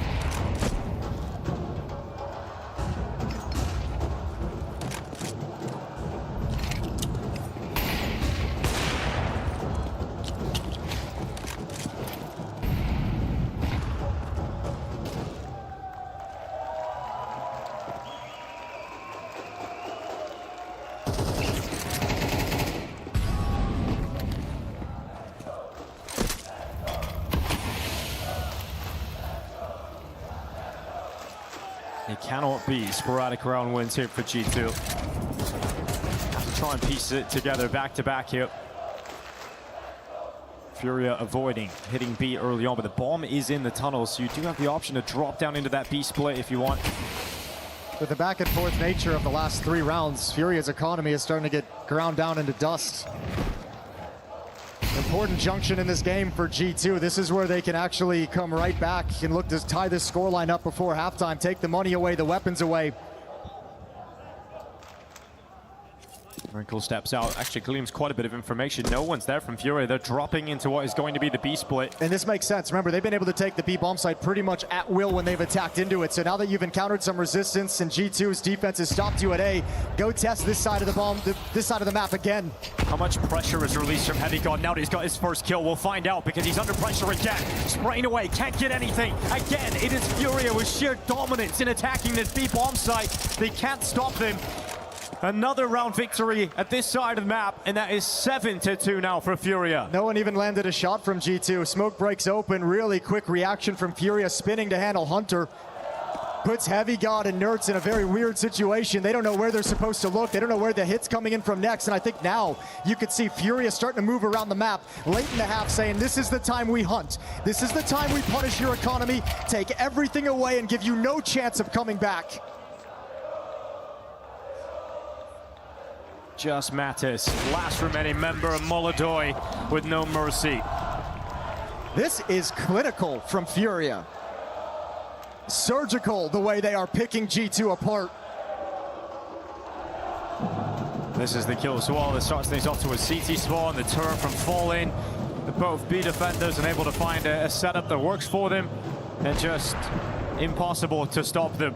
And again, I feel like I just have to remind you that there's been so much money for G2 with the way that this half has played out. These aren't like eco rounds they're losing, USP rounds, they're losing buy rounds. Each and every time they're having the resources, they're having the AWP, the utility, all the M4s, and they still can't get anything done. Well, that money is no longer in that comfortable situation.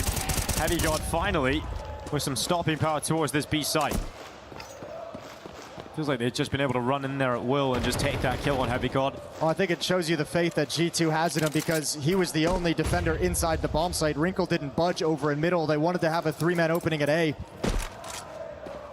So putting full trust in Heavy God, despite the fact it's been a very slow map for him. 2 kills, that being his second. Wrinkle, let's see your reactions. Flash comes in. He's not able to connect the shot. And we'll put G2 2 players up in the round. But still feeling rather comfortable. 50 seconds on the clock, and Nerds will start to move towards this short execution. Drops down. Yuri has just taken a Hunter. More pressure on Nerds. He has to deliver something. He's got nothing. Again, G2's defense just brittle. It breaks as soon as there's any pressure from Furia.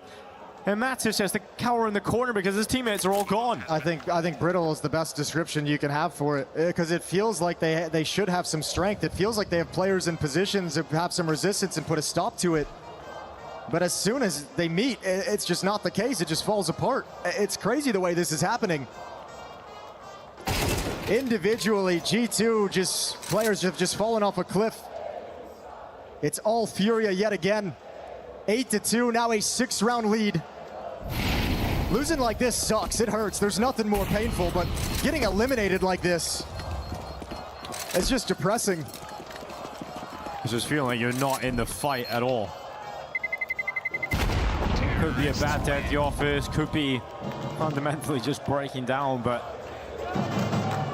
something is going incredibly wrong for G2, and Fury are capitalizing on it.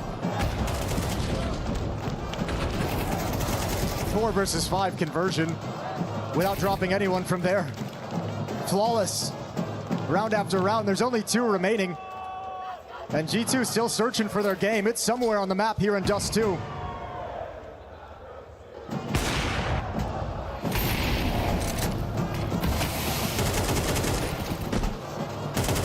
It's funny, coming into EWC, Furia, most recent major runners-up in Cologne, and no one's really talking about Furia as one of the top dogs of this event.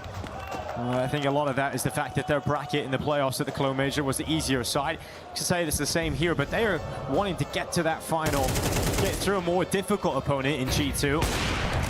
But if you do it in this fashion, you have to just beat the teams in front of you and you're dismantling them. Well, over towards middle. Wrinkle's gonna come in late. They have the angle, swings wide. Yakindo takes one down. The A defender's occupied for the moment. Clear line of sight. He wants to fight.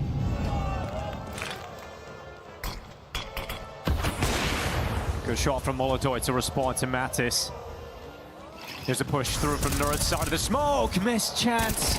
Nothing can be going right here for G2. Hunter at least getting something out of the long attack. Molodoi's got to smoke, so he's got to make his way up short to kind of help for this cross, because Yuri's only got the Molotov. So right now, Molodoi just making sure nobody's holding him. Yeah, so smoke comes in now. He'll drop that forward. Trying to assist with a flashbang as well, just to try and get his teammates safely across this smoke. And Yuri's gonna get tagged here. Headshot through. Heavy head, full of lead as Heavy God sends one shot forward. Now Molodoi, a clutch. He was close to winning one earlier, couldn't quite pull it off. Now time, a limiting factor as well. He'll commit to the plant. Quick wrap around long from Heavy God. Nurse trying to keep him busy, trying to keep him pinned. Molodoi still looks at short. He gets out, he has the info, but now can he get the clutch? One deep breath. One reposition. Heavy God trying to stop him again. It's a replay. In this city, where all pros used to use the magic stick, we'll see if it's Molodoi, the magic man, holding for his moment. Heavy God's disappeared for now. And Molodoi's not looking the right way. Heavy God's over the top. And he's got the headshot again. Heavy God down to that defuse, limited time, but he pulls it off. A 3rd round and denies Molodoi yet again in the clutch. Yeah, brilliant shot from Molodoi. Brilliant little movement and jiggle to make that awkward for Nerds, but Heavy God schools him back-to-back 1v1s. Same situation, same bomb site. Heavy God's coming out on top twice. Molodoi never considered anything but the railing. And Heavy God just jumping over the top gets a freebie. Timeout taken from Furia. If you think about it, 2 of the rounds that have come G2's way out of the 3 they have total are off the back of a 1v1 between Heavy God and Molodoi in pretty much the same round. I might just have a wild round swing score with just 4 kills. High fives down the line. Hunter trying to keep everyone locked in, focused, motivated. Heavy God keeping some life in this team with these clutch wins. Looking to claw a 4th round before they switch sides. And look over at Furia. 3 AWPs just for the start, just for the cross. They just want to grab a pick.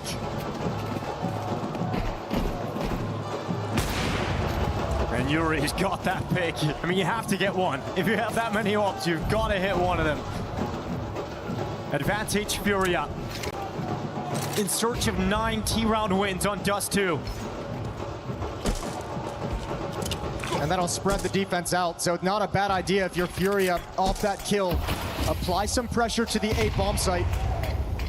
You know the defense is already going to be weakened. If you apply pressure early, make this defense start to panic and move with the man disadvantage, you'll open up some opportunities late. They group for the long hit this time. It is quiet because Yukindar is walking out and not being detected. And here's an entire half of getting abused over at that B bomb site if you're G2, as you've slid 3 players over for the defense. Now, at least you're pushing to get the information, but it's going to be way too late. It's painful to watch knowing how hard G2 have been outplayed. Yukindar just walks forward, Wrinkle taken down with ease, completely confused as to why he's being shot away from long, and that's the site completely under wraps. Last round of the half, G2 can't save this one. They have to give it a go, but it's so unlikely. Look how far away they are. Heavy Guard is in T-spawn. Yeah, this ain't gonna happen, obviously. 9-3, the exclamation point on a dominant half. Furia really have encountered no issues, walking into bomb sites time and time again without any problems, without any fight back from G2. Heavy Guard, 1 versus 5, steps up and dies to Yukindar's hand. 5 players stay alive in the final round of the first half, and we've got Furia leading the way, 9-3. Every single map has ended 13-3 so far. Is this going to be the same? It feels like it. Let's check out that pistol round. This performance out of Furia's got the Furia fans on their feet, jumping up and down, cheering jubilation in the crowd as they look to reach the semifinals. G2's got to be shocked and stunned. Very short amount of time in this halftime break to try and get it back, to try and infuse any belief down the line across the team. You could see the shake in your head if you're Mattis. They can tell it's not their day. A comeback required out of Hunter and G2. 6 rounds back as we start this second half. Furia is 4 rounds away from the semifinals at the Esports World Cup.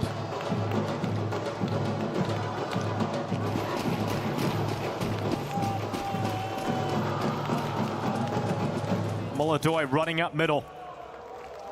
Looking to bring this pistol heat. You've got Yukindar right beside you. The master of aggression. Molodoi grabs that first headshot. They're just so willing to fight. Why not push to the top? Now you can double up on this fight towards lower and you retreat. Timing on this a little bit scary for Molodoi, stuck behind the box, now gets into some safety, but Yukinder takes a gush for his troubles for sticking around too long. And whatever plan you had, if you're G2, you don't get to play that the way you would have intended with that aggressive play up middle and the fact that you've conceded a player. Especially with someone like Hunter out of the fight. Hunter, I feel like, is the one I see most often kind of tasked in situations or willing to take the mantle of that entry fragger, creating the space for people following up behind him. No, Heavy Guard is going to go back to long. One player just walking forward. It's Yukindar. It's been on a journey all across the map in this round. Second headshot coming through here for Furia. Under a minute left. Kesserado waits a goose. His teammate pulling the distraction. Kesserado not pulling any punches. Wrinkles left, knocked down, and again, not a single player dying here for Furia. Yeah, this one it might just be done after that. G2, they've never found anything on this map. Such a strong win on Anubis, but they could not carry it forward. I mean, it just all goes wrong. As soon as Heavy God kind of pre-aims to turn the corner in towards the double doors, in towards Cave, is when Yukinder moves out. So just the timing, just the Counter-Strike gods even against G2 today. Well, quick pop of the G2 players to try and come out of long. Fall is blinded and still gets one. Mattis finally getting rid of him on the P250. Surprised Yukinder wants to stick around, but he's got all the confidence in the world with the half he's had. They believe he's fallen back. He steps up to grab a freebie against the scout now, and another. He knows where the fights are, Jason. He wants every single one of them down the stretch. I think he can feel it too. If he just keeps up like this, if he just keeps his foot on their necks, there's no way G2 can actually stand up in this map.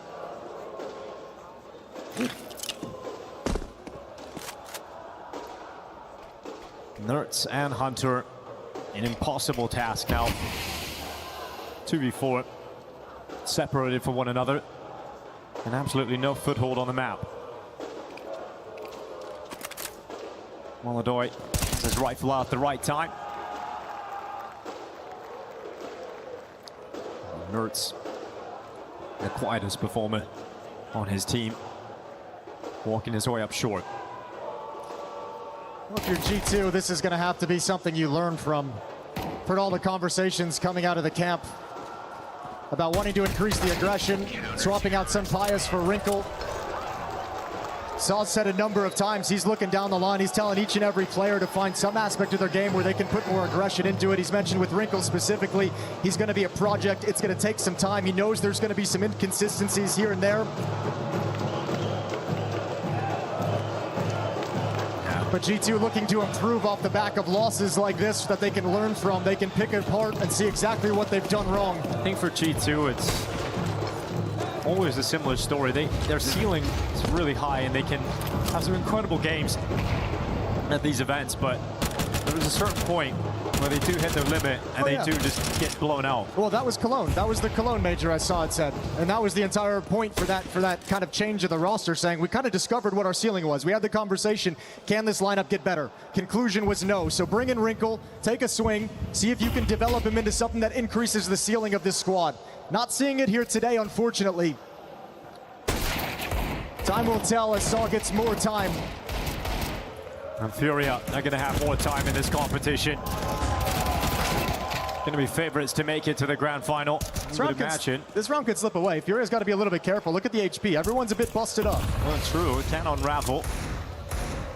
But there's a flank coming in. Maybe Kindar can be the insurance policy for the round win because they have to come back and get that bomb that's currently just outside of the longhouse. Now, Kesserado has been picked apart. Frustrated about it, but Molodoy's got a free kill. He's going to hold the trigger, then he takes it as that flank comes in from Yekindar. Series points here for Furia. Looking at the semi-finals to be the first semi-finalist here at the Counter-Strike Esports World Cup. And just by the nature of the scoreline, there's been no real significant buy from G2 in terms of their AK-47s. The second half has been Tech-9 scouts. Look at the strongest investment they've had, or they'll get, with these Galils here in round 16. And everybody in the arena with the Brazilian flag is just waiting for the moment they can finally celebrate. Furia moving into the semis. Opening kill for Molodoy onto Wrinkle. That is likely Wrinkle's campaign at the Esports World Cup over. He'll sit and watch the remaining 4 screens around him. They try to scramble together to prolong play for at least one more round, but Molodoy doesn't take the shot. He'll fall away up through short, and Hunter's actually going to chase him. Chase him to his death, though. Yeah, he's happy about that one. He'll take it. Hunter streaming around the corner, nobody there to follow him up with G2, all out of sorts. Impressive win for Furia. I mentioned this was so cool to watch tactically on this third map, especially here on Dust 2. Furia just picked G2 apart. Probably the best I've seen Furia play in quite some time. Oh, and it's really exciting to see Molodoy in this form because at the start of the year, we see Molodoy drop off. He wasn't able to continue his 2025 form into 2026, but a major final at the end of the first season and now starting strong here. Furia mere seconds away from the semi-finals at the Esports World Cup if they can hold on to this B site, and they're not holding on because Nerds and Heavy God have shown up with a little bit of life. Yeah, there we go. Good shooting from Heavy God with that Deagle jumping up on the box. 3-on-3 retake. Furia's coming for this all day long. Kesserado inside the smoke. Flashes over, pushing in, completely blinded, but not capitalizing on their chance. Molodoy's had a couple of 1v2 opportunities. Heavy God has stopped him in every single one of them. Well, let's see if he can close it out. It would all be worth it if he wins this one. Gives it a go, but so unlikely as time ticks so low on that bomb, and he now realizes it is not going to be around. He can win.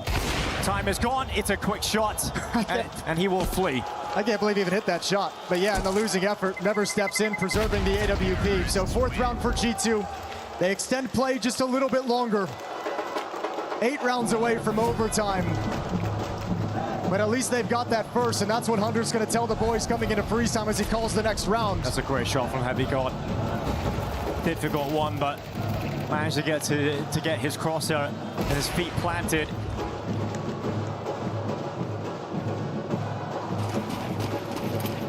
Well, round 17 now. Wrinkle with the scout. And Molodoy, again aggressive, wants to put an end to this. Been spotted by that scout. Now he's known, and he's got to be really careful about his timing of when he decides to retreat. Yep, he's just gone forward anyway. Continue to push up. Molodoi emboldened by the fact he's got Yukindar's defense alongside of him. Keserado finding another. It's a 5v3 yet again for Furia. Yeah, and you won this last time in the 3v5 if you're G2, but it ain't gonna happen twice. Yeah, this time it will be that end. Heavy God and Mattis at 2 versus 5. They're split up, they're not together. The difference was in the last round you could burst out with 3 players and attack into a 3-on-2 setup, but don't have that luxury this time. Mattis makes his move into the Molodoi scope. A 13-4 win. Furia will go to the semi-finals. And in France, Furia have forgotten their manners. No mercy whatsoever in this series today. A 13-3 win on the opening map, a 13-4 on the closer. And domination as they move through to the semi-finals. And you've got to feel like whoever wins the other quarterfinal between Foot and Mouse, that Furia are the favorites there to head to the crown. Well, they've just played so well. Yeah, you got to build up some confidence in them. You even had Keserado with what is 21 kills on the first map, third map coming in. Molodoi hitting the mark of 24 kills as well. You had good performances from your star players, phenomenal calling. And even in a series where you brought in 2 of your weakest maps and still able to manage it. So Furia's loving how that's worked. They love the success on Ancient, can start building up some confidence there and flushing out the map pool. And for G2, back to the drawing board with some of the improvements they're trying to make, some of the changes they're trying to institute into this team to make it work, to raise the ceiling. I mean, for Furia as well, there are a lot of question marks around the team. Like, what level are they truly at? How much of it was just the fact they were on the weaker side of the bracket at the major? We have lots of questions that I'm sure we'll get the answers, but we've got Keserado down on the stage. Keserado, welcome to the top 4 here at the EWC. Parabéns por esa vitória e bem-vindo na final.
Donc forcément, on ne prend plus la pression face à des grands publics. And now it's time for us to do the EWC ritual. You're down for some key crushing? Yeah, first time. Let's see it. It's your first time. Let's go for it. How do you say let's go in Portuguese? Vamos. Vamos. Vamos. Que Cirato, Cacerato, à Paris, du Brésil, devant tous ses fans. A Furia, now para, and definitely not G2 is gonna stop them in this arena. Furia in the semifinals.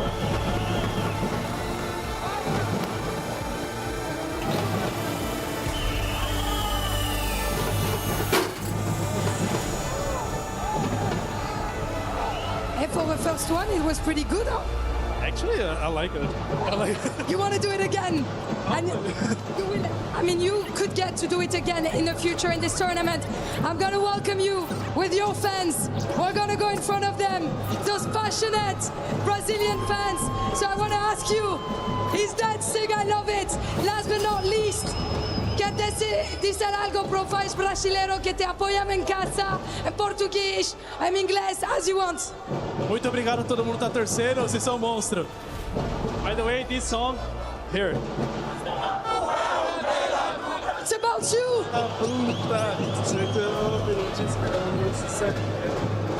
It's a song about him, literally.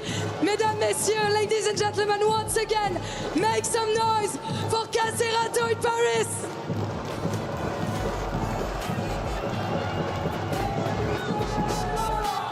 Oh, Cacerato enjoying celebrating with the fans here in Paris, and a well-earned victory as well from Furia. You can definitely feel good about this one, and it does feel like there is a chance for them to go out again and get this win in the semi-finals. Oh, it should be, absolutely. I mean, both the teams' foot or mouth is going to be at their level and going to be well within their grasp to take over, and they're going to be going into that as favorites. So they got to be looking at this like a chance for redemption at the major, right? You got to be looking at this and saying, we did this route in Cologne, made it to the grand finals, and we didn't play well in the grand finals. We got swept by Falcons, but you got to be looking at this now and be like, this is kind of a chance that we get to do it all over. Yeah, we got to run through this. We have a route to the grand finals that's not the most difficult in the world. If we can get there, we got a second chance to show that grand final at the major was a little bit of a fluke in the sense that we played so poorly. No matter who you're going up against in that final, it feels like we're guaranteed at least Spirit, Falcons, or Vitality. That's going to be an S-tier opponent, one of the best teams we have in the world of Counter-Strike. So you are definitely going to get a chance at redemption. I'm sure they're wanting Falcons. I'm sure they're wanting that opportunity to prove that it wasn't that wasn't their best day. I mean, the Cologne major, I'm sure that played in their head over and over again. Is. That whole player break, wanting to get back those little moments, because that wasn't the best Furia we see in that final. They didn't show up at all. No, not at all, but this is one that's looking a little bit revitalized coming back into things. We know they've had some ups and downs throughout the last season. They had to fix a lot on that path into the major. Now again, trying to find a way to kind of reinvigorate them and doing a great job. Maladoy, that performance on Dust 2 is something special. Cacerato, an ancient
so many tournaments ahead of us. Like we will have a couple more just like directly after this one. So there will be a lot to play and a lot for us to improve. We just need to take a look of these things.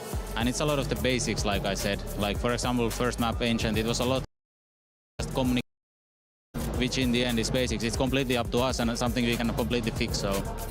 Sounds very positive in what you can fix going forward. So thank you very much for the time. Sad to see you go. But as I said earlier, that's it for G2 here at the EWC. Yeah, great to hear from Saul. Hear his thoughts on what went wrong today. Obviously being surprised by the veto, as everyone was, I think, coming into that. So Sure. worked out to play in Furia's favor. Yeah, I mean, a cool little trick to be able to bring in. I really like when teams are able to do that. Kerrigan's kind of the lone guy we got. I feel like willing to take those risks from time to time. So cool to see Furia do it here. It pays off now in the future, maybe not. Either way, we got plenty more Counter-Strike going on at the Esports World Cup. We're going to bring up the schedule for tomorrow because we got the rest of the quarterfinals coming in. Foot versus Mal is going to be that first quarterfinal of the day. Legacy Falcons is next. In Vitality versus Team Spirit. You know, clear schedule, nice evening game coming in. It's going to be 10 minutes to 7, CEST, perfect time. Get your dinner in and get ready for Team Vitality versus Team Spirit to round out the day. I think every single one of those games has a lot of reasons to be interested because Foot versus Malice is a really cool matchup. It's a rematch, and we'll see if Malice can get it done, you know? Yeah, I like Legacy and Falcons as well for me is interesting, but that's more of a barometer of where's Legacy at, right? They had that barometer against FaZe where they got trounced earlier in the event. Now they get another one here against Falcons. Seeing these guys have been everywhere. Jason doing the 6-7. You know, we have to do that to close the show, to close the day. Can we synchronize it? No. We are incapable of doing so. We're on a delay, Jason. All right. Well, the Esports World Cup comes to a close for yet another day. We're going to be coming back with all the semi-final action, the quarterfinals, of course, tomorrow. But I'm looking forward to it, and so should you be. Esports World Cup continues tomorrow.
Live. I'm so sad, Crazy but it's overlook for okay. now. I will order the middle. That's Hi, Crazy. everyone. Not just one, not just Live. two. We're here at the Crazy.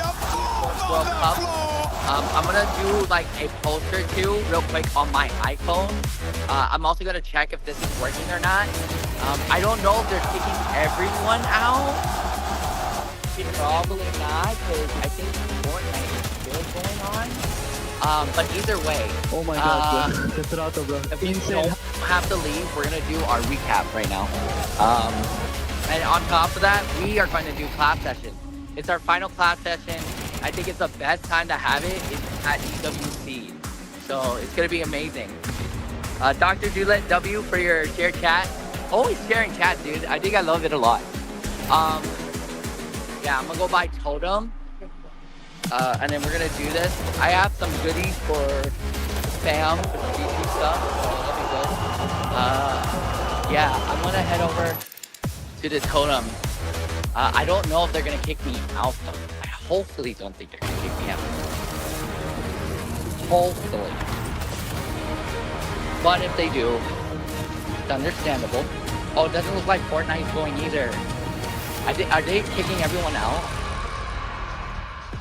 Hello, everyone, and welcome to the EWC Spotlight. And just like that, the spotlight disappears. Wait a second, because the spotlight show has started. I'm Amelie, and we have two very special people joining us today. We got Glitter Explosion once again, and Machine. Hello. I know they're doing recap and too. Glitter, I want you to weigh in on this. Is it like Counter-Strike 2 dress code that they all have to wear all black? Like what? Banks did the same thing yesterday. How are you doing? How's everyone, chat? I see. Well, it actually, unironically, my casting partner and I, Sponge, we have given ourselves a dress code. Oh. We just decided, like, no one gets upset when we just rock up in black. All black, no one can complain. You know, they send you a PDF, like, not this color. Black's always cool. It's always cool. It's a safe bet. He's not wrong. No. And it is flattering for being on camera. It is, and as a sweaty man, I need all the help I can get. You know, no sweat patches in black. Respect. I hear it. But also, girl, you always have, like, you had geese or ducks yesterday. You got puppies today, you know? Love it. We're having a little bit of fun with it. We're listen, on the Fortnite stage. We're they're doing it. They're doing it. All right, let's talk about some different puppies. The puppies over at the STC Arena, because we had some CS2 going on, and what did we see? I thought the puppies were these shoes you're rocking. These are great. I think, honestly, my gran has been looking for a new pet. It's crazy, Alex. I'm sorry, it's kind of giving gym chic. Counter-Strike, yes, good question. So, to recap, we're round of 16, which is a little unusual. Normally we do like 18 playoffs. This is a bit larger than we're used to outside of the majors, so it's cool to see more teams in the playoffs.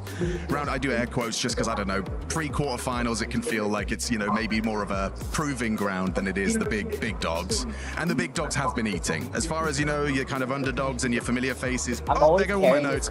But, you know, it's kind of a story of three as far as the top is concerned. The podium expectations are like Falcons, Spirit, Vitality. Those are your big dogs, and everyone's doing well. Everyone's winning their games. What have you been most excited to see for this tournament? Ooh, good question. I mean, one would actually be just these kind of very clearly defined fans. You know, for Vitality and Furia, we have the drums, we have the chants. Earlier today, we had Vitality. It was so cool to just hear the ups and downs they were going. It turned into a library when Vitality lost a clutch. It was a French guy winning 1v3. Scared the shit out. And dead silence.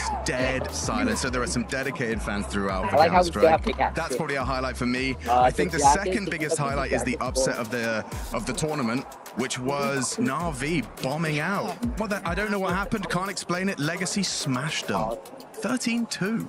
13-2? That's not even a fight. Coach Blade afterwards said something like, if you play like that, you're never going to win. But that's just kind of how he rolls. It's cutthroat. I was going to say, I feel a little bit self-conscious, so I feel like I'm just...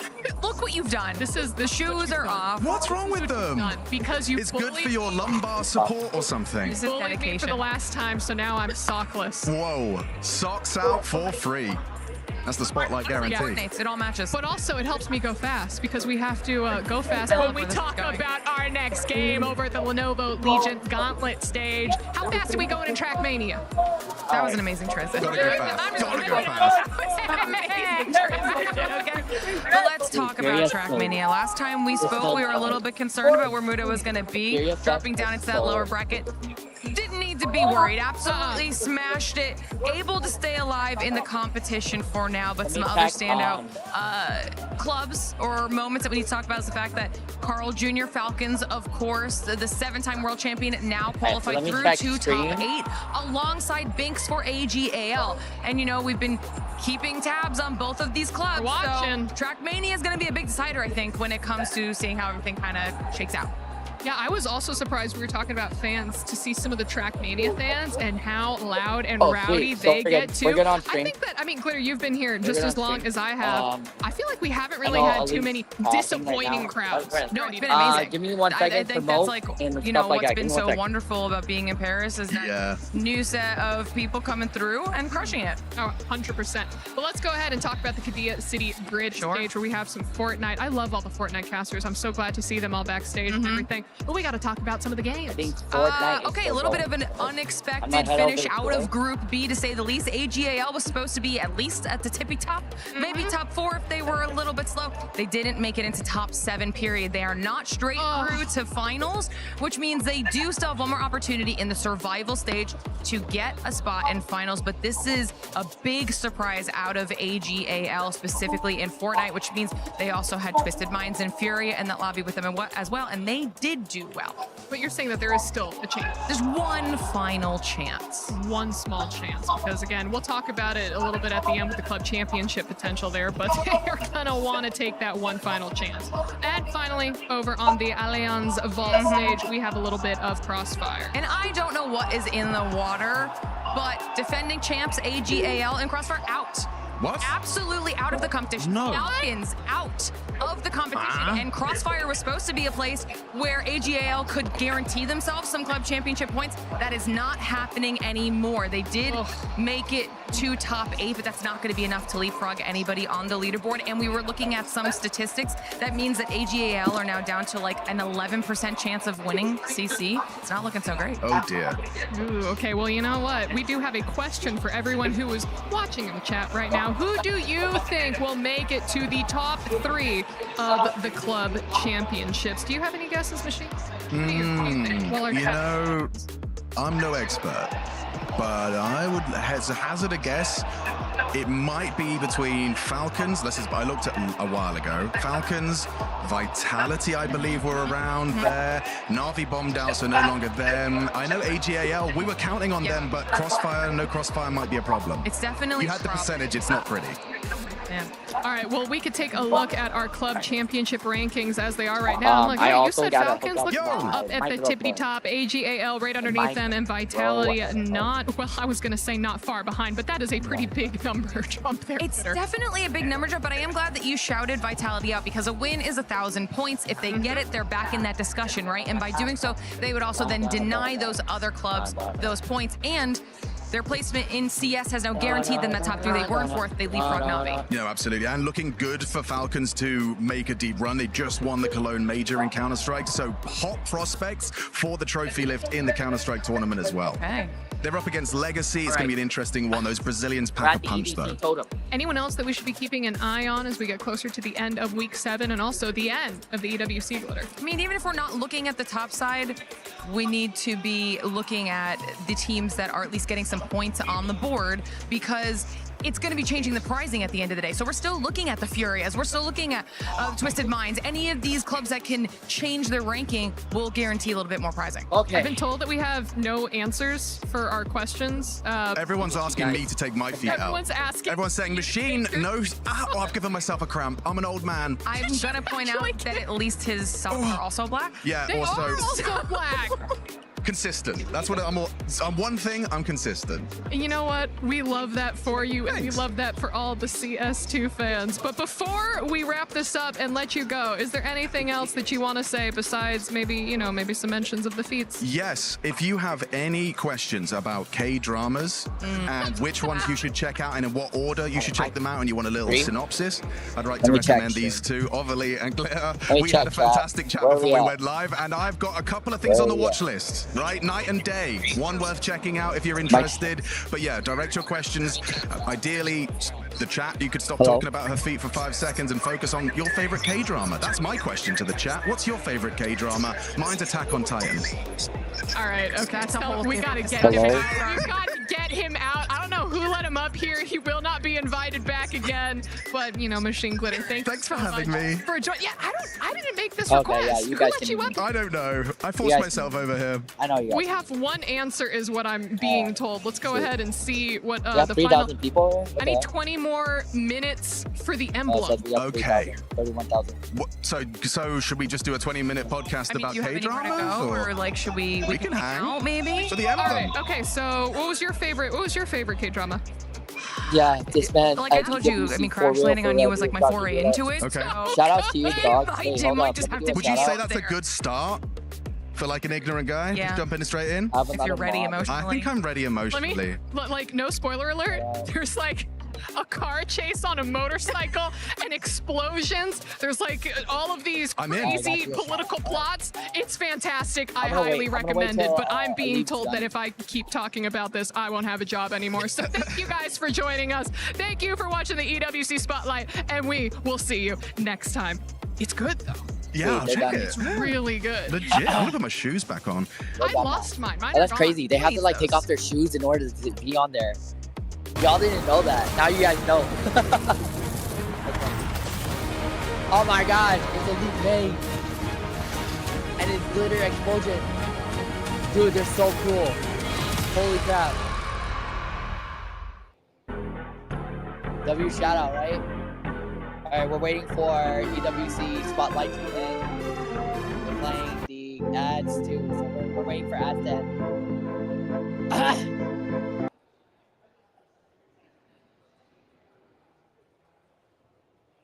I'm gonna keep waving hi until she says hi back.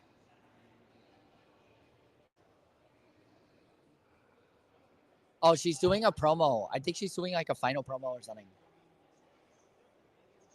I know the chat. Go hold up the trophy like I won. I have no trophy with me. It's not really gonna exist too, honestly.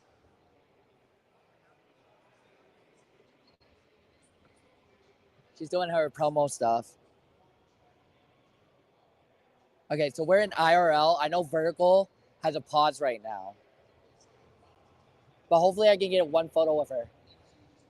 Oh my gosh, and my throat is gone. I've been cheering for G2 the entire day. It's been crazy. So my throat's like almost dead. Wow, look at that, dudes. They're doing the camera and stuff like that. I know you guys can see it. Yay! W live! Wait, do you think she'll do a photo with me? Oh, is she gonna escape? She's gonna escape the fate? Wait, she's going over there. Should we go over there? Wait, hold up. Well, I don't know. I don't want to be weird. I kind of don't want to be weird. It's okay if we don't get a photo. Hopefully she doesn't remember. Okay, you know what? Fuck it. Okay, so. All right, guys. This is it. This is our final class session for the EWC.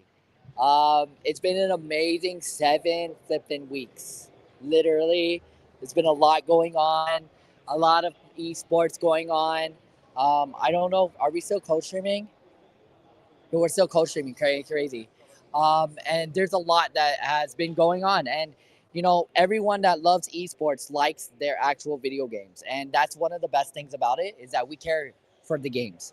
Minus the political stuff that's going on, because let's all be real here. There's a lot of things that are going on as well. Dr. Doolittle says hi. G2 Army. Hell yeah. Yeah, maybe. I'll go over and say hi in like a bit. I feel like I'm a weirdo just doing this right now, but it's okay. Yeah, there's a lot that has went on, and do it for the love of video games. That's why we are here. Dr. Doolittle, that's why we do Fortnite. That's why we do Trackmania. That's why we do Counter-Strike. That's why we do all of those games, because we actually love it. So I'm right here. Again, my name is Hugh Lee 8. If you don't know who I am, I'm one of the co-streamers for the EWC. The best part about all of this is that I'm here to help present games and present esports in a way that's more educational and great for everyone. One of the other big things is this. I want to say a huge shout out to every single one of my friends. Every single one of y'all that sub up there has made this possible. For me to come to Paris, for me to keep doing what I do, for me to constantly co-stream, to have some games for you guys to watch, drops for you guys to get. It's been amazing. And I want to say thank you to each and every one of you. Dr. Doolittle, you're someone that I also met through Twitch streaming and through the co-streams, that I think you are an amazing person. I'm always here to support you on EDC and off EDC. So there's always that. Wait. Hi, I just want to say I love your stuff. I met you at Las Vegas. Yes. Okay. Can I get a selfie with you? Absolutely. Oh my gosh. Wait, do you want to say hi to my chat real quick? Sure. Hi, chat. Oh my God, she's here. Hello, Dr. Doolittle also says hi. I love that. Oh my gosh. It's good to see you. Oh my gosh. How are you doing? What you doing out here? 2, 3. Oh, do you want to hear the whole story? Give me the quick version just because I have to go run back. All right, bet. Quick version is I streamed over 350 hours of EWC every single week. So just like how you were here, I was also co-streaming. And now I got a free trip all paid for by G2 to come over here. And thanks to some of the friends at EWC, I not only got to learn more about the production stuff so I can bring back the level up, but I got to get my own video co-match. So yeah, yes. Hard work of esports. Hard work works when talent doesn't. Yes. All right, Mayo. I love your explosion. I do. You're amazing. They're amazing co-streamers. There you go, Dr. Doolittle. I did you. She said hi, and we got her photo.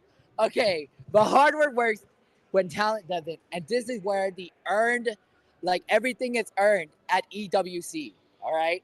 So I know everyone's leaving on, so we're gonna have to try to either move this on or we're gonna try our best to just finish as much as we can. We actually have an EWC badge, so I don't think anyone's really gonna say anything. But if they do, I'll leave.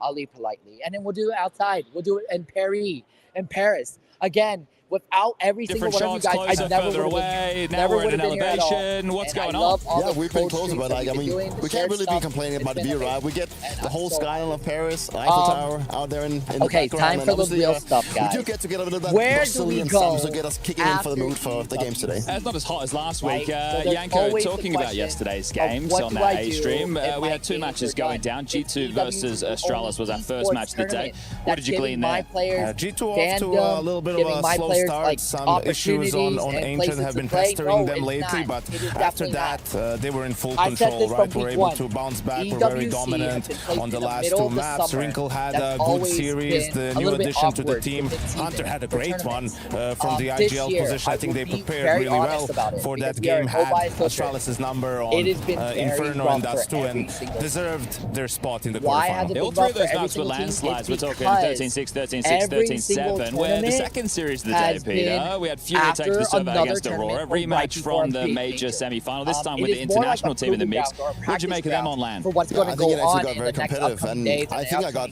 way more out of Aurora than I would have expected. Good old-fashioned, what we are going to do is Aurora came to the tournament with a bit of a reality check. You know, where are we? What's the potential of the team right now? And I think they proved yesterday against Fury that they're here to play, right? They've only been together for a couple of weeks, so there's definitely potential there. But overall, I mean, I saw some good stuff, you know, some good reads. I think Kicks had a lot of impact, but I also think that the individuals, specifically the Turkish players in this roster, had some very good moments. But turning to Fury, a bit disappointing, right? I think Case Rattle is always, you know, like he's always reliable. He's always puts up a good fight, but it took a while for Mono to get in there, and Yekinda, of course, is, you know, looking a bit on the downside. Are you more excited, Yanko, about this Aurora or the old Aurora? 2 more content this Aurora, and also because it opens up obviously the whole English-speaking talent pool to them moving forward. But I think also the biggest takeaway was the Turkish core had a really good series, and it's a playoffs, and there was a crowd, and that's usually where they struggled. So even though it's early days, definitely some good takeaways for that Aurora side. The way Molodov played on that city side of Mirage, I don't know if anyone could have beaten Fury. Yeah, they woke up and locked themselves in for a match later today. But let's focus in on today. Crunchyroll storyline of the day. I like Attack on Titan. We've got some Titans taking to the server today. Do you think any of the big names fumble? Falcons, Vitality, Spirit, all getting their round of 16 matches? They're all big favorites, but usually one always stumbles, right? And it's Apex hard to take a look and say who that team is going to be. I think it could be Falcons. So that's upcoming, just and then because we'll find out who's ready just because the Mongols with their you know, mechanical skill, with their aim, if you get into a shooting match with them, you can run into some problems. They usually get beaten by teams who have a higher floor, and that's something that Falcons still have to prove that they were able to raise in this offseason. And I do hope that, just talking about the Falcons Mongols matchup, you know, it's one of those matches where Mongols will go in with nothing to lose, right, with the new roster and everything, and also, you know, up against the reigning major champions, so there's nothing to lose, and that might fit them very well, so there's a chance. But I'm looking forward for that FaZe Vitality game. I think FaZe has been looking a lot better than what they have shown lately. Sure, they've hit rock bottom, so there's only one way, and that's upwards. So in all, I'm excited for Cash. I think Cash is going to be in there. It's been a powerhouse for FaZe, and we get to see Vitality take that one out. Such a huge map for Vitality moving forward. The Overpass was one of their best maps. That gets taken out. They have to be good on Cash if if they want to have a good season. All right. Well, that's going down on the A stream. Let's check in with love Stunner, who's going to be giving us a little bit of a reminder of what happened yesterday on the B stream. That is usually held in December. Hey, thank you very much, gentlemen. It looks Another nice one outside, is Valorant. and it's even nicer in here. Yesterday, we got these EWC playoffs underway, 4 straight 3-map battles. But what we're looking at here is trying to discern some of the good and bad over at the B stream. I got my friend Jacob Pimbinicky to talk a little bit about some of the action we saw yesterday. Yeah, Foot taking on Magic in that first game over on the B stream. That was a very close game, very much back and forth. You saw Magic come out swinging, winning the first map. Foot had to answer back by winning the second, and then on the third one, it was kind of Foot came alive. You know, they played the Counter-Strike. Did you expect them to play? They were the favorites heading into the game as well, but at times it felt like they were frustrated, couldn't really find their footing. But at the end of the day, they got the job done. They found a way to stabilize, dare say it, and look like the Foot that we saw in the group stage as well at the later stages in that game. So safe to say that Magic put up a good fight, but couldn't quite get the job done.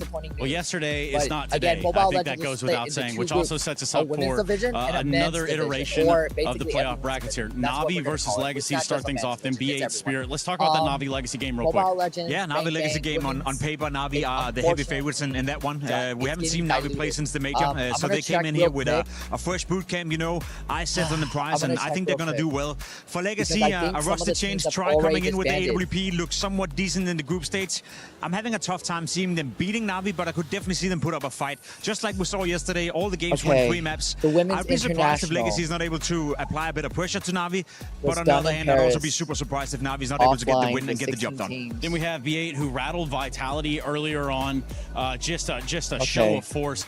What are the chances that they have today against a young Donkin Spirit? I mean, Spirit have looked like a team that couldn't find their footing whatsoever. They looked a little bit cell-shot, to be completely honest. The Donk has been playing well, as he always does, but the rest of the team is night and day. So I see a Bait who beat Vitality in a best of 3. I see a Bait who's speaking about coming in with confidence, having a great boot camp, playing well in practice. So, you know, 9 out of 10 times I'd say Spirit are going to win this game, but I think today is going to be one of those where it could be super close. I see 3 maps, and I'm going to be saying it right here, right now. I think there's a potential for Bait to make another big upset. But why are you lying to these people, Jacob?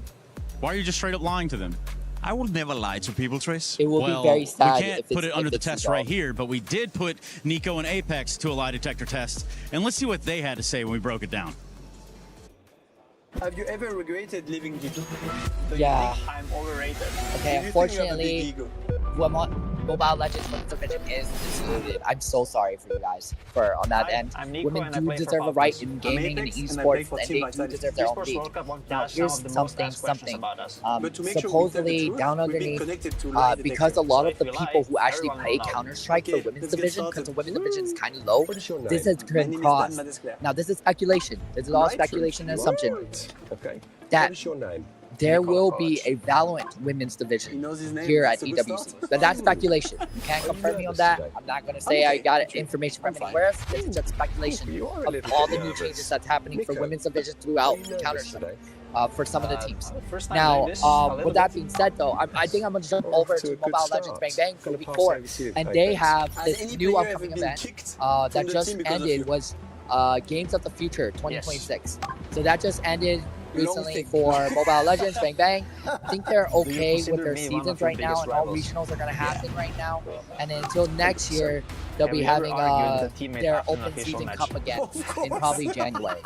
So yes, that is up with Mobile Legends Bang Bang and the Women's International. All right, Free Fire. Yes. Free Fire was in week 2, so we're gonna go jump into week 2 now. Free Fire, I have no clue where that is going as well. Thought it's gonna be worse at the time. Worse? Yes, because before we got the heroic trio, it was Fire. Not good. Okay. Do you believe Vitality is better team than Falcons? Yes. So, off Wikipedia, not because you won one major that you're better than us.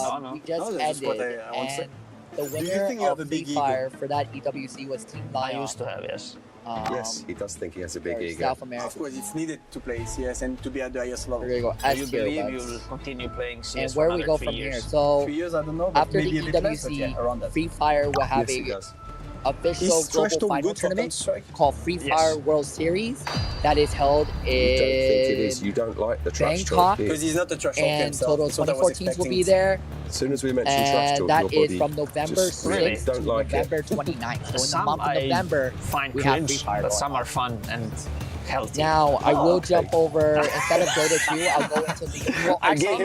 Dota 2 is very simple. No. Right now, currently, this week, after the EWC, which P-Vision won, Dota 2 Internationals are going on right now. So during this week, over the next weekend, is EWC, sorry, not EWC. It's Dota 2 International happening in Shanghai. I think so too. As well. The next I think, one. Have you ever it's in choked Shanghai. because of pressure? Don't quote me, but if you want to look that up, you definitely should. That's happening this week. For Shanghai We Major. love Dota 2. We love seeing Witch Doctor. Yeah, Definitely head over to watch their stream as well. What is the biggest All mistake of your career? League of Legends. Now, League of Legends is something I know because I've been trying to get these tickets. Okay, so with League of Legends right now, after the EWC, they jumped right into an. So this was after MSI. No. Literally, they had a big international to get points to get into Worlds. Do you see Vitality as Falcon biggest threat at EWC? Well, first is LC. LCS. The League of America is hosting an LCS finals down in North America. After that happens in the regionals, which in November and a little bit in October. Maybe, for example, Undertale because it's a best of the one. World Championship Series. Maybe. The League of Legends You believe you're still in your prime? Championship Series. No. That is happening in November, on November 14th. You do believe you're still November, in your prime. You do believe I think it's November 14th. If you change rollback with But during the week of November 14th, still be which should be the second week of November. That is the League of Legends World Finals. What I'm playing right If now. anything, it's going to be massively intense. Korea just also finished their T1 Invitational, which is kind of weird. They had like circuits performers, circuit act. It was kind of. Overall, I can't So think that happened. All right, we jump into team fight tactics, y'all. You're testing I me know again. you're excited about this because I am. You do Guess believe what? you go against my brain. Team fight tactics after the EWC and Team Vision 1. They are going Las Vegas, Do you think we were overrated in December during like for the 2025, Vegas for example? Open.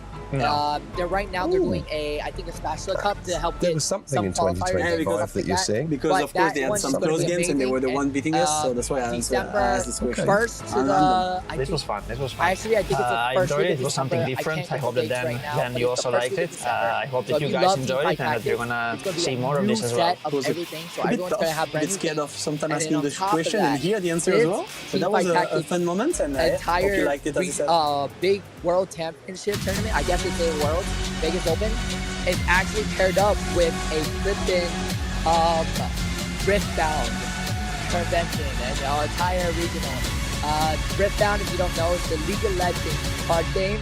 I play the card game. I love the card game.